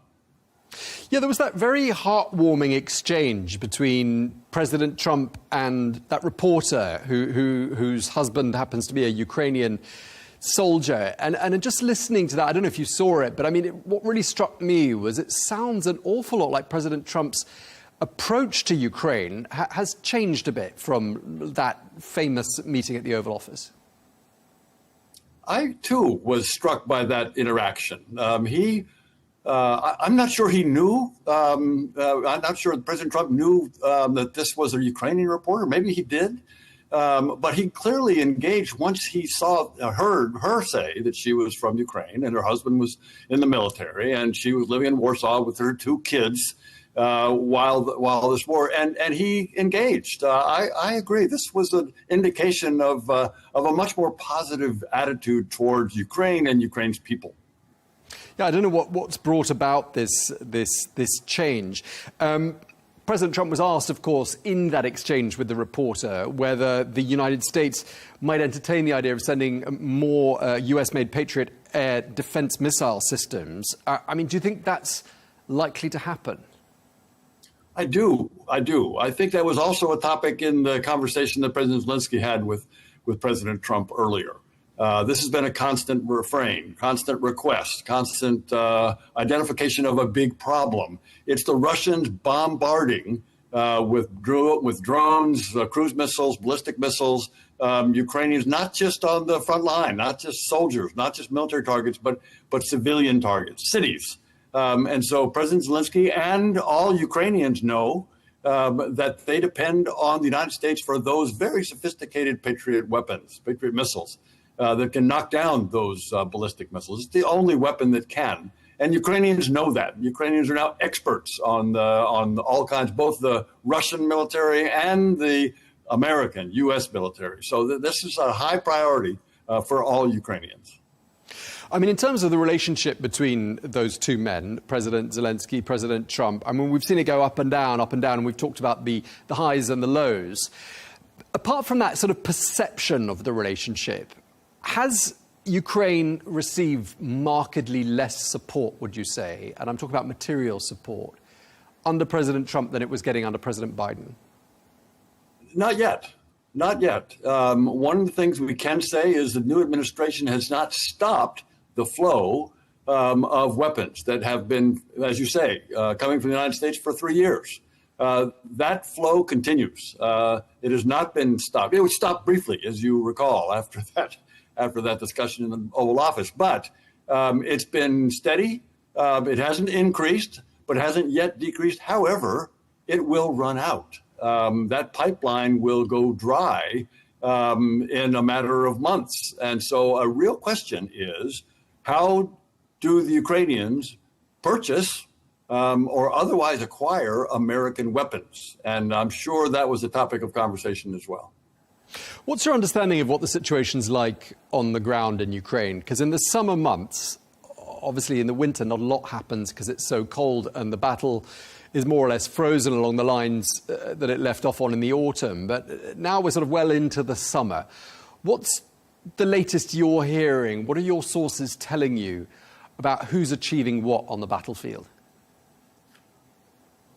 The Russians are achieving small gains, is what I hear. I hear this from my friends in the Ukrainian army. I hear from intelligence sources and the media. I mean, you've probably reported this as well, Tom. That is, the Russians are making small gains at enormous cost in terms of the number of Russian soldiers killed for those small gains. I mean, I'm sure you've been reporting on Pokrovsk, which the Russians have been trying to take. This is not a big city. But this is a small city. It was a small city. It's now deserted. But the Russians have been trying to take Pokrovsk for a year with limited success. I mean, they're grinding in that direction. They still haven't taken it. So at great cost, enormous cost to the Russian military, they are making grinding progress. However, when you take a look at the overall picture, when you look at the map of Ukraine and you identify the part of Ukraine that is occupied by the Russians, it's about 19%, about 19.5% of all of Ukraine's territory is occupied by the Russians. And 2 years ago, it was the same, Tom. The Russians have not made big gains. They have not made certainly not any breakthroughs. The amount of territory occupied, it has been the same for 2 years, the last 2 years. And so, yes, this grinding movement of the Russian forces at enormous cost is taking place this summer. It's accelerated a little bit over the past, in the spring and early summer. But the Ukrainians have been holding off. I keep track. The Ukrainians have been holding off the Russians for 1,219 days, and they continue to hold them off. Yeah, I mean, it's an impressive number. Now, I think you're sounding as though you're likely to agree with what President Trump's been saying, because he has been expressing this belief that President Putin wants to end the war in Ukraine. I can quote President Trump as saying he'd like to get out of this thing. It's a mess for him. I mean, do you think that's right? President Putin is perhaps is he sending signals to Washington that he really wants this war to come to an end? I doubt it. I don't know what Putin is saying to President Trump. Where's President Trump getting this idea from? President Trump wants to believe that Putin wants to get out of this war. And I imagine Putin has played on that in his conversations with Trump. But President Putin gives no indication, zero indication, in any other forum, in any other way, that he wants to end this war. He wants to continue this war. He wants to continue to try to control Ukraine. As you know, as you've reported, Putin thinks that there is no such thing as Ukraine. He doesn't think Ukraine really exists, and he just wants to take it back into Russia. So irrespective of what Putin is telling Trump, Putin does not want to end this war. Zelensky does, Trump does, Putin does not. Right, and this was a source of huge frustration for President Trump, because he campaigned on that pledge to bring about a swift conclusion to this war. It's not happening, and he must be, exasperated by that, isn't he? I think he is. I think he's starting to show it, and I think he's starting to recognize where the problem is. The problem is Putin. He's starting to recognize that. He's expressing frustration just in the past day there in The Hague. He says, I'm going to have to call Putin. He says, Zelensky wants this war to end. I'm convinced of that. He's got a tough job, Zelensky. But it's Vladimir Putin that is holding this up. And Trump says he's going to call him again to try to get him to move to a ceasefire. He's tried before. Trump has tried before to get Putin to agree to a ceasefire. And Putin basically said no to Trump 3 months ago. So Trump is learning, is understanding, is realizing that Putin is the problem. And he's going to have to put some pressure on Putin to bring him to the table. One thing that might help him, I'm talking about President Trump, get President Putin to the table. The latest stats out of Russia regarding the health of the Russian economy, not looking too good.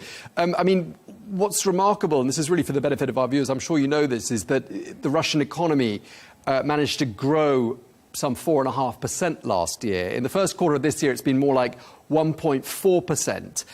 So they've ridden out 3 years, and yet now things are starting to look a bit tighter. It does look like, there's a banking crisis. It looks like there's a debt crisis. Interest rates are around 20%. Could that have an effect on the Russian president's approach to this war, do you think? I mean, the tightening of the screws economically. It absolutely could. It absolutely could. The only way the Russian economy is doing well is on the military side. Putin has channeled incredible resources from the civilian side of his economy, of the Russian economy, to the military side. So that growth is not from consumers. It's not from investment. It's from military production. It's from the Russians trying to maintain their war machine and paying soldiers incredible amounts of money to get them to volunteer and go to be killed in Ukraine. That's what's driving the Russian economy right now. The civilian side, as you've indicated, and as those stats are now showing, is really suffering. And it does have an effect. It can have an effect. If President Trump puts pressure, economic pressure, on Putin to bring him to let Putin understand, to bring Putin to the conclusion that he can't win and that his economy is cratering on the civilian side, Trump can make that clear in terms of sanctions. Tom, you probably reported there's a bill in the United States Senate that's supported by 82 of the 100 senators. So this is broad bipartisan support to put really severe, harsh sanctions on Russian oil. Very severe, hard sanctions. So that's a strong support for Ukraine and strong recognition that Putin is the problem. Yeah, I mean, just so that, as well, people don't think this is wishful thinking on the part of Western commentators, but at the St. Petersburg International Economic Forum last week, the Russian economy minister, Maxim Reshetnikov, said, "We are on the verge of slipping into recession." So there seems to be this recognition in Russia that things aren't going well, economically speaking. The Europeans are mulling fresh restrictions on Russian banks. If the US were to follow suit, I mean, that would be really a case of falling on a bruise for the Russian economy, wouldn't it?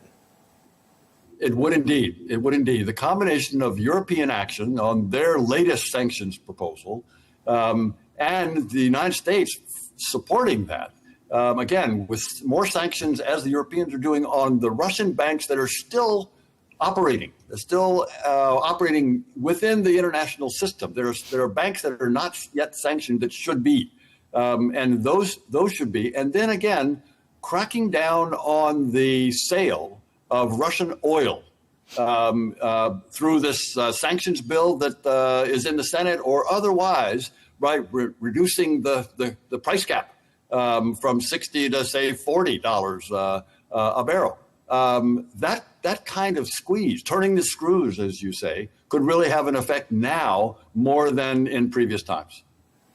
Ambassador, turning our attention back to what happened at The Hague earlier on this week, we've had NATO member states, well, almost all of them, agreeing to spend collectively 5% of GDP on defense during the next decade. What message does that send Moscow, do you think? Strong message. Strong message. That Putin, who wanted to weaken NATO, he wanted to divide NATO, has had the opposite. He has achieved the opposite. He has unified NATO. He has strengthened NATO. He's expanded NATO with the Finns and the Swedes. And now the NATO allies are going to spend 5% of their GDP on defense, both on the hard side and on the soft side of defense. And that's making NATO stronger.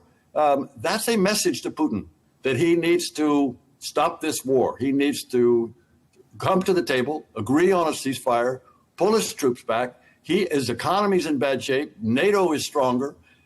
He's isolated. He's got the Belarusians and the Chinese and North Koreans, but that's about it. So now's the time for Putin to come to the conclusion that he can't win and cut his losses. Yeah, and of course, Russia spends quite a bit more on defence than that 5% figure. It's somewhere between the 6 and 7% of GDP mark, accounting for about 40% of total annual budget. I just want to pick up on what's happened in Iran this week. And obviously, President Trump played a key part in bringing that 12-day war to a swift conclusion. Does that play into this, do you think? Do you think President Trump has shown Russia that when he weighs in, he actually can bring a war to an end? I mean, I just wonder if you can see any connection or any momentum that might come out of the conclusion of the 12-day war and that being translated to some sort of a conclusion to this war in Ukraine. I think so, Tom. I think so. Two things occur to me. One is, here's another ally, Iran, another ally of Russia, gone down, being defeated, pulled back. And the Iranians were probably hoping for some support from the Russians, and they got none. They got no support from the Russians. And the Iranians are going to have a hard time continuing to provide the weapons that they've been providing to the Russians. That's number one. But you're right about the other message. President Trump has shown that when you stonewall him, when you play him, as the Iranians did, trying to say that they were going to negotiate in order to stop their nuclear weapons program, they were stonewalling. They were playing along. Mr. Witkoff, Steve Witkoff, President Trump's envoy to Iran, they weren't serious about this. And when President Trump realized that, when he recognized that the Iranians were not serious about a negotiated solution, he took action. And on the Russian side, the Russians are clearly playing him along. Putin is, as we talked about earlier, Tom, Putin is playing Trump, and Trump, as you say, is starting to recognize that, starting to realize that Putin is the problem. And like he did with the Iranians, Trump can turn on the Russians and he can turn on Putin. And if he puts the pressure on Putin by the economic measures that we just talked about, as well as providing the weapons that we just talked about, that could have a real effect. Just to wrap up this conversation, Ambassador, I mean, Ukraine wasn't formally involved at that NATO summit at The Hague in the same way that that Ukraine was involved at other NATO summits in the past. However, as we've said, there was this constructive dialogue, 50 minutes of conversation face-to-face between President Zelensky and President Trump. Just to sum up for us, how reassured do you think Ukraine will be feeling at the end of what's been an eventful week? I think somewhat reassured. As you say, the conversation between the two presidents was good. The comments about the meeting from President Trump were positive. The comments about the meeting from President Zelensky were positive. So that's good. The possibility of Patriot missiles coming to help the Ukrainians defend themselves against Russian missiles, that's being on the table, being highlighted, getting a supportive statement from President Trump, that's good as well. The Secretary General of NATO went out of his way to say that Ukraine is still on an irreversible path to NATO membership.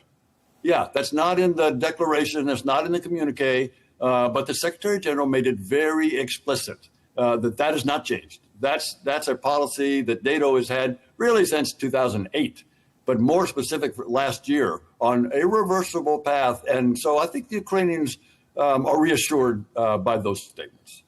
Okay, well, thank you very much indeed. We really appreciate your time. William Taylor, former US ambassador to Ukraine, thank you very much indeed for your time, sir. Thank you, Tom.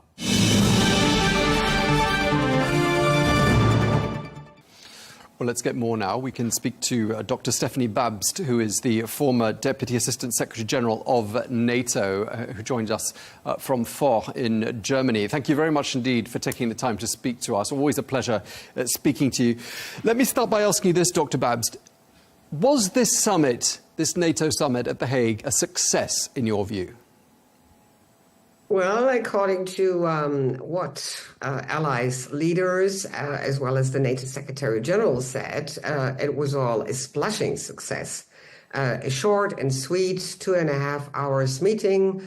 The success rate was probably related to whether Donald Trump felt comfortable and was happy, and recalling his press conference, I had the impression that he left The Hague quite satisfied. But that's just one part of the story. The other is that unfortunately the NATO summit didn't deliver any type of strategic footprint. Okay, but what it did deliver is a pledge from NATO member states to boost their spending on defense and security. I mean, to a level that President Trump has been saying for almost a decade now, it really needs to be achieving. I mean, that's a success, isn't it? Well, it depends. I mean, first of all, it's a declaration of intent. It's a non-binding commitment along the lines that we've seen 11 years ago at the NATO Wales Summit, when the NATO allies made a very similar pledge, this time to 2%, and they vote to really invest into upgrading and bolstering their defense and deterrence posture. It took them 11 years, and some of those countries hardly made it to the 2% target. Now, as far as the 5% is concerned, as I said, it's a declaration of intent, and many countries will continue to struggle with fiscal issues, with domestic priorities. Countries like Spain, Croatia, Italy, many others, they hardly met the 2% target. So I'm not too convinced that this is really a strategic message that President Putin, our strategic adversary, took serious in a sense that it will prevent him from doing what he has been doing in the past 11 years. And I think that's unfortunately. Indeed, we heard the Russian Foreign Minister Sergei Lavrov reacting to that announcement, that memo, saying that the extra spending won't really make much of a difference. But I mean, obviously, the Russians would have said that whatever. And you know, one of the things that has changed perhaps in the last couple of months is that the Russian economy is starting to look quite weak. And they don't seem to be winning this war, do they? Well, I think coming back just for a minute to the pledge of 5%, it's more or less self-evident to me that Europeans and Canadians need to invest into their military capabilities, into their manpower, into improving the technological base for military capabilities, to overcome the fragmentation of the European defense market. All this is on the political table of governments for the past years. So I would have very much liked to see these governments just doing this, just implementing what they keep on saying for the past years, and instead use the summit to focus really on the broader, vitally important strategic issues. And the issue really unanswered, untackled, so to speak, is how can we deter Russia? How can we actually make Russia understand that it will never get Ukraine? And so none of this was discussed. All the issues, the strategic issues, were brushed aside at the NATO summit in The Hague. Because the American delegation made very clear at the very beginning that they didn't want to talk about a long-term strategy towards Russia. They didn't want to talk about the next steps in terms of securing Ukraine's future. They didn't want to talk about enlargement. They didn't want to talk about China.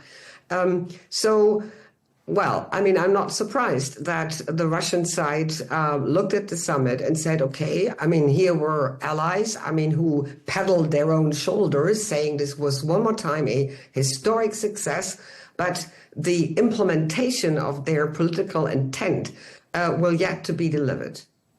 One commentator described the summit at The Hague as being a, quote, carefully choreographed show of NATO unity.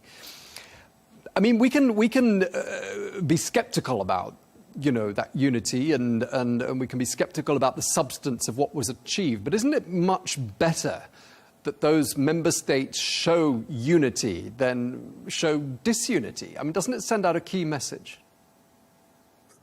Well, that's very much, I guess, what former colleagues of mine in the NATO headquarters would say. It's all about showing off. It's all about leaving the impression or giving the impression that there is a particular sense of unity and political solidarity.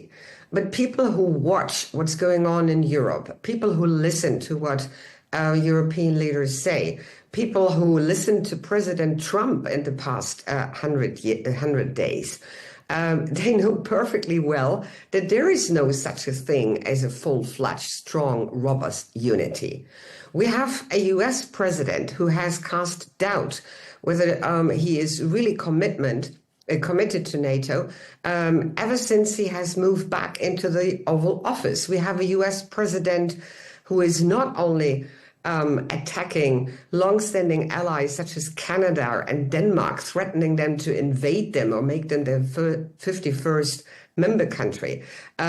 We have not only a President Trump in the White House who has openly saying that he is really not buying into the idea of defending the rules-based order and instead is showing more than sympathies to the Russian president. And then we have European countries, such as Hungary, such as Slovakia, who, ever since Russia attacked Ukraine, keep on saying, this is not, our issue. We want to keep our wonderful relations to Russia. We want to keep our business relations. We have countries such as, Turkey, who continue to playing a very ambivalent role towards Russia. So I can't really see the type of unity, that we keep on talking about. And I think it's, it looks to me as if there is an, effort made to propagandize on this message. And I don't think this is very healthy. What about the meeting that took place between Presidents Trump and Zelensky on the sidelines? A 50-minute long meeting, their first meeting since they met at the funeral of the Pope in Rome. Apparently, things went quite well. Doesn't that offer you some hope that perhaps President Trump has come round at least to the NATO, other NATO member states' view of this war in Ukraine, and indeed the Ukrainian president's view of it? Well, let's look one more time at reality. Reality is that the United States has halted its cyber operations against Russia. The United States has halted, or rather suspended, any type of military aid packages in support of Ukraine. President Trump has repeatedly said that he has more or less sympathies, understand the Russian rationale of attacking Ukraine. President Trump has formally acknowledged the illegal annexation of Russia, or by Russia, of Crimea. And I can't help but think, he's completely agnostic about the strategic fate of Ukrainians. And I don't expect for a minute that this is going to change in the future, regardless of who he meets and how this meeting eventually comes around. So it is up to us. It is up to the Europeans and all those in the democratic camp who really want to continue work towards making sure that an aggressor such as Russia will not get its way and will not, succeed. And I would have liked to seen at the NATO summit a meeting of the coalition of the willing. Where were they? They keep on making noise for months now about working on a deterrence, a posture, a reinforcement operation in Ukraine in order to really contain Russia in the long run. They were not there. There was no mentioning of that. So I must admit, you probably hear that in my voice. I'm really frustrated to a certain extent and cannot really join the chorus of all those saying it was rose and dandy. It wasn't. Okay, so you might say to the NATO Secretary General Mark Rutte, whose language was pretty glowing of the US president, some very interesting choices of words to describe him. But one thing he said, Mr. President, dear Donald, this push for increased alliance defense spending will help you to achieve something that no American president in decades could get done. What you're basically saying is that Mark Rutte is perhaps being unrealistic. I have spent 23 years of my professional life at NATO. I helped prepare and attended 10 NATO summits. And I worked for 5 NATO Secretary Generals. So I'm extremely well aware that every Secretary General of NATO needs to really strike a positive, constructive tone towards the United States, towards, the American president. But I think there is really space between groveling to the American president and making the points made by other European allies. And I was really embarrassed listening to the Secretary General Mark Rutte praising the leadership of someone in the White House who clearly doesn't really share much of what we, at NATO at least, have tried to come across or get across and cultivate over the years, which is a sense of democratic togetherness and a sense of being treated really as a community of values. And I can't see this at all. And as I said, I was really embarrassed. Okay, well, I mean, you're saying that Mark Rutte, the Secretary General of NATO, was groveling there essentially to President Trump. But I mean, given the choice between groveling to President Trump and having his involvement and having, some sense of togetherness, and the alternative being annoying President Trump, getting his back up and having him walk away or storm off even, and perhaps turn his back on NATO altogether. I mean, surely the groveling option is the preferable of the two. Is it really? Is it? Is this really the attitude, the level of ambition that Europeans and Canadians should show? I doubt that very strongly. I wish Europeans would develop a stronger sense of self-confidence and political stamina. I wish very much they would be obviously open and ready to continue working with the United States.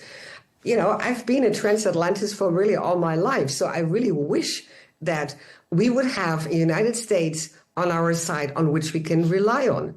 But I very much doubt that this is the case. So in order to really move forward with the pressing issues here on our continent in Europe, and in order to really support Ukraine, which after 3 years and 4 months still endures, this absolutely reckless Russian aggression, I really want more, than European leaders groveling and hoping, that at some point President Trump will leave the NATO Council room happy. And I don't think this should be really our level of ambition. So when you hear the Lithuanian president saying that we should choose a motto, which is to make NATO great again, what goes through your mind? Yeah, strategic messaging is one. And as we already discussed, it would be really important for the allies, the 32 allies, to come across as dedicated, resolved, and really with, a shared vision of how they want to go about reinvigorate European security. But we don't do this. We talk a lot. We invent new terms like make NATO great again. But at the end of the day, what counts is the reality on the ground. And the reality on the ground, that's why I feel so passionate about Ukraine, is that we have failed. We continue to fail to push back a Russian aggressor, which is so reckless and which is killing and terrorizing Ukrainian people all the way in the run-up to this wonderful historic, summit. We really, I think, must become better. And so I really hope for those in the alliance, for those very clear-eyed governments, in particular in Scandinavia, in the Nordic region, in Poland, in the Baltic countries, who understand what is at stake and are really prepared to take the necessary steps. Under the previous leadership of the alliance, with President Biden at the White House, this war with Ukraine started. Obviously, Ukraine was invaded by Russia, and they didn't manage to stop it. And here we are in the 4th year of this war, as we've been saying in this conversation, and the war still hasn't stopped. Are you at all confident that some fresh approaches, like the ones that President Trump has discussed, and with some unorthodox methods, which we've seen from President Trump, are you at all confident that that could somehow or other yield a result? No, I'm not.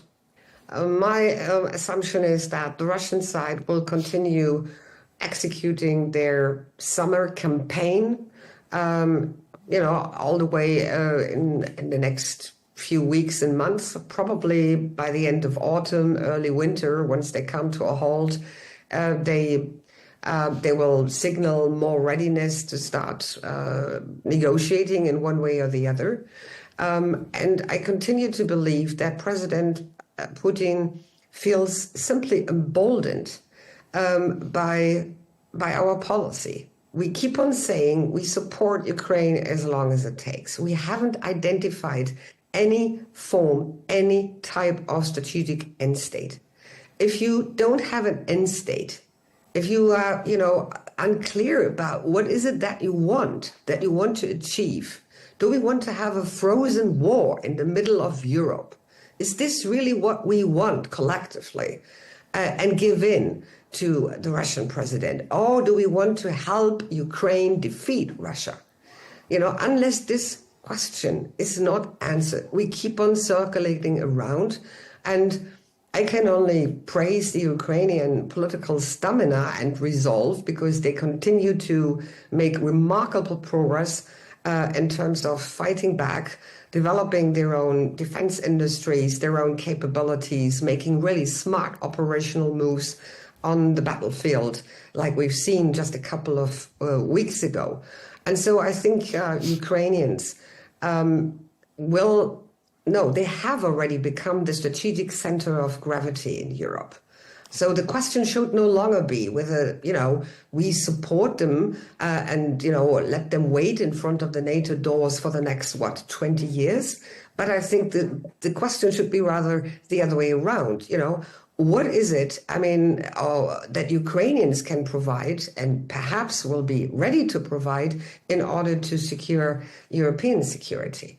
And yes, that's a question I don't think that has ever occurred to President Trump, nor has he ever voiced it, nor I think is he, someone who thinks in terms of strategic categories. He thinks in terms of quick deals, deliverables, and messages he can sell towards his home base back in the United States. And just lastly, Dr. Babson, briefly, if you will, and I'm sure you'll be glad to be brief on this last answer, because I don't think you're going to like the question. But the NATO Secretary General, Mark Rutte, likened President Trump to a daddy. That was one of the headlines that came out of the NATO summit, that President Trump is a daddy. Is that an image he conjures up for you? The organization that I worked for the past 23 years is not a cartel led by, a chief whose ring you need to kiss. I think that says it all. Thank you very much indeed. Dr. Stephanie Babst, former Deputy Assistant Secretary General of NATO, thank you very much indeed for your time. Thank you very much for this very good conversation. I appreciate that. All the best to you. Thank you.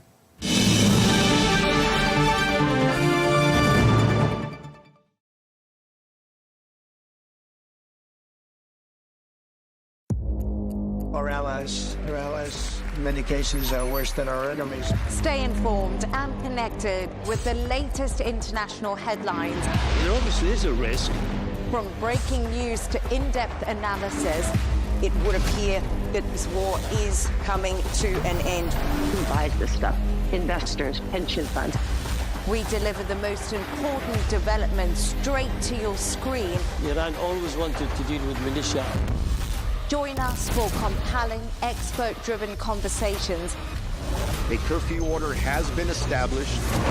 And an insightful look at the issues shaping our world today. There are a lot of proposals about European architecture for security. I'm Leigh Ann Gerrans, and this is W News. We dealt with this when I was Chief of Staff in the first term. Where you don't just hear the headlines, you get the full story.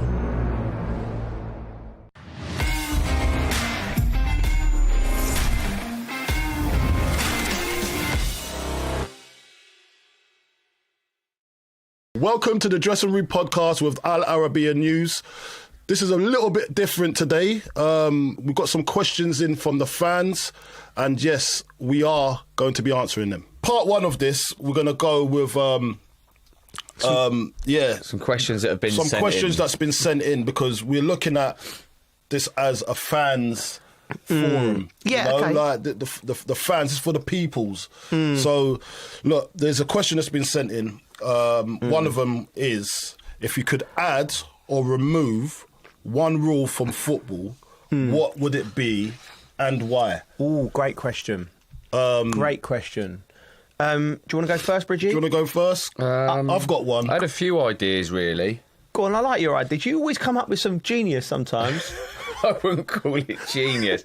I can't remember I heard this one about the playoffs. Yeah. About having the playoffs for the relegation.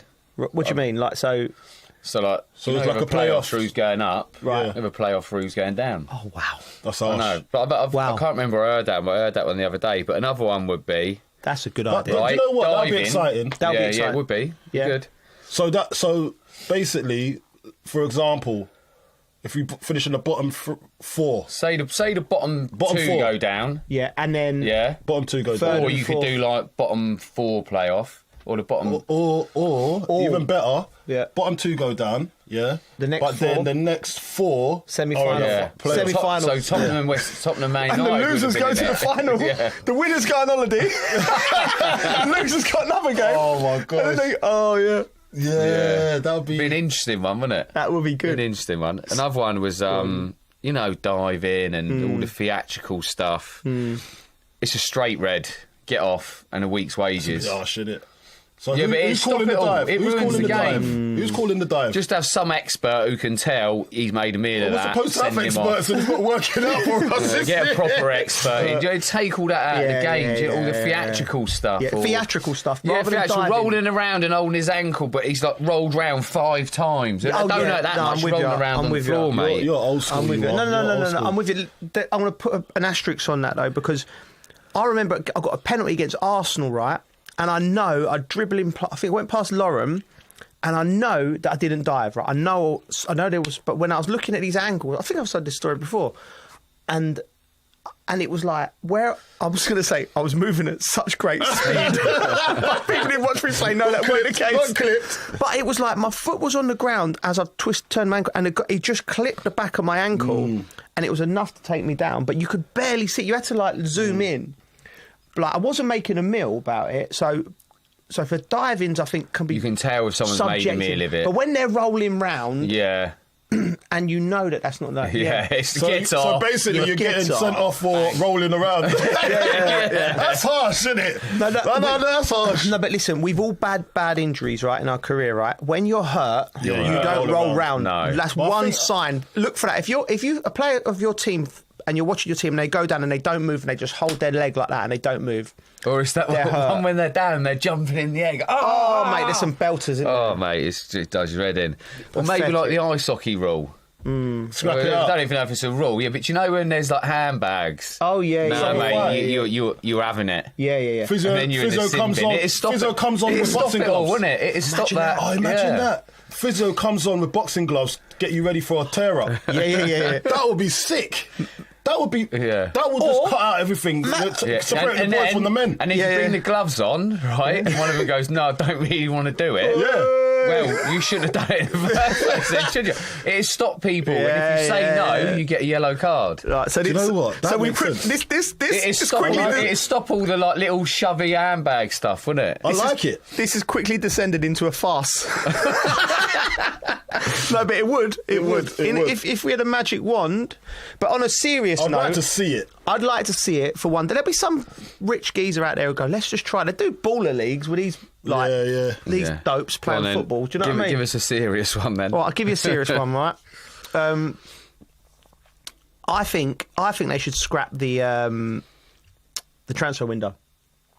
Go old school. Go old school, mate. Like if you want anytime, any place. Anytime, any place. You could be playing for Spurs one week and you could be at Real Madrid the next week. Oh, so you can transfer when you want. Anytime. Oh, even better. Yeah. The player don't even get a say.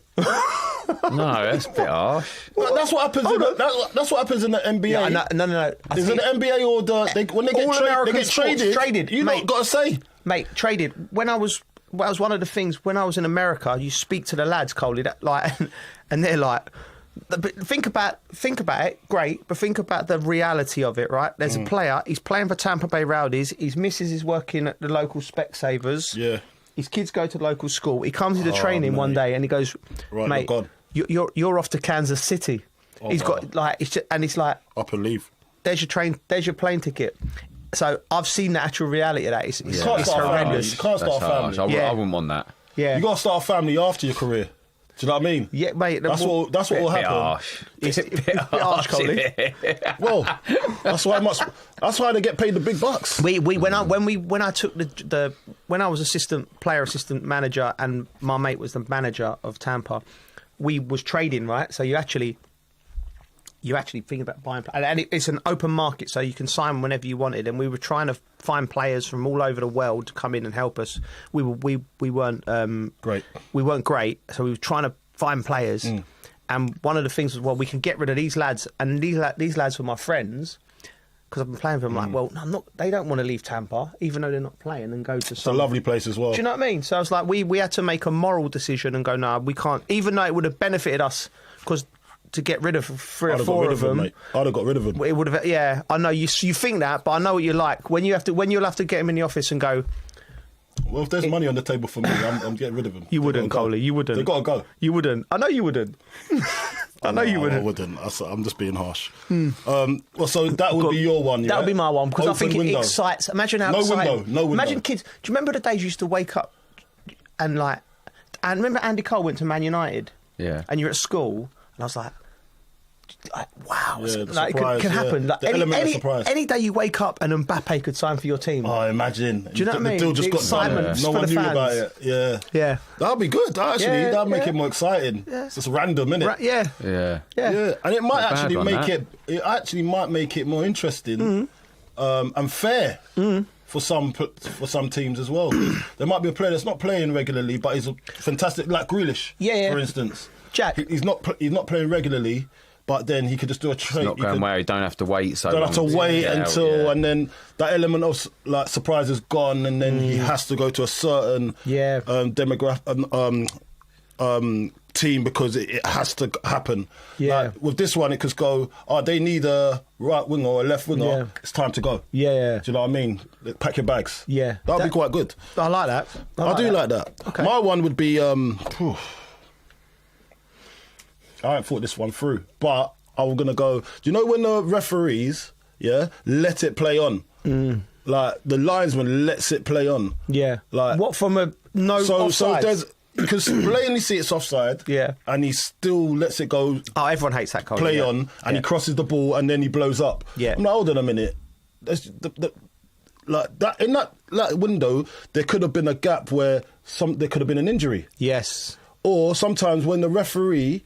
watches it play and there's a blatant foul there and he lets it play on a little bit more and then there's someone that clatters into someone and that could have been a bad injury. I've seen it at Sunday League sides. They do practice this at Sunday League as well, and I've seen it with the youth as well. It's mad. Like, how can you let it play on when... What are you practicing for? What are these referees practicing for? Like, they're not... I can understand it happen in the Premier League because Premier League is... there's a lot more on the line there, but you can't be doing that on the grassroots. Like, don't let that happen. Don't let it seep into the game. Because it's messing up some boy's career. Yeah. Because you'd let it go on, and you should have just blew the whistle. And now this boy's injured, and he's done his ACL or something like that because it was something that was a blatant foul, and you could have just blew up right there and then. Yeah. Do you know what I mean? It'll kill it. Like, and that referee, the linesman one, gets on my nerves as well because why you let it play on? Everyone can see it's offside. And then you blow up and everyone goes, it's offside. 10 seconds later, then you blow. Nah, come on, man. It's nonsense. Yeah. Is that a rant or was that a suggestion? That was a rant. Is that a rant or a suggestion? That's a rant. First rant of the show. Some good suggestions, some wild suggestions. I thought Bridgie takes the biscuit there. He wants a tear up. He wants them to have a roll around. It's stop it all. That's what it is. It's stop it all. Do you know what I mean? It would stop it. Go on. All right then. All right. What? Which player? This ain't on the list. But which player who was like proper mouthy, right, and would give it all? But if that rule come into play, and when there's the gloves gone, who would Robbie Savage? Who would absolutely melt? Robbie Savage. Savage would 100%. Oh, Robbie wow. Savage. Yeah. Oh, you'd like a tear up with him? No, I wouldn't like to tear up with him, but I think he'd melt. Do you reckon he'd melt? He's a lovely guy. He's a lovely guy. I know he is, but he'd melt. As a footballer, though, like, Sam's getting strays. I got nothing against him, mate. Okay. Who else is there? He's Welsh. Then Welsh brought it up. No, go on then. You say it. Everything gets chucked at me these days. Do you know why? Because you just say how it is. You brought him up. I was just thinking. I just thought. I said, you know one guy you used to like wind me up a little bit? Gary Neville. Yeah, I love Gary. I think Gary's great. And another one who I met actually at Sam Palmer's wedding, Azo Cesc. Lovely guy. Yeah. Got on really well with him, but he was mouthy back in the day. He used to annoy me to play against. So good, obviously, wasn't he? He was quite annoying to play against. A great lad. Great player. Great player. Good lad. I've only seen what current player would you like to have a tear up with? Oh, that gets on your nerves now. Don't really want to tear up. I don't want to tear up. Do you know? I'll tell you. He's obviously got someone in mind. Throw it at him. No, I don't want to have a tear. That's not what you just said. I'll kill him.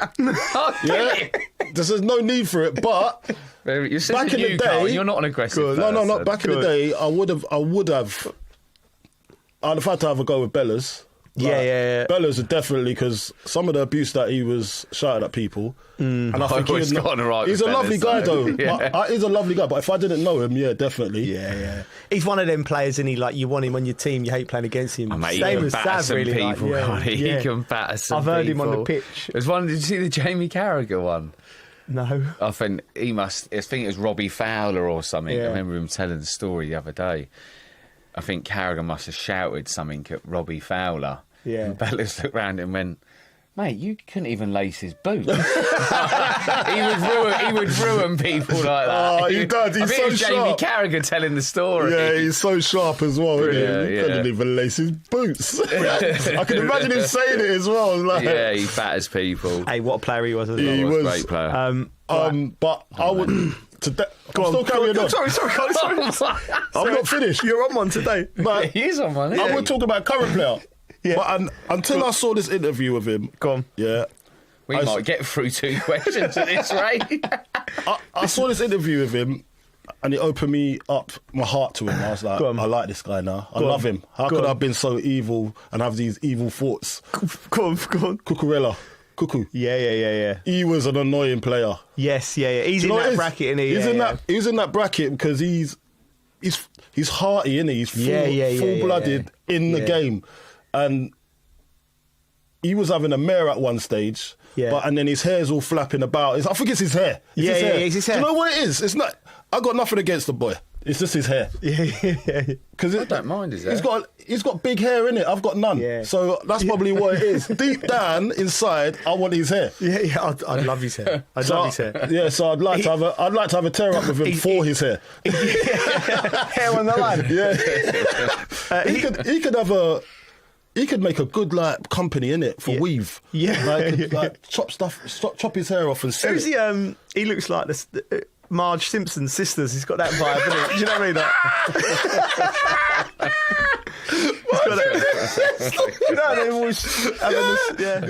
If he dyed it blue, he'd definitely be a part of that Simpson gang. Another one of it. He's in the bracket of top player like Craig Bellamy. You want him on your team. Him on your team, but against you, he would wind you up. He'd be one of them. He'd probably get me sent off. And he would. You go next to him and he'll be on the floor like that. And it's his hair that does it, and everyone think you've pushed him a lot, but you haven't. He's just flicked his hair back. And he's a good player as well. Yeah, exactly. Should we go next one? This is a good one for us because we got a little.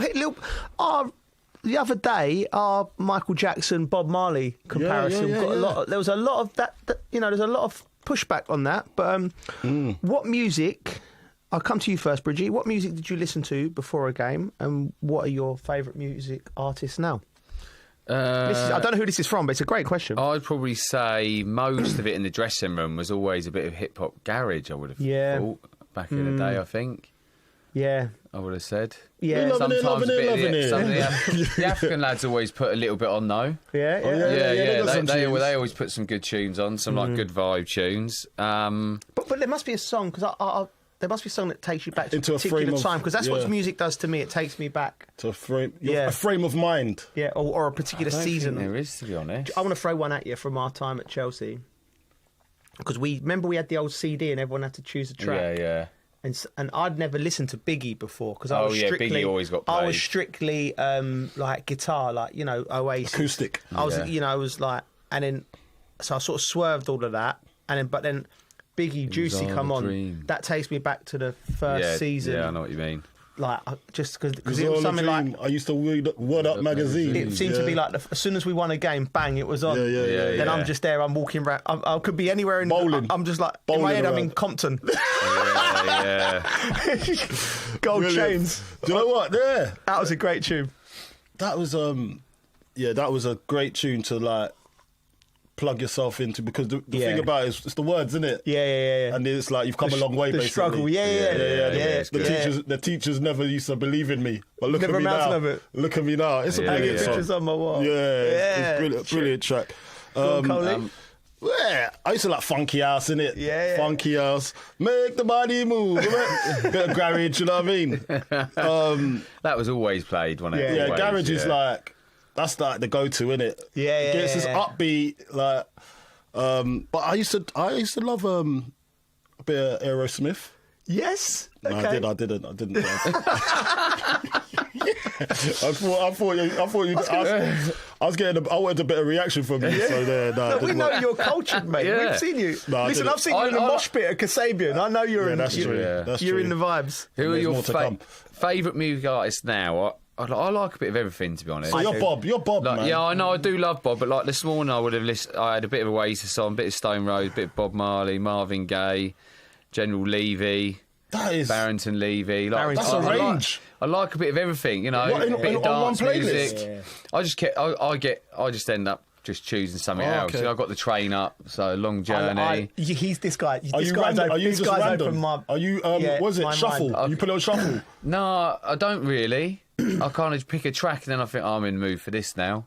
Oh, is it? Change up, yeah. So you're So there might very- be a bit of dance in there. Like my favourite DJ at the moment is Fortet. I love Fortet. Yeah. I think he's sick. You lot haven't been yet, but you're going to be. You're Going to change my world. going to listen to him soon. Don't worry. It's funny. He's good. It's funny to talk about. Like, I picked up my daughter from a party the other day. Sorry, and 3 of her friends were in the back, and she went, "Can I put the music on?" And I'm just like, "Go on then, babe." But it's just like she put this girl on, Billie Eilish. Depressing.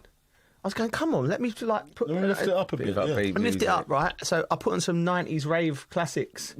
Car was bouncing. Yeah, bounce. I want to give you devotion. Oh yeah, Oh, yeah. tune. That's a tune, by the way. That. That's the same. You know, like see when you're in a car with your family, and you're driving, and you're the selector, and you're like, do you know what? You're testing, so you use the mirror to see the kids at the back, and then you're like, okay, let me put this one on, see what they think. Put it on, and then see if you get a reaction. The DJ. Man's DJing while driving, trying to get the crowd going in your car. Like, what are we doing here? So I done this the other day, same thing. I've gone, do you know what? Let me put some Michael Jackson on. Okay. Mate, Beat It came on, right? Yeah. Them boys knew what was going on. They knew every word. I didn't know they knew Michael Jackson like that. Mate, classics are classics. So I was quite impressed. I don't know if I've said this story the other week, but did I tell my youngest went on a camping thing with school, and in the evening they go every one of the kids goes, "What music do you like?" And they'll be like, "Whatever." Right, so come to my 9-year-old, and he's got he says, "I said, what did you ask for? Did he just put on?" He went, "Dad, they didn't put my song on." I went, "What do you mean?" He went, "Well, I asked for cigarettes and alcohol." What? Oh my God. I was just like, I was gone. No way. I don't think they was expecting that. No, they wasn't. But he was gutted, like, because he likes Oasis, because like everyone. Oh, that's brilliant. That is brilliant. Brilliant. Do you want to go to the next question? Yeah, I think we've... Who is the best player ever in your position. So, what is your favourite position? So you saying you're a 10 or you're a 10. winger? I played centre mid when I was coming through West Ham. Most of the time, centre mid, 10, right wing, left wing. Anyone who's an attacking player with a bit of flair, I'd say. Yeah, you know, I'd say, and I'll probably get a lot of stick for this, but I think the player that I played in my era, I thought was the best, was most similar to me. I'm not going to say I'm as good as him before anyone jumps on me, but disclaimer. Yeah, disclaimer.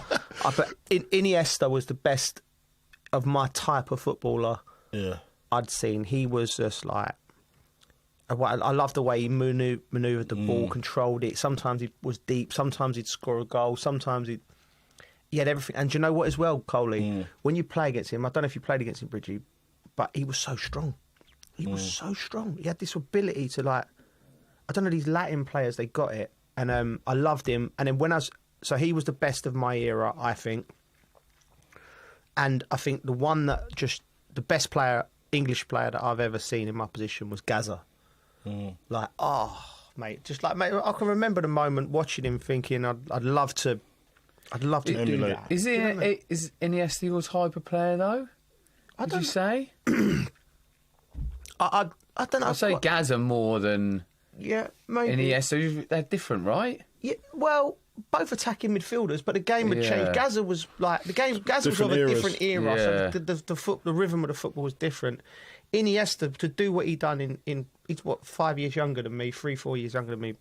I think he's best. But Gaza, I think Gaza's the best player we've ever produced. I think. What about Ronaldinho? No. Yeah, England's England. I know, but I'm just saying, what about Ronaldinho? Ronaldinho changed the game for me. Ronaldinho was the point in which he brought this street flair to the world. Do you know what I mean? Do you remember the game where which I'd say, for me, I don't know, but that was more you. Yeah. Ronaldinho, yeah. I don't know. Yeah, no, Ronaldinho maybe, yeah. Yeah, I love Ronaldinho. Yeah, I'd say you're right. I love Ronaldinho. I'd go down the road. It's funny how people look at themselves as a player, isn't it? Well, it's quite interesting to hear you say that because, I would have you down more of that number 10 rather than because Iniesta a bit deeper. He's more getting the ball off. Yeah, sometimes he gets the ball off the centre half. Yeah, but Carly, for the first 4 years of my career, I was doing. I remember going up against like the great players, like centre mid, like me and. Like going up against Roy Keane or going up against Stevie or Patrick Vieira. When everyone but was that's because of the formation, that's what I mean. So I wasn't like, and then Ronaldinho was sort of like, he was like a left 10, wasn't he? He was just like, right, you stay out there, we'll deal with all this. Yeah. And so like the game, like that's what I'm saying. The game changed. Yeah. But different formation, different tactic, different styles. Go on. So I think what this person's saying, best player ever in your position is the best player ever. I'm similar 9. to you because number 9 can be Romario, or it can be Erling Haaland. There's like Suarez. There's lots of different ways of doing it. In your style of play, my style of play, So you was a target man. Held the ball well, scored goals. Who was the best? I used to love like players like Batistuta. Yeah. And then you look at Batistuta, you look at Christian Vieri. Yeah, those type of players. Then. You look at Les Ferdinand. Sir Les. Yeah, good player he was. Les Ferdinand. And then, even broader, you got to go to R9. Yeah. The Ronaldo. That's the pinnacle, isn't it? Like, he doesn't get enough respect for me, R9. What? I think he does. I think he's... Because remember, his career wasn't as long as it should have been because of injury. And imagine a fit... Like... The technology that's around today to keep players fit. Yeah. Imagine he had that at his disposal. Do you know what I mean? Like, he's a machine. He was a machine back then. Are just unbelievable. Like, he made me fall in love with the number 9 role. Yeah. Do you know what I mean? In the team because he could do everything. I even contemplated. No, his hair in the '98. Oh, everyone did. I was like, that's a bad haircut. It's just like, and he was so good. He was so good. He's like, that's a cool haircut. It was a bad haircut, wasn't it? Really? Yeah. Like just bald and then just a triangle at the front. That is mad. What is that? It's mad that kids are going to getting it done as well. Mate, my mum kids was from different races. That's the thing about it. Just a little. What are you doing, bruh? And it's the summer holidays, and everyone's got R9 back. This is how footballers influence fashion, right? Me and my little brother wanted a rat's tail like Roberto Baggio, and I think I wanted the art, and my mum's just gone, no, I'm not paying the £5 to the barbers and letting them destroy you. Do you know what I used to... Oh, mate, I swear down, yeah? There was one I wanted. Go on. And that's why I love Sir Les. Yeah? And even Sol Campbell. Yeah. They had, it was like... It was bald, from here. Yeah. Then all of a sudden, there was like a little peak. Yeah. It was like a little peak that just really... I remember. Is it like a little flat top? Yeah, but it wasn't, because it was like bald hair still. But then it was just like a little peak that just came from there. I was like, I'm going to get that. I might have a chance if I get that. I want to be Soul. I want to be Les. Those guys brought that trim to fold. And then we saw R9. Yeah. And I was thinking, my boys were rocking that before you, bruv. But they done it neater because they had a little fade. It faded in. It was nice blend, you know what I mean? But those so I haven't said the best player yet, and it's got to be it's R9. R9 definitely is the best in my position. Bridget?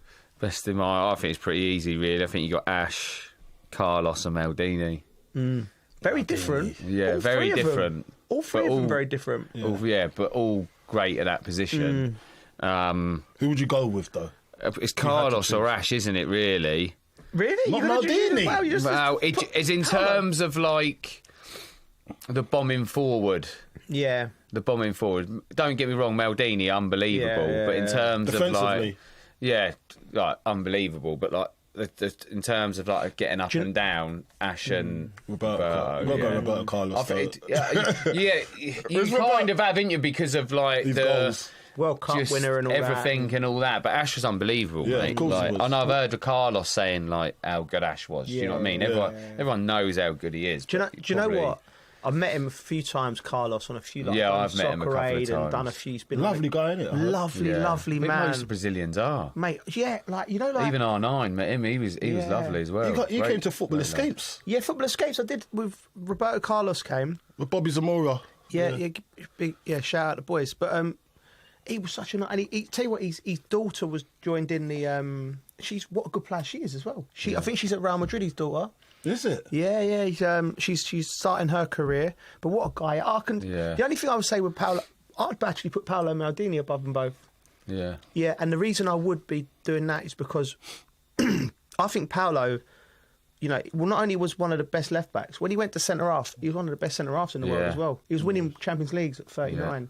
So, but you made me choose. For me, it's our choice. All right, okay. All right. Sorry, hold on a minute. I put 3 up there. I agree with Colin. I think I'd go with Paolo. You got to go with Paolo? Yeah. I mean, none of you agree with me, Iniesta, so I'm going. Right, Ronaldinho. Well, Iniesta, you're not an Iniesta type of player. I don't know where you're coming from, man.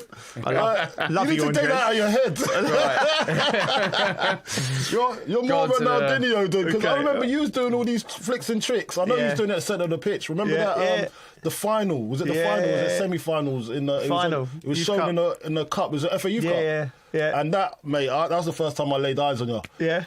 That sounds a little bit iffy, but that's when I saw Joe Cole. Yeah. When the ball, there was one thing you done right. The ball come and you flicked it like that with like the inside of your. Was it the outside or was it outside of the boot over the player's head and then the Rabona on the half volley through ball. My gosh. Yeah. That was beautiful. Yeah, crazy. So that's when I saw Joe Cole. I was like, he's the best in the country. There's no one better than him. I love the beauty of football. I do love it. He was playing with so much imagination back then. Now you'd seen where my mind goes now with podcasting. You know where it comes from, don't you? I know where, proper. Yeah. That's a man that's taken over his ADHD and made it work for him. Yeah. That's true. Right. Here's one for you. Go on. Come to you first, Joe. Who was the toughest opponent you faced? Oh, see, that's good. People always ask me this, and because I played in multiple different positions, it's... I guess it's who you have your toughest game. Yeah, toughest game. Patrick Vieira. Yeah? Centre mid, yeah. I was a mascot at times. Like, he was just...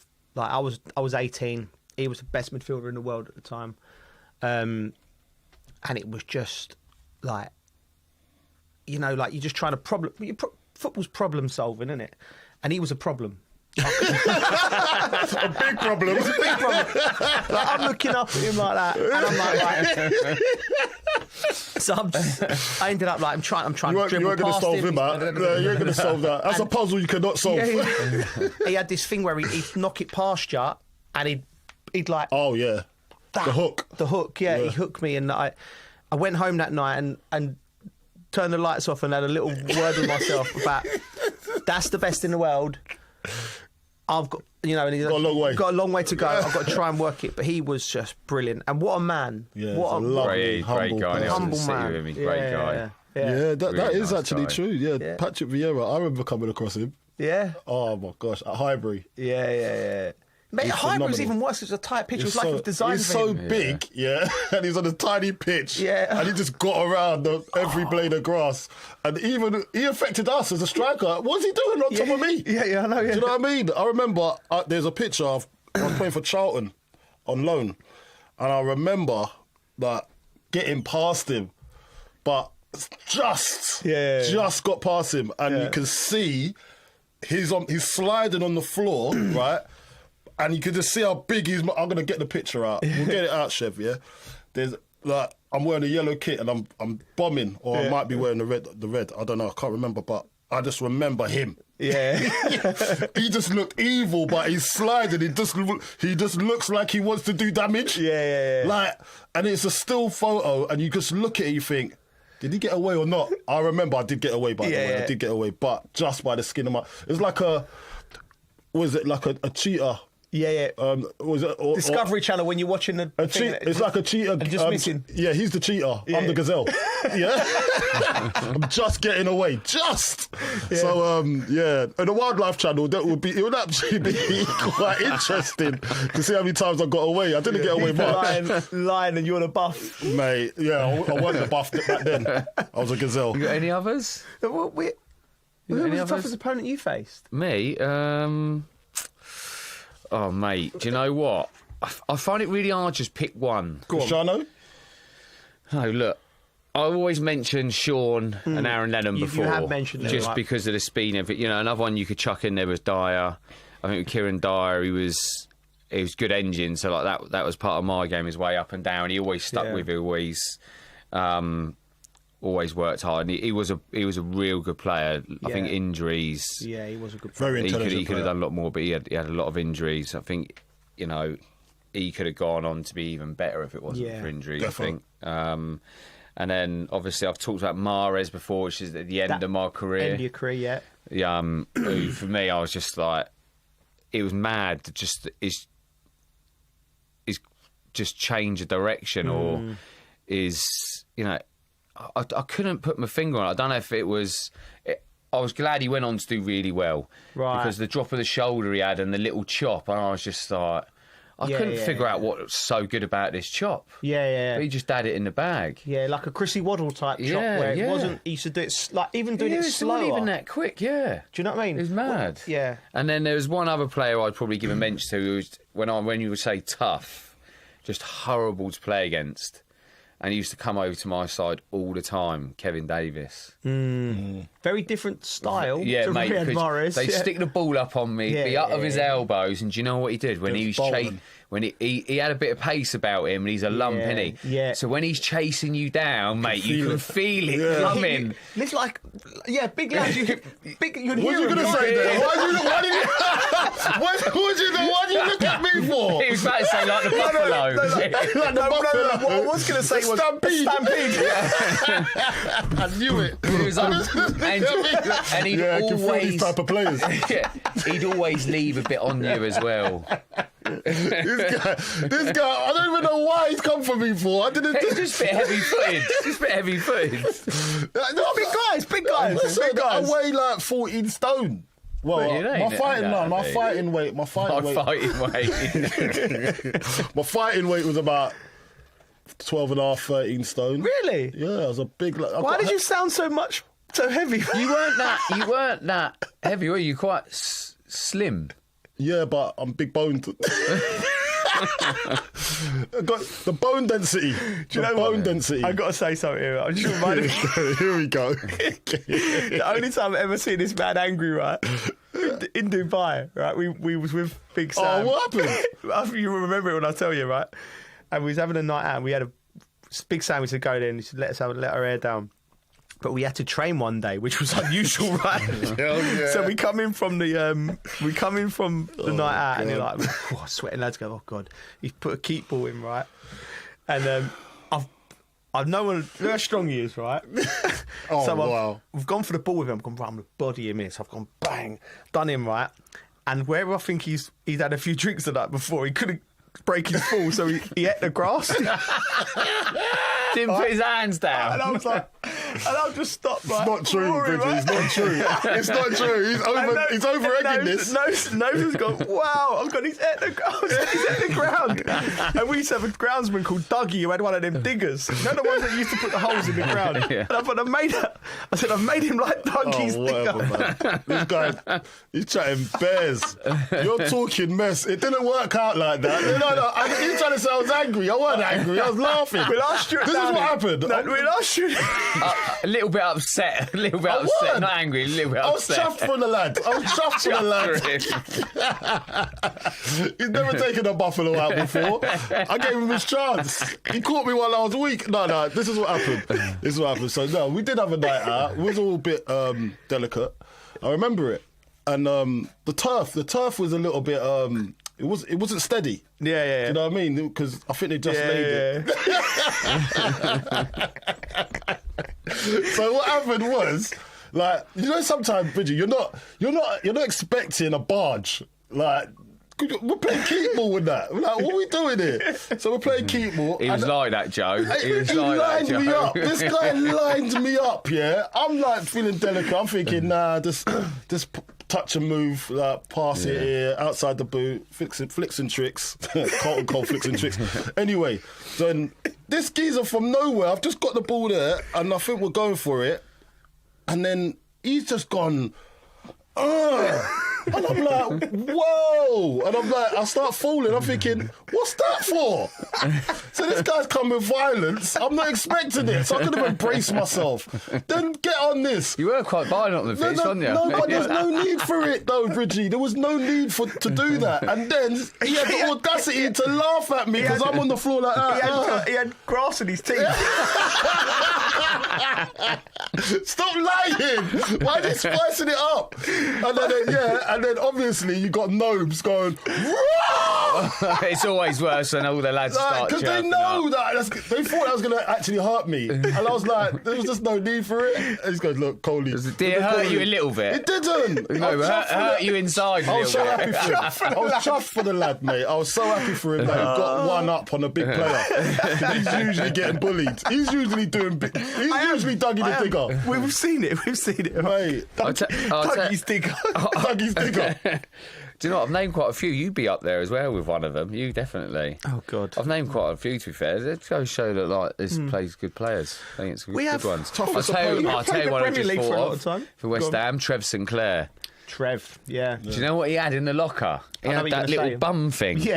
Where he just like bum you off. He was so good at it. And he shuffled around and stuff like that. He did, didn't he? He was so good at it, though.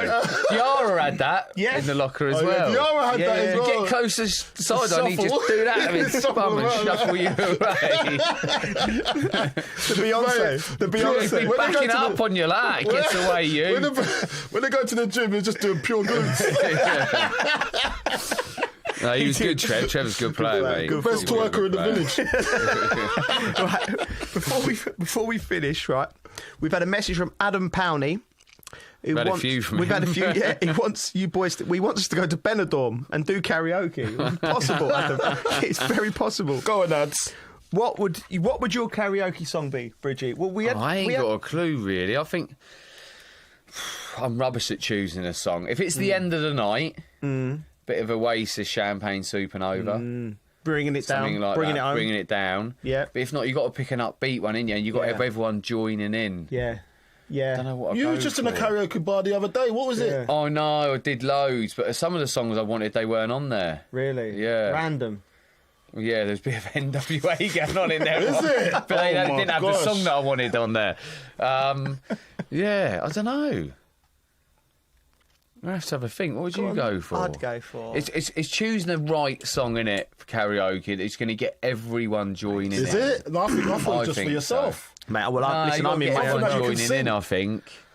Rock and Roll Star. Rock and Roll Star's a good one. I did it at my wedding. We had like an after party back at the hotel and karaoke, and it was like a little stage, lights. I thought, you know what I mean? I'm up there giving it all that. Yeah. People bouncing. I thought I was on stage. Probably in Oasis, Supersonic. Yeah. Or a Wonder, but it's the crowd that you're with as well. I think dictates what you end up choosing. Play to the crowd. Yeah. What about you? Reggae. Yeah. Maybe a little bit of I reckon a bit of R. Kelly. bit of Garnet Silk. Believe I Can Fly. Yeah, I've seen you do that one. Maybe a little bit of Barrington, you know. I've done the Believe I Can Fly thing. Yeah. But yeah, everyone knows an R. Kelly song. What are you trying to say? But he's cancelled, so we're not allowed to talk about it. The next time we go to a festival, I wonder if they will have a karaoke tent. I doubt it. Really? No. I think that'd be a good idea, but there you go. Anyway. We could go to a karaoke bar. That could be. We could put it on, yeah. Yeah. The dressing room. Barrington Levy, yeah. What one are you going for? Nah, do you know what? There's loads, man. Ain't No Mountain High Enough. That'd get everyone singing. That's a good one. That'd get everyone singing. I don't know what I'd That'd get sing. everyone joining Bit of in. Michael Jackson, maybe. Yeah, Michael Jackson, good shout. I'll tell you what the happiest song Wanna is be in the world. starting something. The happiest song in the world. Jackie Wilson.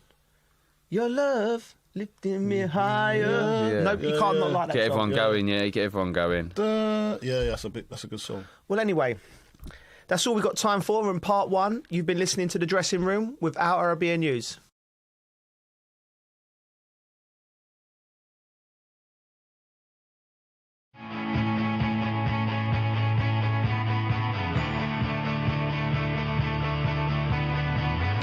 Welcome to the metropolis, the big city. This is where tech, trends, and culture meet. Meet the people. See the sights. Walk the city streets. And experience the lifestyle.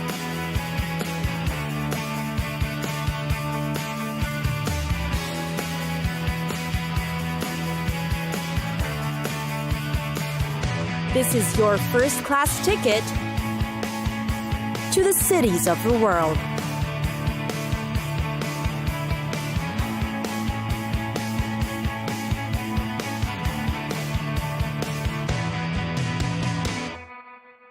Mexico City. It's got cultural attractions and a gastronomy scene you won't be able to resist.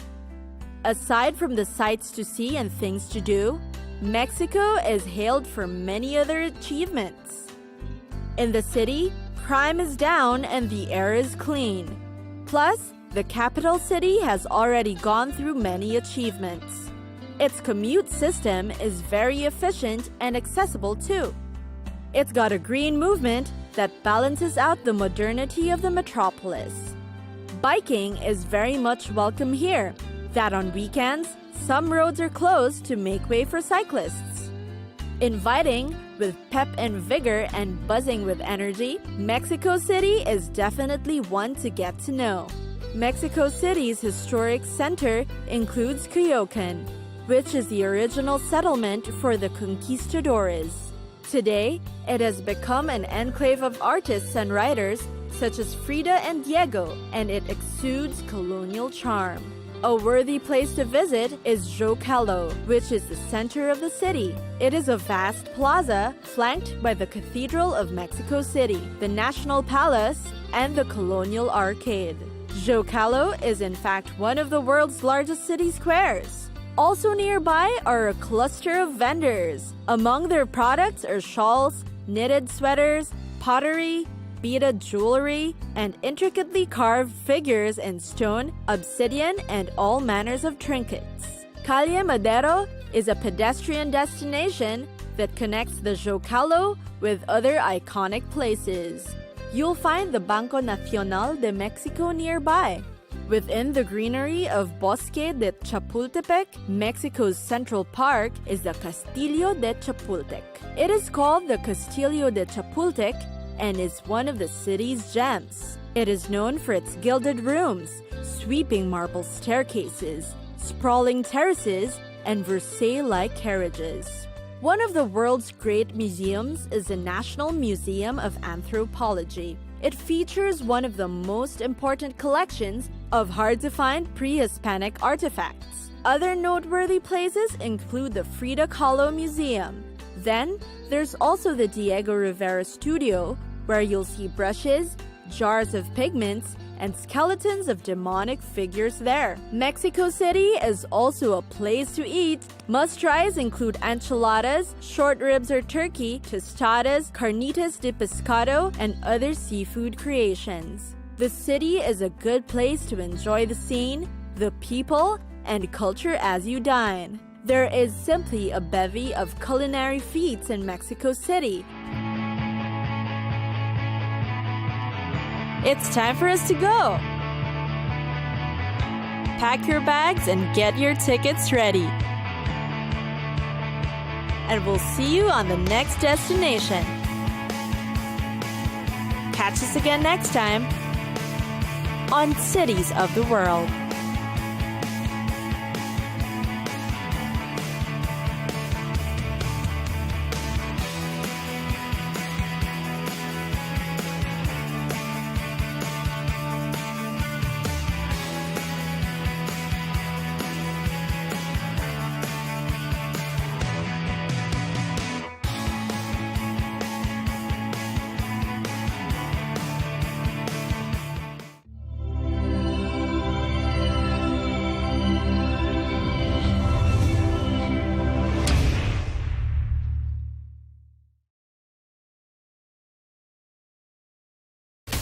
From the White House to Gaza, Kiev to Beijing, elections, economics and the environment compete with conflicts and other complex issues for our attention.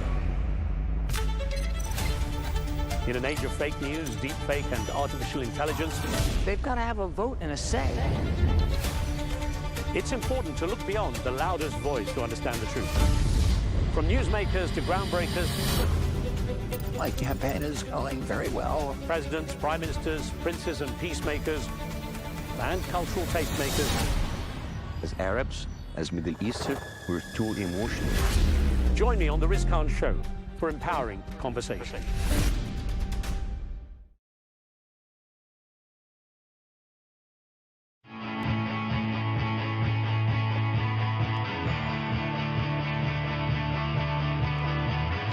Welcome to the metropolis, the big city. This is where tech, trends, and culture meet. Meet the people. See the sights. Walk the city streets. And experience the lifestyle.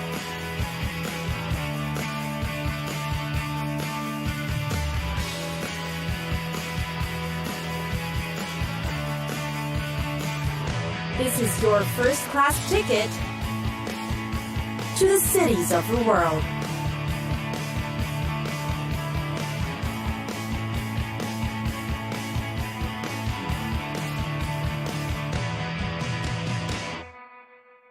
Rio de Janeiro. It's a chill, fuss-free Southern American city where anything and everything goes. You'll get a taste of the old and the new, fast and slow, and the luxurious and the modest. It is called Cidade Marvelosa to its local inhabitants. It is also known as a super city, with practically more than 14 million people residing in it. It is a city of history, culture, and tradition, as well as hip, flair, and style. The city is known for its picturesque views. The jaw-dropping beauty of the landscape is all thanks to the Atlantic Mountains nearby, with flourishing rainforests. These mountains actually play a big role in the city's population. It makes up most of the area in the south. Relaxed and carefree, tourists get to go on peaceful nature trips where they can make the most out of the postcard-worthy views. Meanwhile, the north area is slowly getting crowded, with sprawling suburbs rapidly taking over. And the west is quite busy too, with huge malls being built alongside highways and multi-lane roads. But the cool, carefree vibe remains thanks to the beaches nearby. And Rio's golden beaches are a marvel too. But the things to do in the city are endless, no matter the weather, because the city is teeming with infectious cheer and creativity that's definitely attractive for tourists. There's the famous Copacabana, which has everything for you. Like the locals, walk by the beachside in the early morning and sneak in some exercise, or perhaps play some football, enjoy the sunset, or dance to the samba music that's sure to be playing nearby. Then visit the Copacabana shopping district.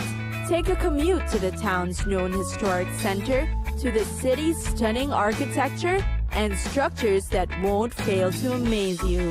The buildings are known to be influenced by a blend of historic Portuguese colonial architecture. It blends well into Rio's modern city lifestyle and the famous Brazilian atmosphere. Finally, cap off the day with an unforgettable sunset experience. In the early evening, get back near the beach to watch the sun set. Rio is truly a city that's sought after for its tropical weather and laid-back charm, which never fails to lure travelers who decide to stop by. It's time for us to go. Pack your bags and get your tickets ready. And we'll see you on the next destination. Catch us again next time on Cities of the World.